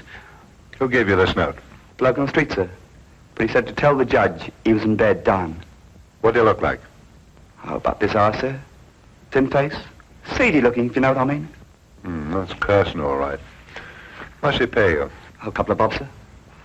Oh, there you are, sir. Just the sort of thing to send you off on an errand of mercy to your death. Dear me, I never cease to marvel at the duplicity of human nature. Can I get the 2 bob, sir? Oh, yes, yes. Oh, thank you, come. Well, Holmes, we've got him. 67 Clifton Road. Yes, Wilkins. Yes, sir. Get the men together. We're going to Clifton Road. Not so fast, Lestrade. This might be a ruse. Of course it's a ruse. Of another kind. To get you to abandon the police cordon round the house. Oh, I see what you mean. Oh, well, if that's his idea, he's in for a surprise.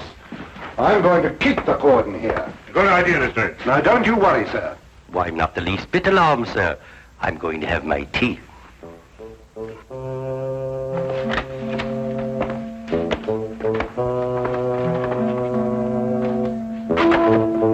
Don't budge from here. If you let anyone in this house, I'll have your skin. Yes, sir. Come on.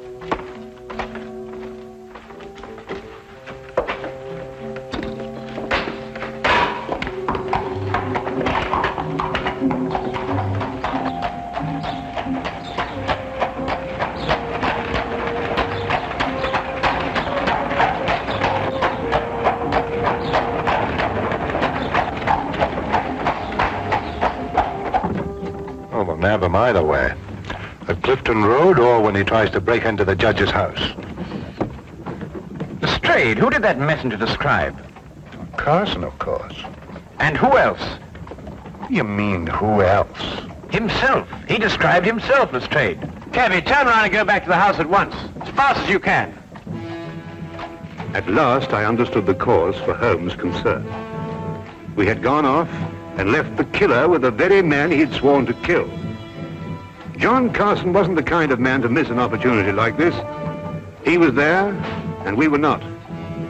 There was nothing left for us to do but hope, and every passing second was against us.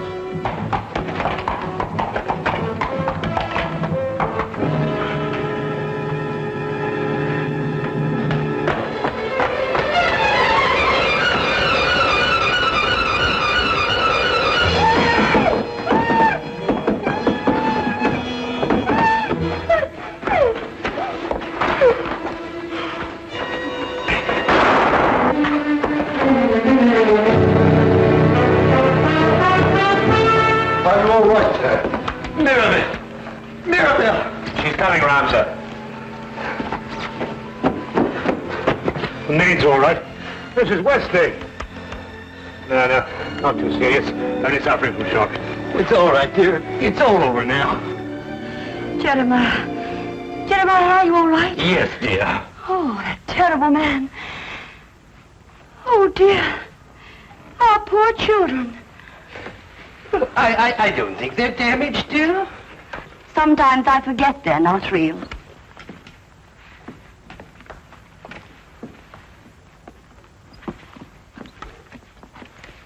Of course we're real. We're as real as any children. You were right about John Carson, Mr. Holmes. You were very right. Now, you ruined my life. Not at all, sir. Not at all. Yes, but I must do something to repay you. I'll teach you to be a puppeteer. A puppeteer? Yes, you'll love it. Greatest relaxation in the world. Teaches you to forget men like John Carson. Now, here. You hold the thing like this. Mm-hmm. And with this string, you will move a hand. And with this, you will move the feet. You pitch your voice up a little. Thank you, Mr. Holmes. Pretty good thinking. Not bad, anyway.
You're Sherlock Holmes? Yes? Alex Dougal is my name. I must talk to you. I'm in desperate need of your advice. Well, come in, my lad. Come in. Oh, permit me to introduce my friend and colleague, Dr. Watson. Watson? Watson?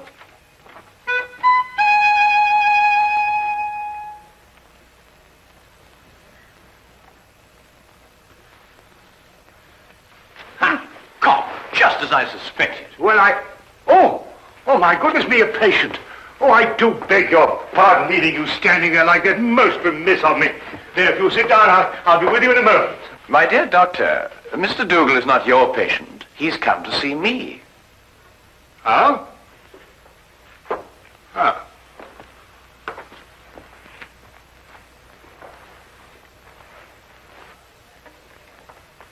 About a matter which I imagine has something to do with the injury you've sustained, eh?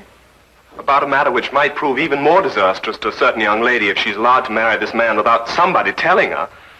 But on the other hand, how can I tell her when... You're jumping about rather a lot, Mr. Dougal. Mentally, of course.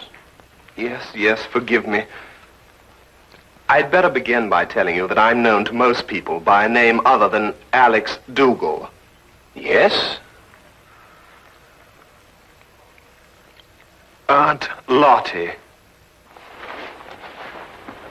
Aunt Lottie? I write under that name in the Daily Observer. I'm a columnist. But Aunt Lottie? I know. It was the boss's idea. I'm really a sports writer. Don't ask me why I was assigned the job, but I do an advice for the Lovelorn column. Oh, I see. You mean the readers write into you telling you their problems? And I answer them. The boss thought they'd be more apt to listen to a nice, sweet old Aunt Lottie than a Alex Dougal. Well, of course, he may have a point there, Mr. Dougal. They listen to me, all right. Act on every word I say. And that's what started all the trouble. You'll have to go back with me 2 weeks. I'd received a letter from a young lady who identified herself only with the initials S.D. She said that her father had just died, and she had nobody to advise her but me. It seems that her fiancé was a man of violent temper, and had on one occasion almost throttled another man for even looking at her. She wanted to know if it'd be wise to marry him. I answered her, and a day later in the editorial room, I came to know what I'd touched off.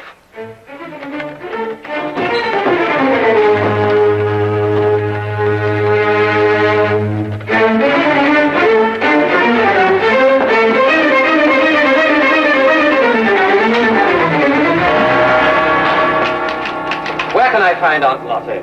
Hey! She'd better be around. Just point her out. Now, wait a minute.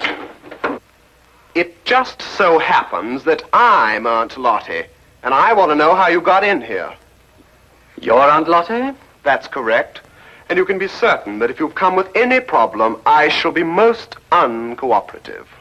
Are you sure you're Aunt Lottie? That is my pen name. Have you any objections? None.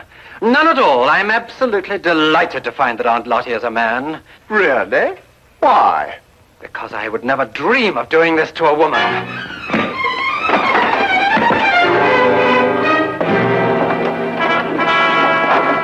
What's the meaning of this? You received a letter the other day from a young lady asking whether it was wise to marry her fiancé, a man of violent temper. That's right. You replied in your column yesterday that it would be most unwise.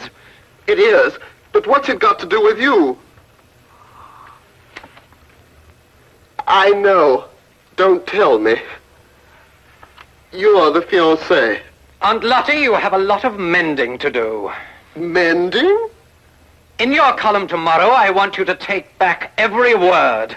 It's impossible. My publishers would never allow it. Right, then you'll go and see her personally. Her name is Susan Deering.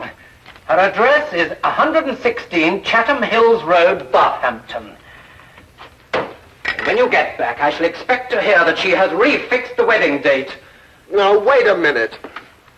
You can't intimidate me. I gave her my honest advice, and I intend to stick to it. What did you say? I intend to...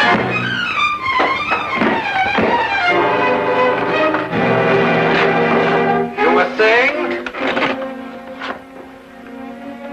I just wanted to know what the address was again.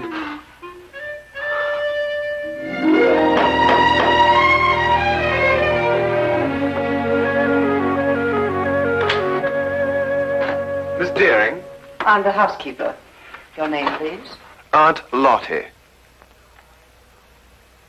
No, I have not been drinking. Come in.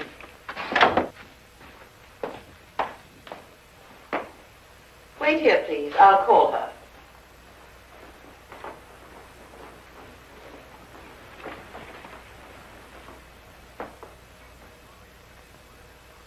I'd hardly expected when I left London that Miss Susan Deering would be living in surroundings such as this. Most of my readers were shop girls. Girls from a modest background, anyway. But Susan Deering was an heiress. I realized this when I recognized the subject in the painting above the fireplace. He was Oliver Deering, the chemical manufacturer who 6 months ago had suffered a heart attack while pursuing his favorite sport, bicycling. He was undoubtedly her father. How do you do? How do you do? Are you really Aunt Lottie? I'm afraid so. My editor felt it would inspire more confidence than a name like Alex Dougal, which is my own. But I don't agree with your editor at all. Oh, really? I never fail to read your columns.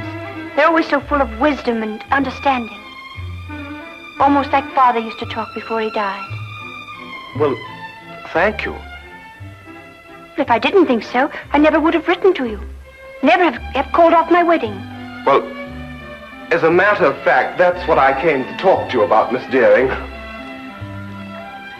Do you mind if we sit down? Oh, please, yes.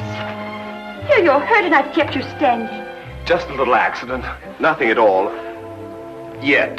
Would you like a pillow or something? Oh, no, thank you. What bothers me more than any little ache is the advice that I gave you in my column. The advice you gave me, but every word of it was so true. It cleared up everything. Well, I felt the same thing at the time also, but after meeting your fiancé, Mr. Murdoch... You met Jack? Oh, quite by accident. He struck you. I know he forced you to come here and see me. Oh, no, not at all. Then how were you hurt? I fell down the stairs. It was an accident. Forgive me. It's quite obvious that a man like you could never be forced to do anything against his will. Well, I should hope not. But at any rate, after meeting Mr. Murdoch, I felt it my responsibility to come here and retract my original advice. Forgive me, Miss Deering. That's what I've been telling her. No one is perfect naturally, but Mr. Murdoch is eligible in every other way. He has gold mines in Africa, if that's what Tilda means. And I could be sure he wasn't marrying me for my inheritance. But, Mr. Dougal, you've never seen him when he loses his temper. Miss Deering, have you ever heard of a Dr. Freud? No. A young Viennese. He's invented a new science called psychoanalysis. He says that a temper is a perfectly healthy, normal outlet for emotions. It's quite normal. Mr. Dougal, you know so much. That's my job. I'll write to Jack immediately and tell him it's all right again. Good. And if you have a picture of the two of you, I'll see that it's published in the society page under soon to be betrothed. Mr. Dougal, what's the matter? Something happened to my back when I fell. I wonder, would you mind putting one hand on my shoulder and one in the small of my back and pull? Thank you. Mr. Dougal, you must do something about your back. When you get home tonight, have your wife rub it with liniment. I'm afraid that's not entirely possible, but I'll have the man at the club do it anyway. You mean to say that you're not married? I'm afraid not. It seems that every time I meet a girl that interests me, she's not available. But then that's life. There's always tomorrow, and, well, who knows? I might be as lucky as you and Mr. Murdoch. Now, what about that picture? I'll get it for you.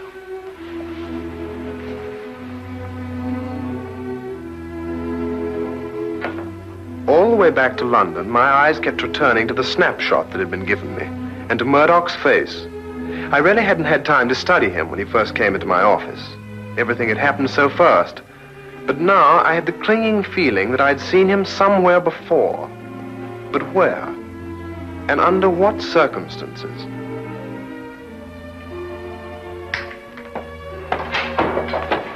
Hello, Dougal. I trust you were successful? Extremely. And I'm going back with even more confidence to make her change her mind next time. You're not Jack Murdoch, and you don't have any gold mines in Africa.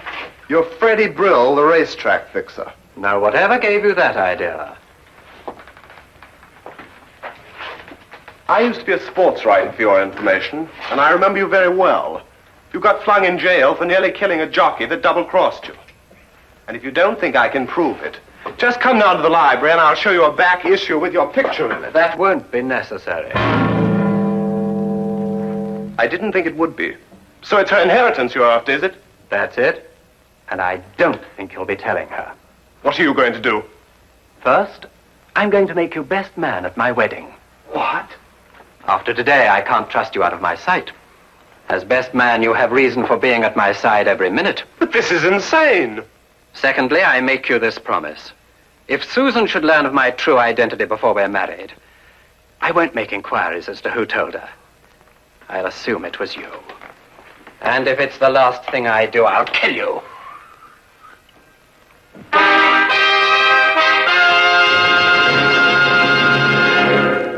Now, we return to the case of the violent suitor. I'm always giving out advice myself, but here I am, strangely enough, asking for it.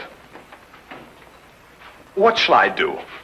If I expose Murdoch, he'll obviously take his revenge on me. But on the other hand, how can I allow poor Susie to be victimized that way? I see. So it's Susie, is it? Well, up until half an hour ago when I managed to get away from him. Murdoch keeps me handcuffed to his side. And naturally, when he saw Miss Deering, I did also. Ah, yes, quite naturally. Well, there's no point in denying it that she does something strange to me.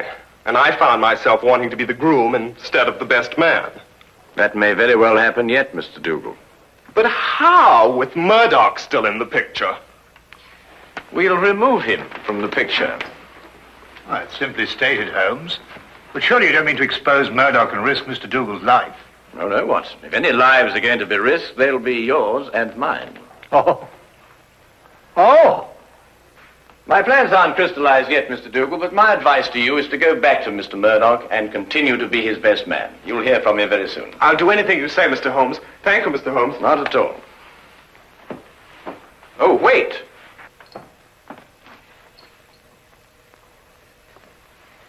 It's all right. I just wanted to make certain that Murdoch wasn't waiting for you outside. Oh, thank you, Mr. Holmes. Good day. Good day. Good day.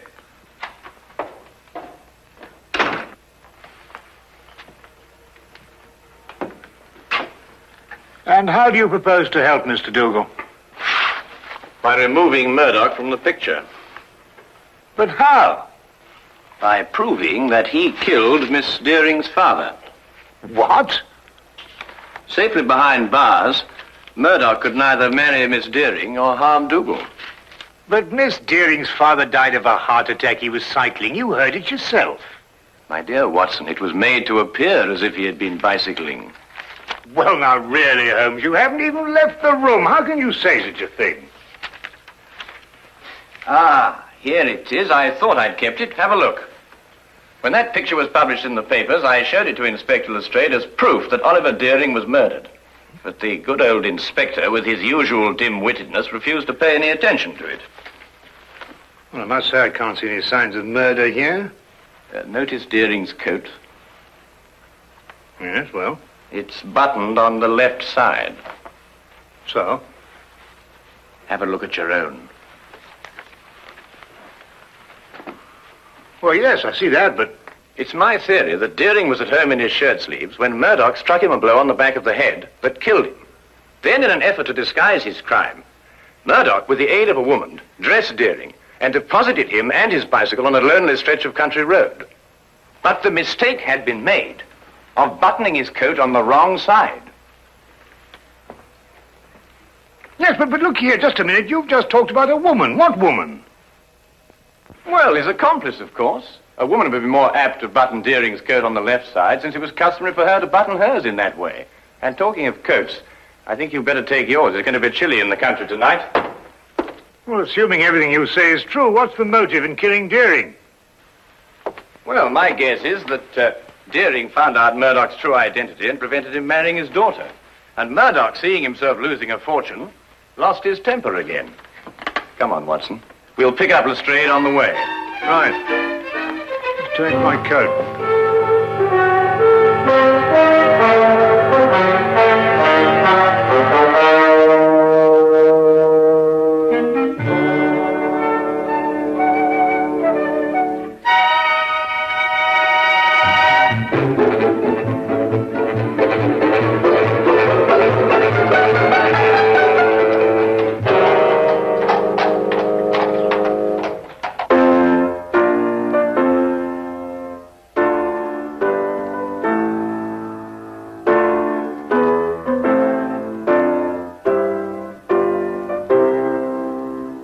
What's the matter? I got a twist in my back. Are you still complaining about that? Don't you talk to him like that. I'll talk to him any way I choose. Not around me, Jack Murdoch, you won't. Tea is served. Nothing like a nice cup of tea to relax everyone. If you don't keep your temper, you'll ruin everything. It's all right, Tilda. I'll pour.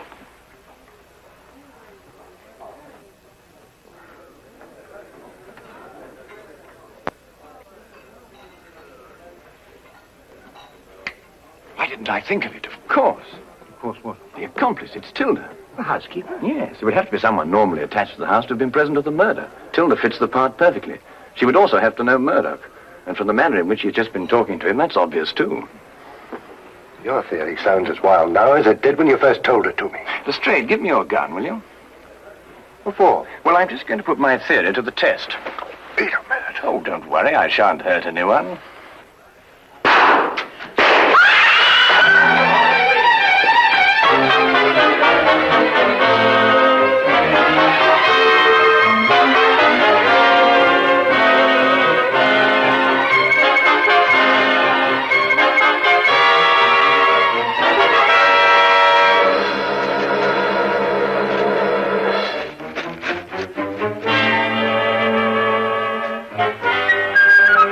Holmes, what in thunder made you do a thing like this?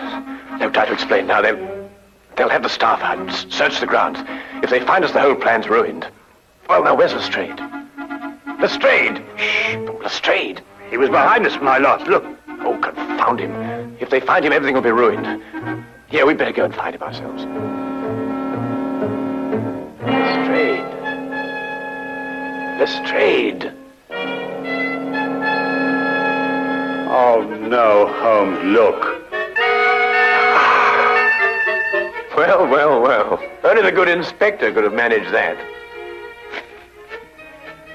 Well, Lestrade, you look like a stranded whale. What is this thing? It's a badminton net. Were you running with your eyes shut? Here. Holmes, listen. The gardeners, I expect. They're coming this way. We've got to get to the carriage. Come on, Lestrade. Get me out of this thing. Oh, there's no time for that. Come on.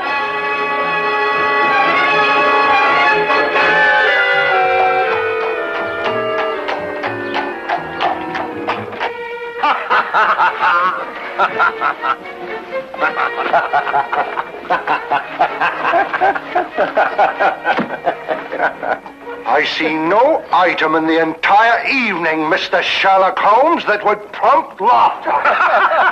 I'm terribly sorry, Lestrade, but I shall cherish the memory of you thrashing about on that badminton court for years to come. I wouldn't find it so amusing, Holmes, if it had been you who had torn that confounded net from its moorings.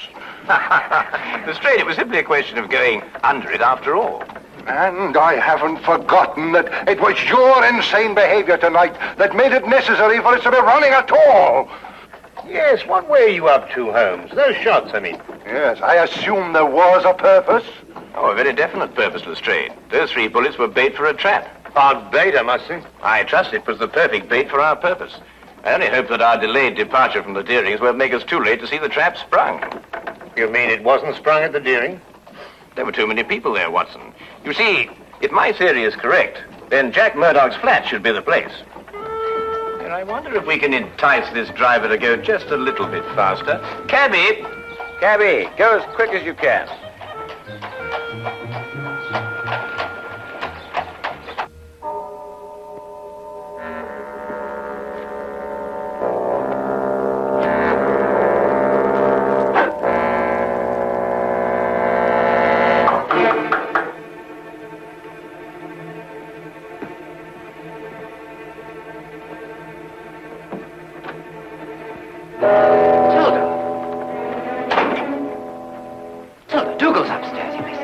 I'm not staying long. What is this? I'm within 2 days of marrying Susan and grabbing a fortune for us. For yourself, you mean? You never had any intention of sharing it with me. What are you talking about? £50,000 is yours the day I'm married. Didn't I promise it to you? Yes, but your circumstances were different then. I saw you kill Mr. Deering, and you got panicky that I would run to the police. But time's gone by, and now you've found a surer and cheaper way to keep me quiet. What do you mean?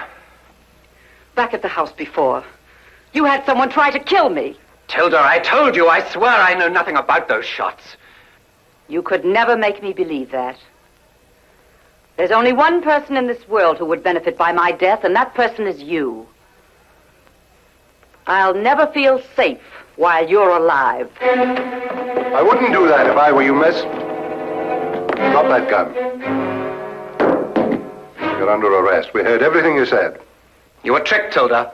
It was the police fired those shots at you. Well, Mr. Holmes here anyway. I had a feeling it would stir things up a bit. It's an old adage that partners in crime never trust one another. Get down!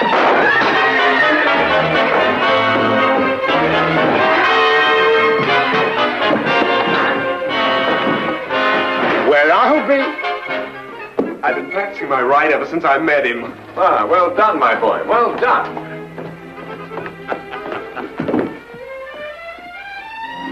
You'd better come along too, miss.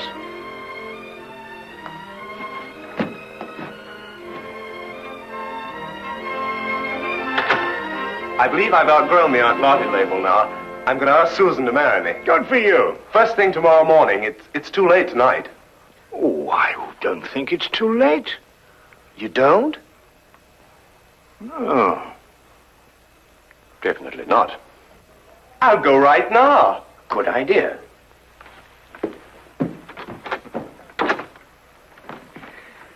Well, Holmes, you've solved the mystery and brought two young lovers together. I think I'm going to call you Aunt Lottie. What? Oh, no, really, Watson. This time you've gone too far.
name is Dr. John Watson.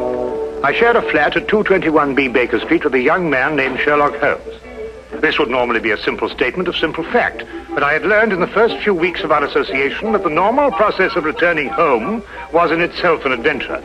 I never knew what to expect. I seldom expected what I found. I had decided to spend a quiet evening at home, and I was determined not to become involved in any new scheme that Holmes would invent.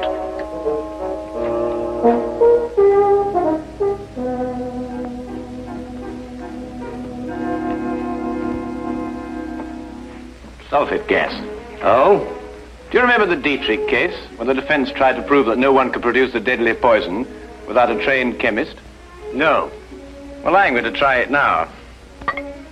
With kitchen utensils And a secondary school chemistry book. I knew it could be done. There it is, Watson. Brilliant. Now you've done.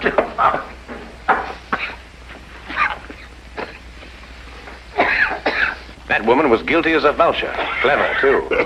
Holmes, I wish you wouldn't forget that we've got to live in these rooms.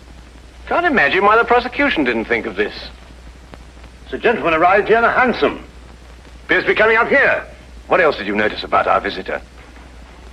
Oh, I don't know. I say about 30-ish, conservatively dressed. A man of modest means. What do you think, Holmes? I don't know. I didn't see him. You did. Oh, yes. Yes, of course. Oh, excuse me. Morning, do come in, will you? Good morning. Is this Sherlock Holmes' flat? Yes, indeed. Oh, sulfate gas. Oh. Mr. Holmes has been experimenting. That's Mr. Holmes. How do you do, Mr. Holmes? How do you do? I must apologize for calling upon you without an appointment, Mr. Holmes, but it is urgent. May I present my friend and colleague, Dr. Watson? How do you do? How do you do? Now then, Mr. Winthrop. Mr. Harvey Winthrop, isn't it? Have we met before, sir? No, but you mustn't underestimate your reputation. Won't you come in? And sit down. Thank you. Over there.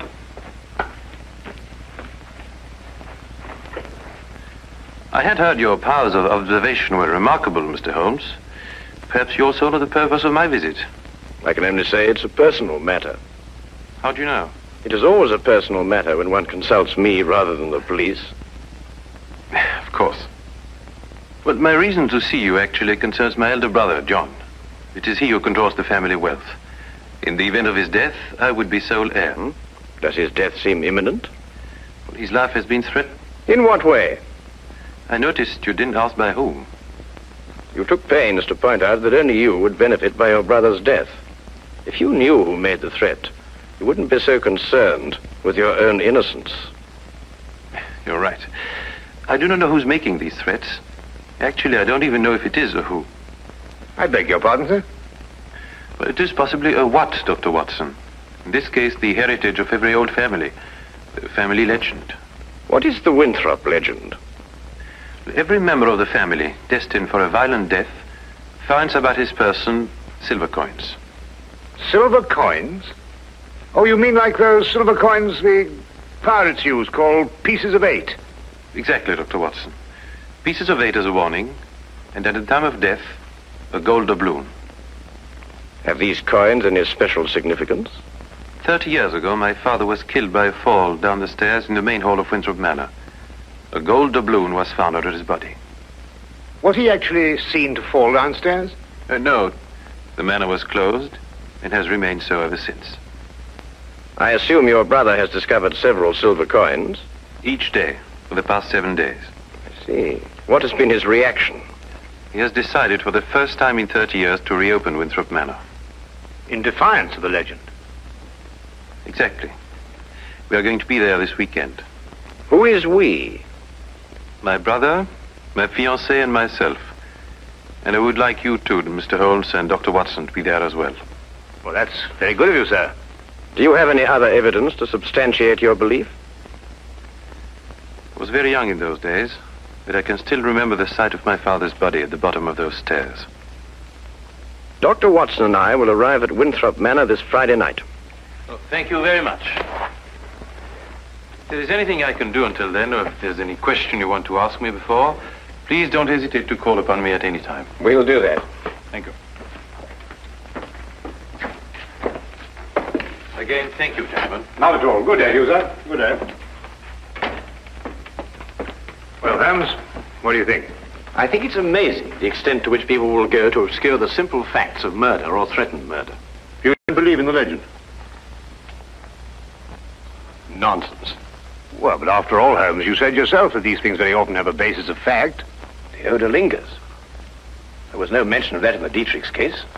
I'm a man of science myself, Holmes, you know that. And yet there are things that happen every day for which they have no logical explanation. How would Mrs. Dietrich's have removed the odor? Of course, it could work equally well both ways. Winthrop himself admitted that in the event of his brother's death, he was the heir to the estate. His visit here might have been a blind. The solution of a murder, Watson, is infinitely easier than the prevention. We have committed ourselves to a weekend in a drafty manor house that has been closed for 30 years. We will watch and we will wait. And in time, we will apprehend the persons or ghosts, who will commit the murder of the Winthrop legend.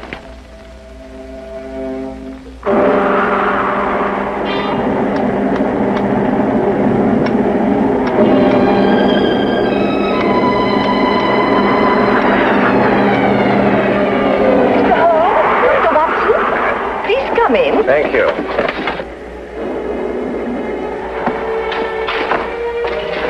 The thunder was making so much noise, I wasn't certain I heard you knock. Yes, I think we got here just in time. Yes, we were worried that you were caught in the storm. I'm Mrs. John Winthrop. How do you do? I'm Dr. Watson. This is Sherlock Holmes. How do you do? I'm very pleased to meet you. You can leave your things here and go into the sitting room. We've managed to get it comfortably warm. I'll have your luggage brought up to your rooms.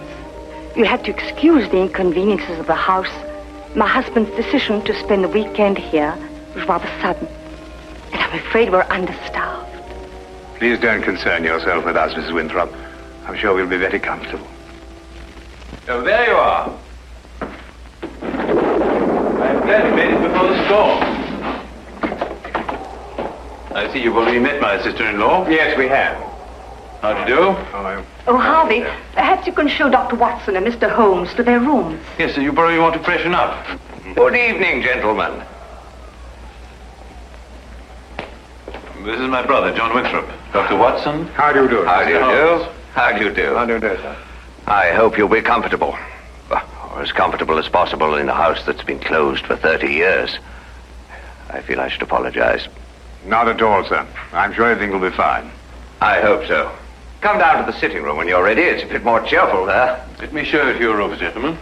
Come along, my dear.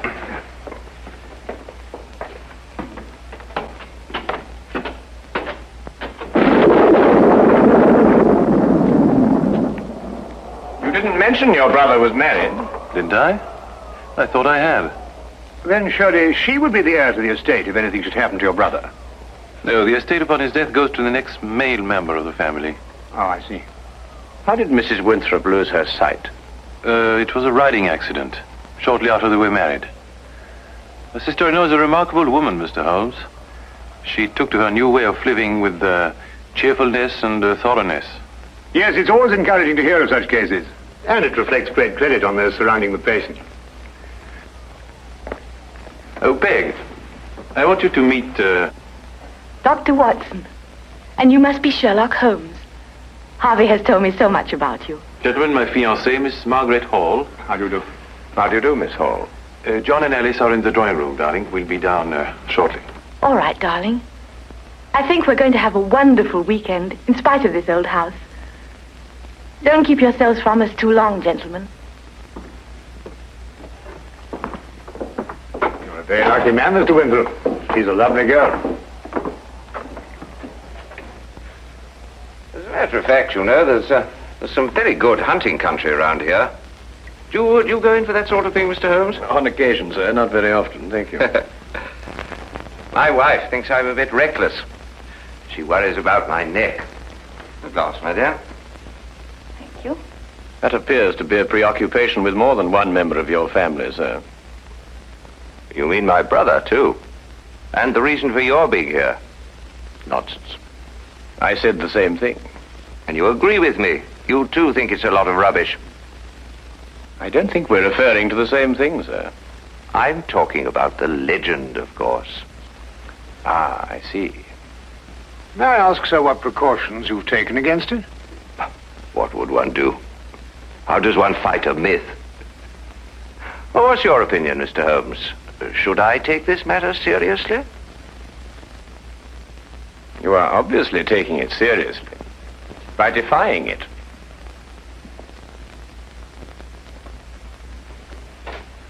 By coming down here to prove that it doesn't exist.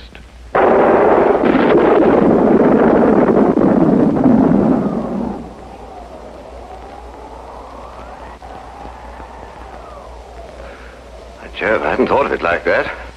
You're dead right, of course. But let me put it like this. Do you really believe the legend is dangerous? You are obviously overlooking the second conclusion, sir. If the legend is real and beyond our understanding, then your life may be being threatened by the supernatural. If we rule that out, then the threat has a very realistic source. In either case, the threat remains. I hadn't thought of it that way. But there are just the 6 of us here, Mr. Holmes. Surely if there is danger for John, it couldn't come from any of us. There are just the 6 of us now, Miss Hall.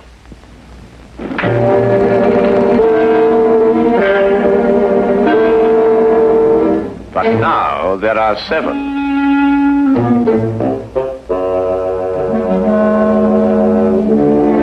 John, what is it? Nothing, my dear, nothing at all. I think we'd better go into dinner. Excellent idea.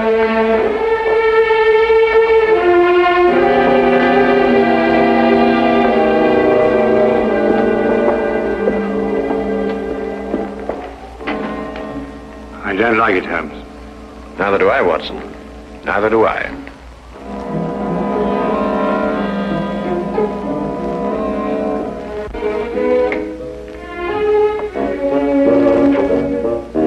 Come in, Watson.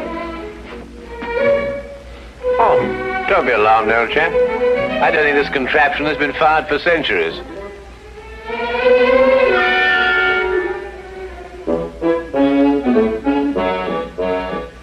You could hardly expect me to know that from here, Holmes.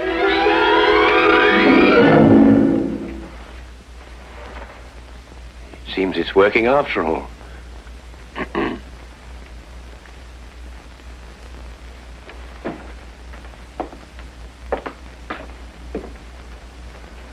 I wanted to talk to you about that dinner we just had. Oh, yes. Excellent, Doc. Don't you agree? Well, it was better than the conversation, or lack of conversation, I grant you. Well, quite natural under the circumstances. Everyone's suspecting things they'd rather not say. What do you make of it, Holmes? Did you realize that young Harvey Winthrop was in love with Alice before she married his brother? Holmes, you're fantastic. How did you determine that? He told me. Oh, have you got a match, Watson? Yes, I think I should have.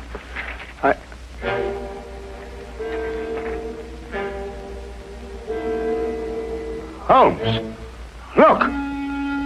Yes, I know. I slipped it in your pocket during dinner. You what? I just wanted to see how easy it was to plant those things on someone else. Well, really, Holmes, for all you know, I might...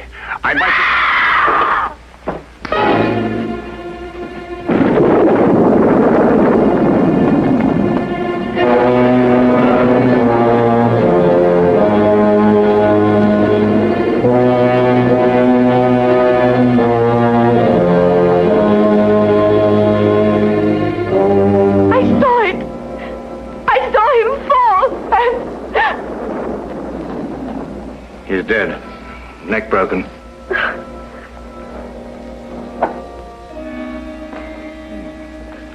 A gold doubloon. What's happened? Oh, someone tell me. What's happened?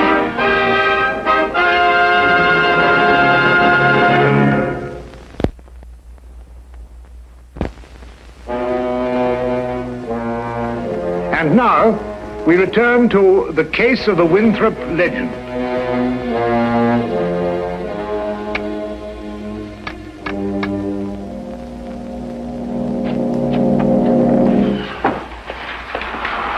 Had quite a time getting back here. The roads are turning bad. Harvey Winthrop. Good evening, sir. Could you get everybody together and see if we can try and get this thing sorted out? Where's the body? Over there. Broken neck. Died instantly. Oh, you say, you up there? Oh, good evening, Constable. That is Mr. Holmes. I've spoken to you about him. Oh, yes. Good evening to you, Mr. Holmes. Glad to have you on this case.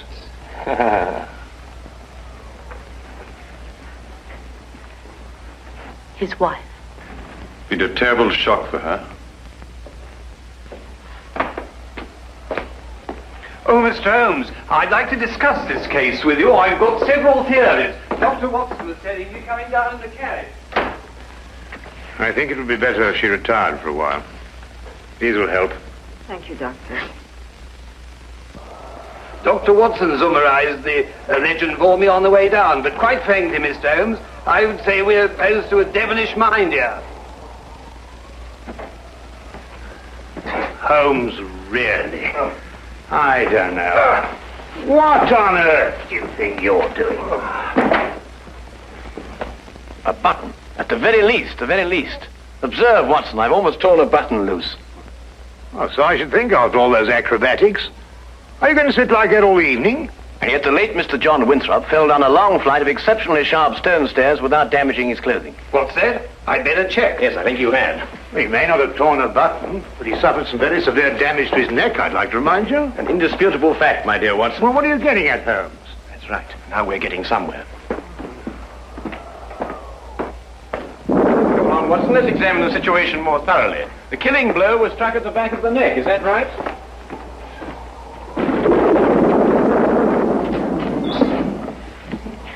It was. He must have struck the edge of the stairs. He fell. Stone. Edge is quite sharp. The wound be deeper, more pronounced, Watson. Would you re-examine the injuries like a good fellow? Mm-hmm. Well, the skin's broken, but not unusually so. Still, it's difficult to know the position of the body when you fell. I agree with Mr. Holmes. Winthrop and the blind woman were at the top of the stairs when he fell. Mm-hmm. And in a position to have pushed him down. Right. You then imply that Miss Hall, being downstairs all the time, may be ruled out as a suspect.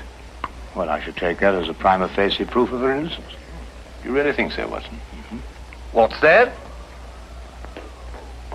Who are you accusing, Mr. Holmes? Your fiancé. Holmes? You're insane. Not at all, I assure you. Your brother didn't fall down these stairs. He was killed, struck by a blow from behind, very probably in this room. His body was then placed at the foot of the stairs, and the legend having been carefully reawakened, and the manner in which your father met his death, and the gold doubloon, all led you to the obvious conclusion. She couldn't have done it.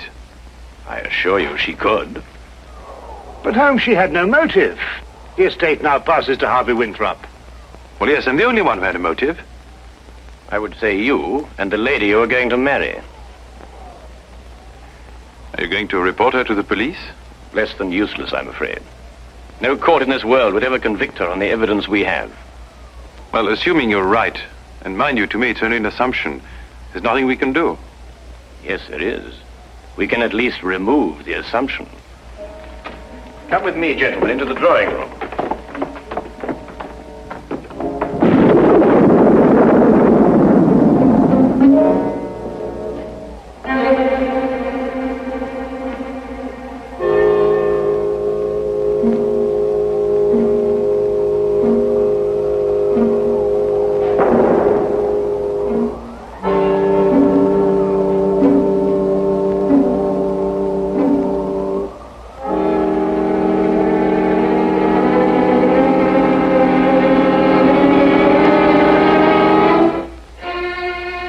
Constable, I didn't know you were there. Just looking around, routine, you know, miss. Of course. Did you want to see me? Not especially, miss. A few more things to check up on. The rest lies completely in your hands.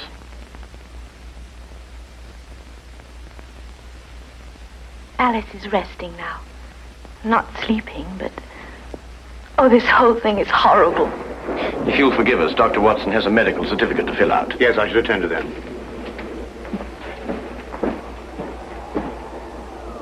Oh, Mr. Holmes. At your service, my good constable.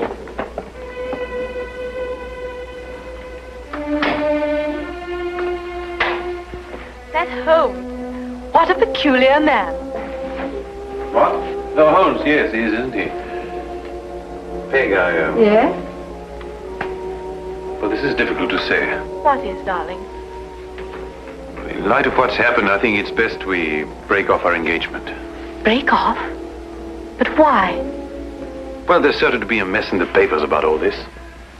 Oh, you needn't worry about me, darling. Well, actually, it's Alice I'm thinking of. Alice? Yes, she'll be so terribly alone now. In a way, I feel responsible for her. You love her. You've always loved her. And now that your brother's dead, you... You mustn't think that. There's something else. What else? Why this sudden protective fatherly interest? 10 years ago, Alice and I went riding across the moors. I started a race. Her horse broke away from her and she couldn't stop him. He took a high fence and fell. And Alice became blind. But you can't live with that for the rest of your life. It was an accident. It was unfortunate, but it shouldn't influence our relationship now. I'm afraid it does. To me. John dies and you take Alice. That's funny. That's really ironic. Ironic? What makes you see ironic in such a situation? I don't know. I just meant nothing. Just an expression.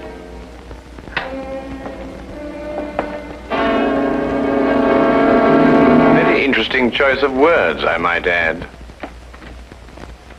Alas, I must confess we were eavesdropping. Is there anything you'd like to confess, Miss Hall? What does this mean? You spoke of irony. Such a choice word. You didn't kill John Winthrop so that Harvey could share the family fortune with Alice. You'd have seen to that in time. You're insane. I couldn't have pushed John down the stairs. I was at the bottom myself. Where you were in a perfect position to strike him with this. And then, very thoughtfully, placed the end in the fire to remove any evidence of the blow. No court in the world would convict me on evidence like that. You're quite right, Miss Hall.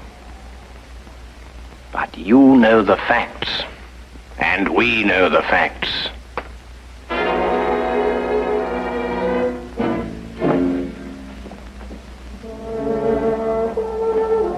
But surely, Holmes, something can be done. I don't think so, Watson. The young lady used her wits and an ancient legend. And a murderess walks free.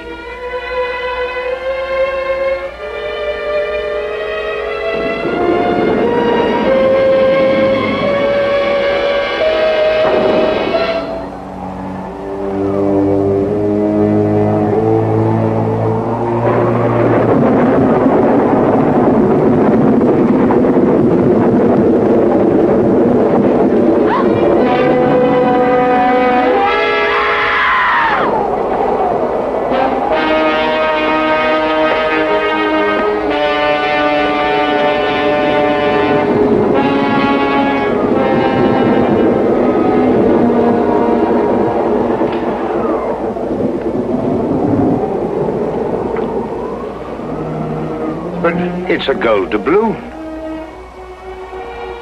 And she said no court in the world would ever convict her.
Well, isn't it rather late for a young lady to be out alone? Do you live here? No. Then you must be visiting here, are you? My name is Frances Elizabeth Wright. I live at 67 Tivoli Road. I'm lost. Oh, you're lost. Could you take me home, please? I'm afraid. I should say I will. Come on with you. That's the way it began. Nothing extraordinary. For in a large city like London, a lost child is such a common occurrence that many a far-seeing bobby arms himself with a bag of chocolates in addition to his nightstick. No one suspected that this was the beginning of a case that was to rock all England.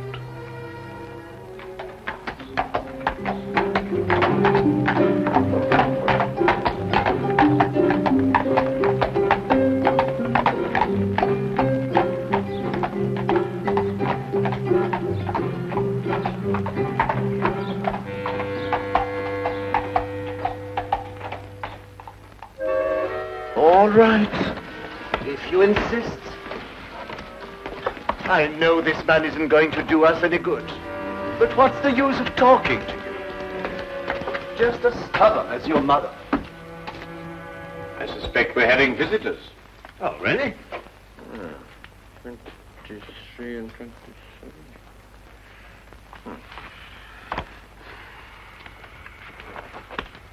Come along, Nebuchadnezzar. I don't think you're quite dressed to receive attractive young ladies.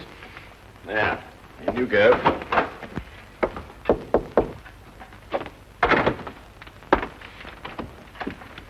Won't you come in?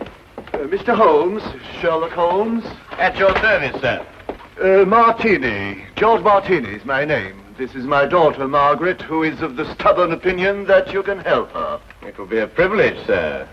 Oh, may I introduce my very good friend, Dr. Watson? How do you do? How do you do, sir? Oh, yes. Won't you sit down? Oh, yeah, I'm so sorry.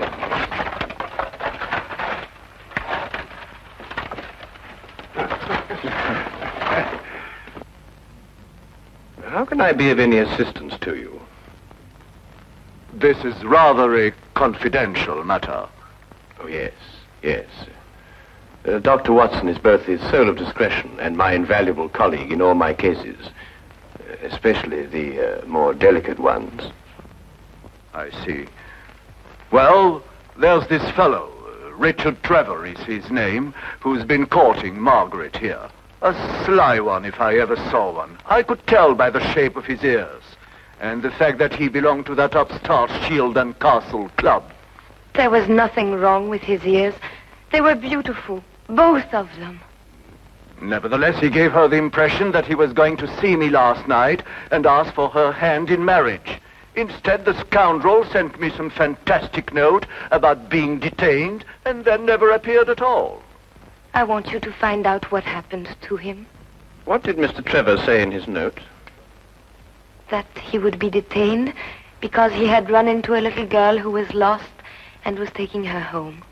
Have you made any inquiries at his home? Yes, with Father, of course. I don't think it's genteel to go to a man's rooms, even if he is your fiancé.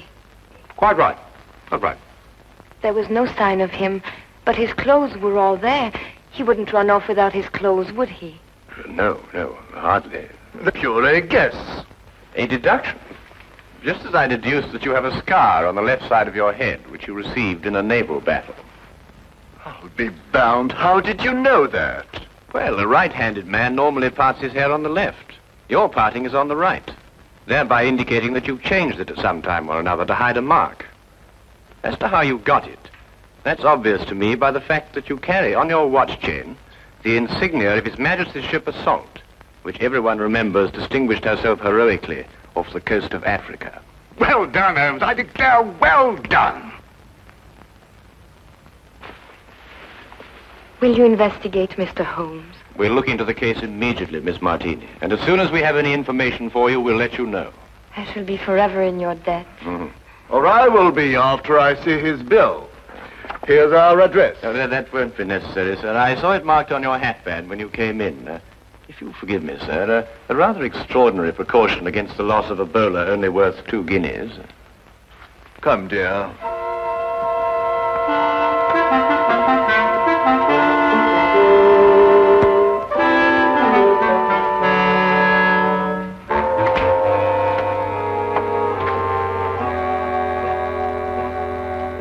Not long after moving in with Sherlock Holmes, I had come to the conclusion that his mind was as organized as his housekeeping was not. He was, without a doubt, the most perfect reasoning, observing machine I had ever encountered. And just watching him think had become sheer fascination. I tried to put myself into his brain now and deduce what had happened to the missing Mr. Trevor. Did it occur to you he might have had an accident and even now be lying in a hospital at this very moment? You, being a doctor, would think of that.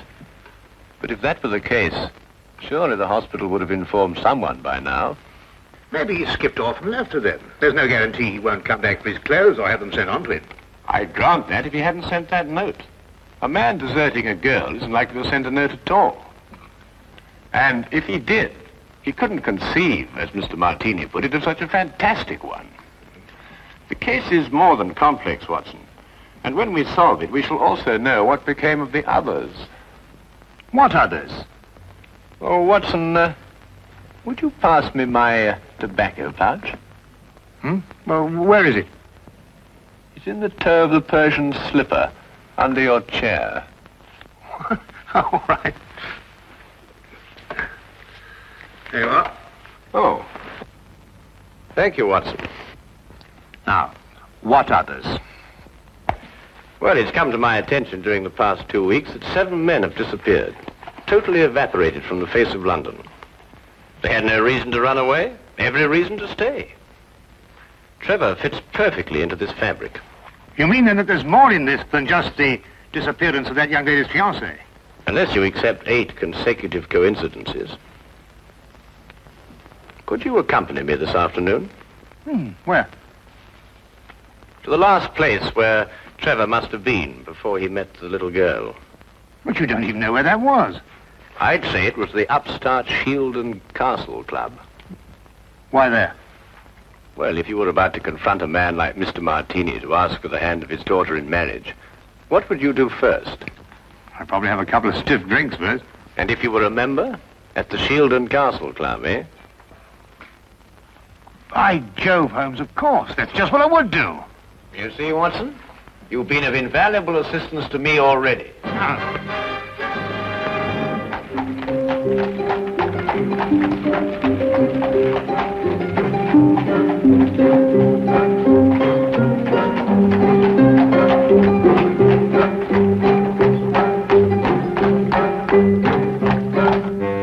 But you must tell us if he was here last night. He's missing. We're trying to find him. It's no use, sir. You'll have to do without my help. This is a gentleman's club. What has that got to do with it?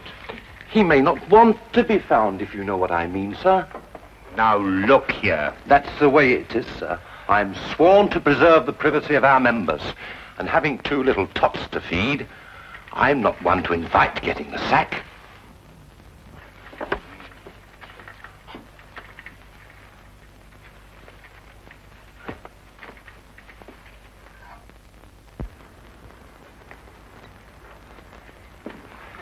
I say, where have you been? This is meant to be your case, you know, and I've been doing all the investigating. Yeah, do you know that Trevor was here last night? How do you know? Well, to my utter amazement, one of my keys fitted the door to the office.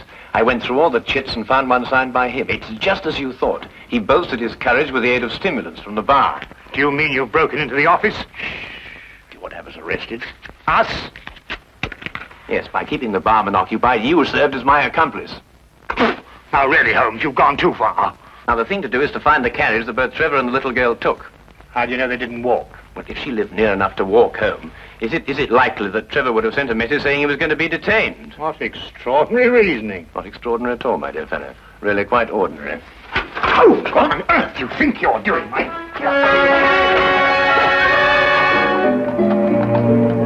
Finding the cabbie who picked up Trevor and the little girl was a matter of stationing ourselves at the hack stand outside the Sheldon Castle Club and doggedly questioning every driver who stopped there. One finally remembered the pair, but owing to brisk business that night, could not be at all sure where he set them down.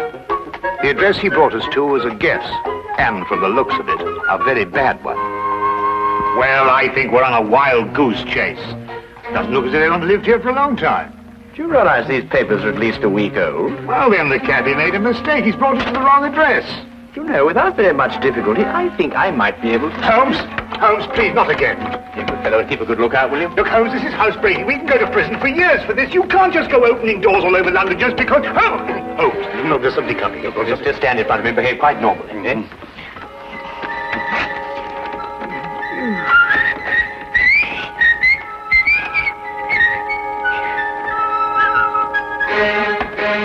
What's the normal behavior for housebreaking? You coming? Look here, Holmes, the doctor doesn't do this sort of thing. I'm sure it's unethical. You can't expect me to... Oh!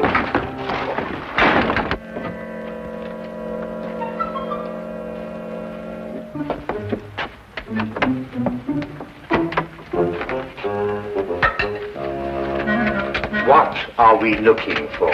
I'm not quite sure yet. You won't find anything here. You said yourself the house has been unoccupied for the last week. Thieves in the night, that's what we are. A child's been here recently. Oh, what makes you think that? Do you remember as a youngster, Watson, penciling in moustaches on the faces of the advertisements? I suppose so. But what's that got to do with it? When I looked at those newspapers outside, I noticed that someone had penciled in a handlebar moustache on a woman advertising headache powder. I'd assumed that a child did it. More than that, since the papers were only a day old, I'd also assumed that a child has been here very recently. Why should the child bring Trevor here to an unoccupied house? That, Watson, is the core of our problem. Excuse me a minute. Huh? Oh.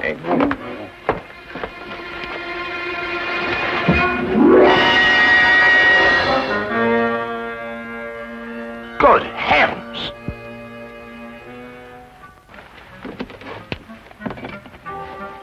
Trevor? Fairly safe assumption, Watson. Yes. And from the pallor of his skin, I'd say he'd recently been given an overdose of strychnine. I'd also deduce that he's the 8th victim of a very strange murderer.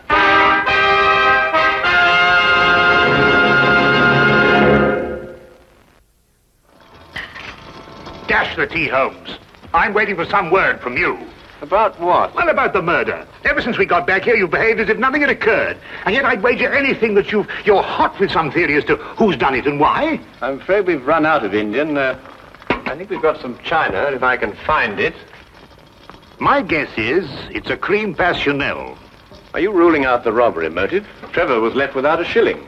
Oh, that's just some sort of a smokescreen. After all, Good heavens, Holmes, what else do you think you're doing? Look, snake poison. Oh, no, be silly, Watson. It's China tea. Disregard the labels. I ran out of tin. Here, are you sure? Yes, I'll stake my reputation on it. You'll get to you, that is. Rather late for a caller. Good evening, Dr. Watson. Hello, Sergeant. Ah, hello, Wilkins. Good evening, Mr. Holmes, sir. I've got a message for you, sir, from Inspector Lestrade. A welcome addition to the day. A message from the good inspector. We've found another corpse, sir. It was in an empty house in Hammersmith this time. The facts are still the same. Robbery and strychnine poisoning. Oh, is he one of the 7 who disappeared lately? Yes, sir. How did you know? Well, I suspect that the other 6 will end up in unoccupied houses before very long. I think you'd better carry out a search in every unoccupied house in London. But this is July, sir. And everybody's away on holiday. The number of empty houses must be hundreds. Well, it's that or wait until September when everyone comes back and finds his own corpse. It'll be a very unfortunate situation for the good inspector. To say the least, sir. I'd better give the inspector your advice, sir. Yes, you must let us know what he says. That might be rather embarrassing. Good night, Mr. Holmes. Good night, Doctor. Good night. You know, Holmes, you were right. Trevor's disappearance was linked with the other 7. But what kind of fiend can be at the bottom of it? Well, we'll know more about it when we return from Brighton. Brighton? Yes, unless you'd rather not pursue this any further. There's a 6:10 train leaving in the morning. 6:08. Why Brighton? Because that's where R.J. Cookson lives. The place is R.J. Cookson. He's the man who owns the house in which Trevor was killed. How on earth did you find that out? Oh, no, never mind. It is tea, isn't it? Yes. Oh, I thought it was.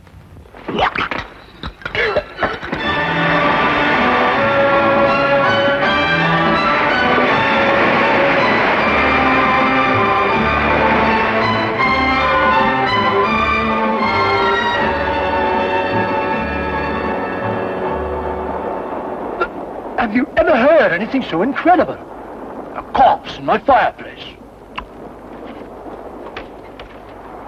And a stranger at that. Rather inconsiderate of someone, I must say. Why, when the police brought the news last night, I thought someone was pulling my leg. My fireplace. Really, I ask you. I'd say because the murderer knew you'd be away, knew that the house would be unoccupied, and that you wouldn't come back at an embarrassing moment. You're right, Mr. Holmes. Absolutely right. The culprit was acquainted with all my plans, and not wanting the corpse to be found in his own fireplace, chose mine. Precisely. But who could that be? I vouched that a full regiment of people knew of my plans to leave London. Then our task is to narrow down that regiment. How? You have me breathless. First of all, has anyone else the key to your house? No, not that I know of. Yes. I once gave my key to the greengrocer to deliver a parcel. Aha. But he gave it back. Oh. But bosh and bother, supposing a key wasn't used at all. Whoever did it could have used a tool or something and jimmied his way into my house. I've heard of those things being done. Mm-hmm. Oh, really? We found all the windows and doors locked. I'm afraid you've escaped me. Now again, Mr. Cookson, are you quite sure that no one else has a key to your house? Well, now, really, after all, I don't hand them out like calling cards to every... Wait. There's this charwoman who comes to my house once a week to clean up. But, oh, no, she couldn't hurt a fly. Well, what's her name? Mrs. Enid. But really, she couldn't be less harmless. She's 60 years old if she's a day. You'd take her for your own grandmother. Yes, but you know if she has a daughter. Daughter? Well, now, really, a woman of 60 isn't bound to have a little girl. Well, what about a niece or a granddaughter? Granddaughter? Now that I think of it, she does have one. About 7 years old. She recently came to live with her. Where does Mrs. Enid live? I have her address for... If you please. Sorry. Right here in my trousers. Do you really think it could be the old woman? Well, a charwoman has the ability to go anywhere in London. Ah, yes. Wait. 322 Radcliffe Way. 322 Radcliffe Way. To look at her, you'd never think she could hurt a fly. You'd take her for your own grandmother. Poison murders? No. Impossible, Mr. Holmes, impossible. Oh. Grandma, must we play the game tonight? Of course. Don't you like playing it? I don't like staying on the street alone. It'll only be for a little while. You'll find someone to bring you back, and Grandma'll have company again. What happened to the last company we had? Oh, he went home after a while. But come on, let's say it. Where do you live? At 67 Tivoli Road. No, that was the last place. Your address is now 120 Claridge Street. I forgot. All right. Now, come on. Let's say it again. Where do you live? At 120 Claridge Street. And again? 120. What do you think, Holmes? Well, we'll know definitely in an hour's time. Come on.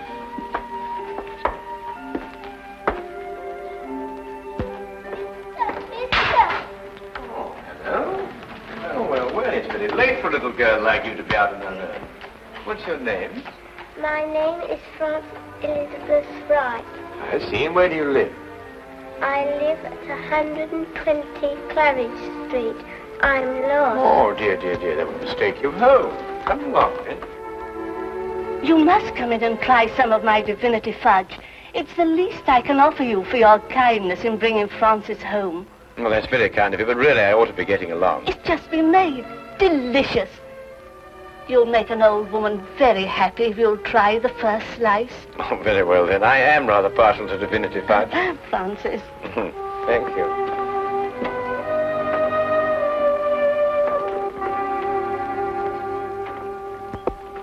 Now, come and sit right here at the table. Thank you. Now, say good night to the kind gentleman, then off to bed. Grandma, you never let me stay up with the company. That's because little girls must have their sleep. But now we've met the gentleman, perhaps he'll come again in the daytime. Will you? I should love to. Good night. Good night. Good night, birdies.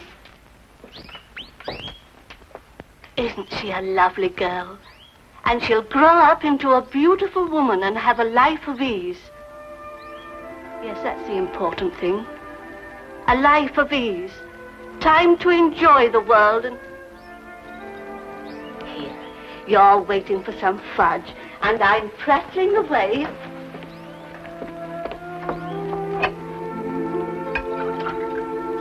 Here it is. And a glass of cold milk to go with it.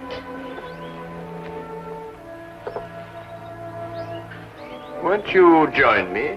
Oh, no. My doctor would never permit it. I only prepare this sort of thing for people who drop in, like you. I see. Smells very good. If I have one speciality, it's divinity fudge. You'll find it heavenly.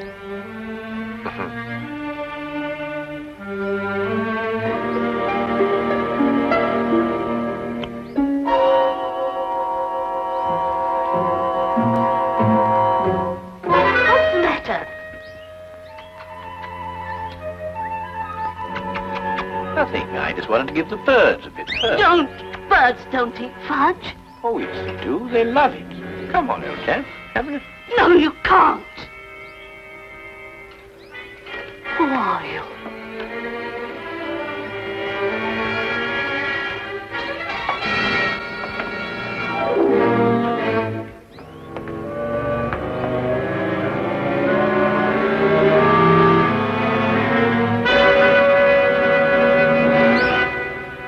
I'll take that, Mrs. Enid. Thank you.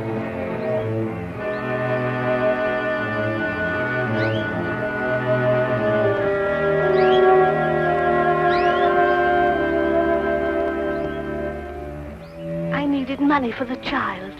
That's why I did it. I didn't want her to grow up into a tired rag of a charwoman. I wanted her to have a life of ease. And the things I've seen other people have. You understand? Yes. Will she be taken care of? You need worry, Mrs. Enid.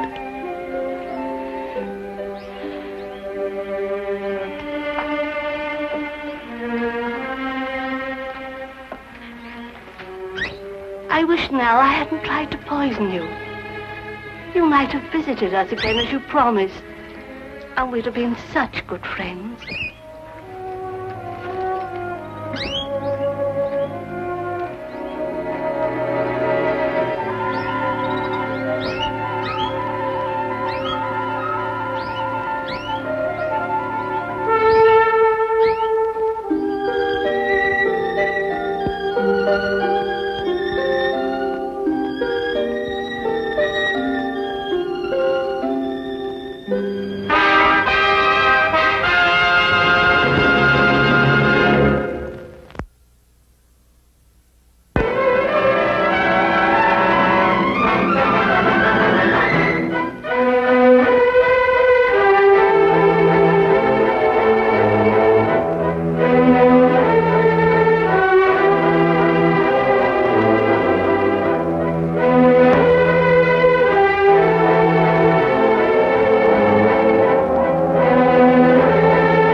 Good evening.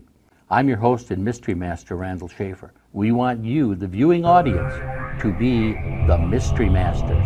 If you're watching this on YouTube, please write your comments on YouTube. Review the movie, whether you liked it, didn't like it. And if you're watching this on TV, look it up, Hastings Mystery Theater on YouTube, and then find the title of this movie.